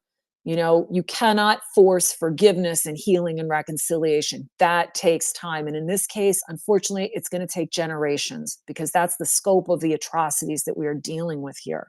And the Ukrainian people, as I said, they don't need me to tell them that. They certainly have the right to all of the anger and grief and sorrow and calls for justice that they are, so rightly entitled to. And that we as a community have to stand with them in that, so that all of us can preserve, and I keep coming back to it, human dignity, human flourishing. That is a common ground that I hold to, because as a Catholic journalist, my faith teaches me that I and all the other human beings on this planet are made in the image and likeness of God. We're not all showing that, but that's the baseline. And we have got to keep that in mind as we address genocide and all of the other atrocities and all of the other phenomena that keep us from being who we are really meant to be. Thank you. Good morning from the land good afternoon at 2:00 in the afternoon at 2:03 in the workers' paradise of Perth, Australia. Will, go ahead.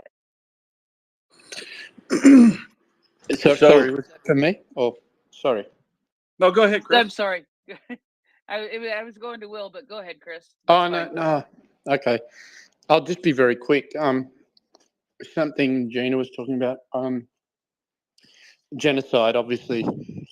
But relating back to what I was saying before about Putin using our weaknesses, or trying to study us and then using our weaknesses or what we're interested in against us, right? So how did he start this war? By claiming there was a genocide happening in Donbass, right? So he plays on. He's very clever at using our media and now the social media and the internet, of course, to spread his false messages to justify what he wants to do. Yeah, I'll stop there. I just want to hear your comments on that. Thanks. Gina, do you want to answer that, or do you want to go? Oh, to Will sure. next? You mean, yeah. Oh, you mean the pretext of genocide? Yeah, and that's No, I mean the fact that these criminals, these war criminals, authoritarian leaders, they use what we're worried. How can I put this?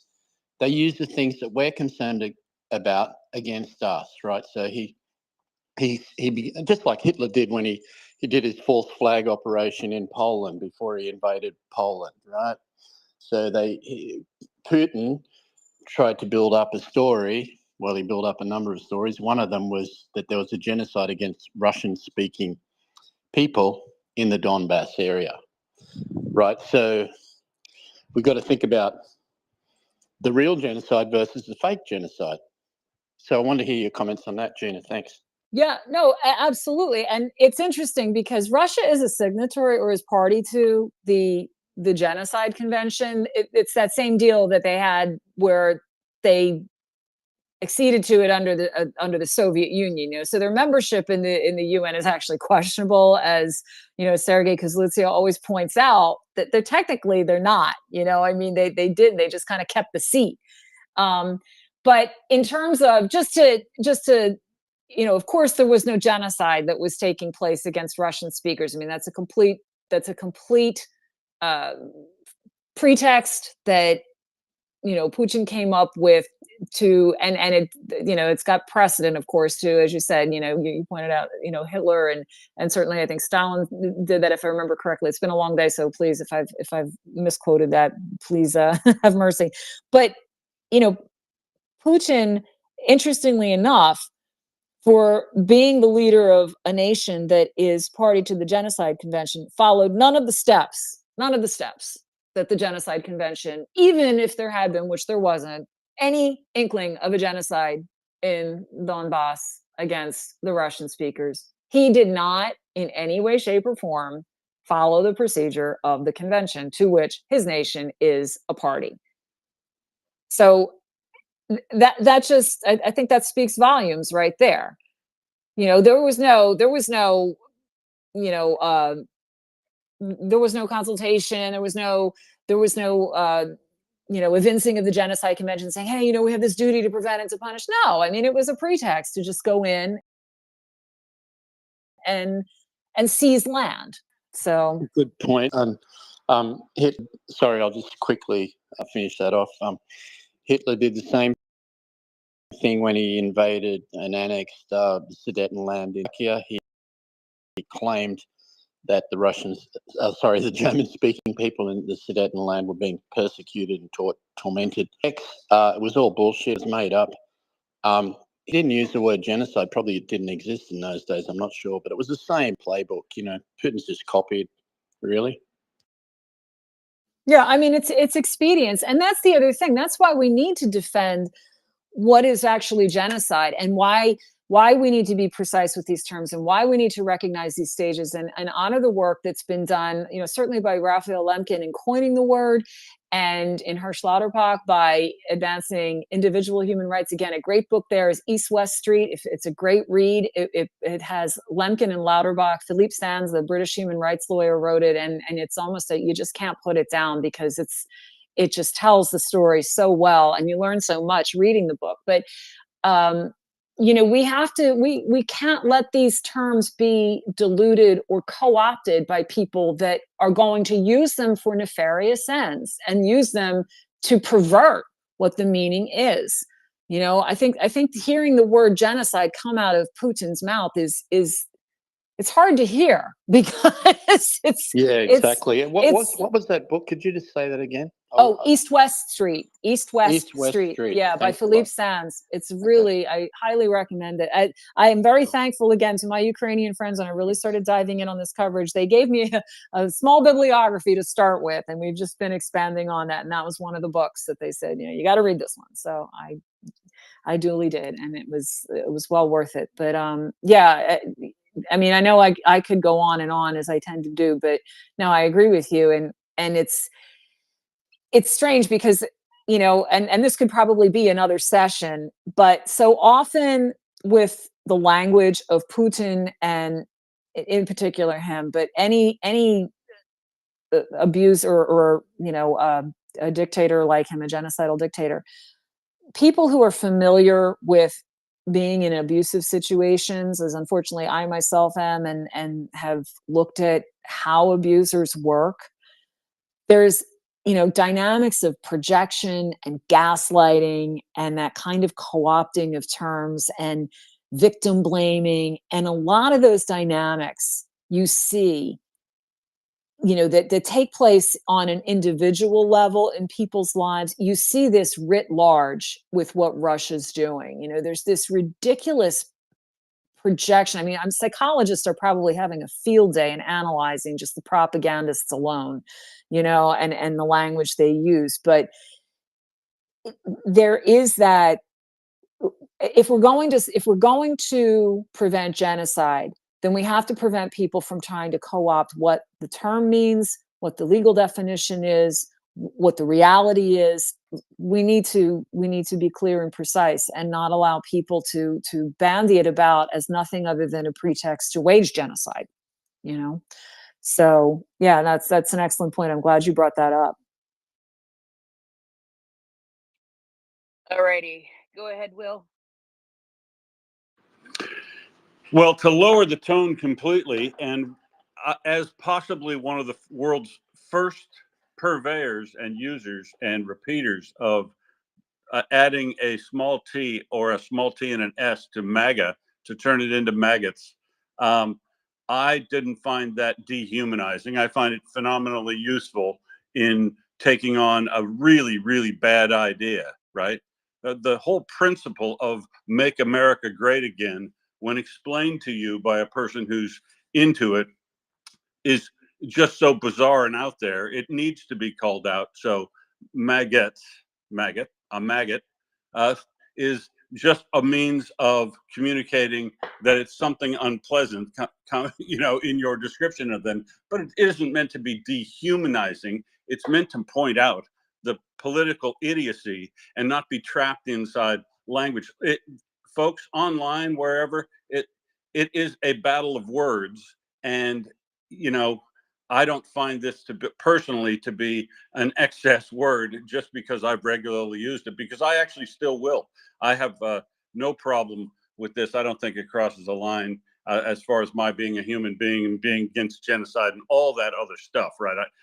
I don't even see it being a slippery slope, because I don't have a pattern of using that term, you know, or deprecating terms against these people by their race or religion or any other thing. This political ideology is a confabulation, and I have every, I should take it on with every language use I want, even if it's a little bit offensive, because that's kind of the point. That, you know, sometimes you need to be offensive a little bit in order to get your point across. And that's all that is, really, in my use of it.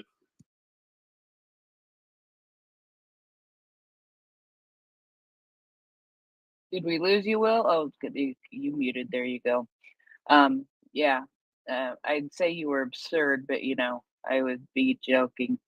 Go ahead, Gina. Yeah, no, Will, I totally get where you're coming from. I guess what I've found a little bit more effective when I've had to, you know, kind of engage with people in my own life that really, you know, are espousing this. I think first one distinction is to make is between the person and the philosophy, because a lot of the MAGA stuff, I mean, to use this as a specific example, tends to be a lot of, you know, for lack of a better term, a lot of groupthink, and it's not intellectually, you know, it's not intellectually sound. It's deeply problematic, and I'm being charitable with that. But I try to distinguish between the if you can call it an ideology, because I don't think it's it's not really an ideology. It's kind of a fomentation in a real sense of just getting people to vote a certain way. But instead of maggots, what I would invite, and I'm just throwing this out there. I'm not trying to judge people that use the term. I just think that we do need to be cautious. And I know you said you don't think it's a slippery slope. And believe me, I understand where you're coming from. I get very frustrated personally with this philosophy because it ties into some stuff like Christian nationalism that I find deeply, deeply, deeply troubling and problematic. But I think that, again, distinguishing between the person and the ideology, and in terms of that specific MAGA, Make America Great Again, what I like to remind, let's deconstruct, let's work really specifically with what you've got. Let's deconstruct what you're talking about. Again, tell me when you think, and kind of do this like more the Socratic method. Tell me when you think America was great. When was it great? What period are you referencing? What is again? And without supplying the answers to them, just genuinely, what are you saying here? And then when whatever period they identify as being the golden age of the United States, look around in that period of history and say, okay, well, X, Y, and Z were okay. But for the people who were PDQ, for example, people of color, people of this ethnicity, this religion, the indigenous peoples who from the beginning have, suffered, and scholars do call it genocide. It may not be formally recognized yet, but I know genocide scholars, they call it the genocide of the indigenous peoples. When was it great? Were there not always people who at one point in this nation's history were somehow excluded from that, greatness? What defines that greatness? Kind of break open where they're getting with that. Because when you say Make America Great Again, what does that mean? I would like to know. And maybe that's a starting point, because you'll find that people can't really define it too much, at least that I found. If someone else has come up, and I don't want to sideline this from being, the Maria report about Ukraine, but insofar as it bears on how Ukraine is going to get the aid that it rightly deserves to fight an active genocide and end an active genocide, then I think it does have some relevance. And maybe it's not something we discuss here today or tonight, but it might be something we could pursue. But that's I find that being more specific with people and just kind of keeping the tone neutral, it seems to get further in hopefully getting people to be open to another way of thinking, because they're not necessarily thinking with they're thinking with a different level of their brain that's kind of a more gut level, if you will. So yeah, but having said all that, I do have to say, believe me, I love my NAFO memes, okay? And there's no doubt that I'll sometimes go onto JJ Smart's page and be like, oh, come on, say what I can't say, because I'll get fired if I say it. So I don't even want to presume, I don't want to give this impression that I'm not sitting there some days and like I said, I'll be honest, I've marched into the confessional and be like, yeah, I hauled off again about Putin. And one priest actually said to me, he said, I know. Sometimes doesn't that just feel so good? And I was like, yes, you're right. It does, Father. So it's perfectly human. I get it. But in all seriousness, with that disclaimer aside, it's at least what I found, that steering clear of that, because it's some of the troll stuff, and then some of the name, like I can't even believe half the time what I see on some of these politicians' tweet feeds. It's just, or whatever we're calling them these days, is I still don't know what to call this platform, and it's analog words. But yeah, so I offer that as something that's hopefully a little bit makes where I'm coming from a little bit clearer, and gives something for people to think about, and maybe we could look at discussing that next time. I would love to hear people's best troll strategies, because I'm always looking for good troll strategies. Maybe the information warfare in fighting genocide, that could be a session we could do. That really could be, but you know what else it could be? If you have time, I know you've been so extremely busy. It could be an interesting Sunday night hour too. Yeah, we can look we'll at see. that. Yeah. We'll see. Yeah. And just hear what people are, what they're coming up against out there, because Heather watched this a couple of weeks ago. I mean, I think I must have spent 45 minutes going back and forth. I was like in this troll vortex where you could see one started in on me and then they couldn't kind of handle it anymore. At least that's what I was telling myself, that I just wowed them with all the reports and data I was giving them, which probably wasn't the case. They probably went to get their pizza and then passed off to another troll who started in on me. And it was just like, being in this vortex and getting hit. And I actually had a moment of humor with it, because I was able to say, like, the two trolls were kind of going back against each other and saying, and one said, she's so stupid, she probably meaning me, has a conversation with the refrigerator and believes it was real. And I said something like, you know what, Bill, or whatever his name was, whatever he was calling himself, I said, speaking of refrigerators, it's about dinner time, and it was a pleasure to talk with you and to be able to post my resources, including the New Line's Raoul Wallenberg reports on the genocide in Ukraine. So it was a chance to have a little fun with it, and then I, of course, reported them and blocked them. So, oh boy, that was a fun one. That was a fun one. And then Heather's messaging me on the back end. She's like, "What are you doing?" No, it's all good. It's like, Gina, do we need to turn your computer off remotely? So no. Anyway, yeah. Well, unfortunately I do have to go because I have a long day of work tomorrow. I have another 2 articles to write, and yeah. So but I do. I just always thank you for for letting me join you folks tonight. It's always a pleasure. I always learn so much, and I appreciate hearing everyone's opinions, and it's just good to be in a space for care and are looking to spread knowledge and information, above all, and end this genocide, and let it be the last, dear God, please, and let us have justice and healing and full recovery for Ukraine. Amen. And yeah, absolutely.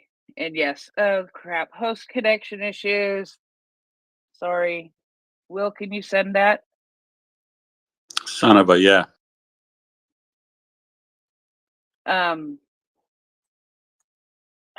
If I can get it to send. All right. I want to thank everybody. I apologize for every child, and Chris, that Gina's not going to be able to take your hands, but she got to get herself to bed and get some rest, and we can try to go through your hands once she goes. Nancy, I see you popped back up after letting the dogs go out. Is there anything you wanted to add as we end? Actually, I haven't had a chance to get that far yet. I was fighting with technology behind scenes. So just want to thank everybody for the great questions and feedback tonight. It was a great session. Again, it always is, but I really appreciate everyone's engagement and questions, because this is how we learn together. And I really do believe that we're meeting our goal of educating and helping provide clear language around this tragedy so that we can express it objectively and yet be completely at the ready to hammer into the details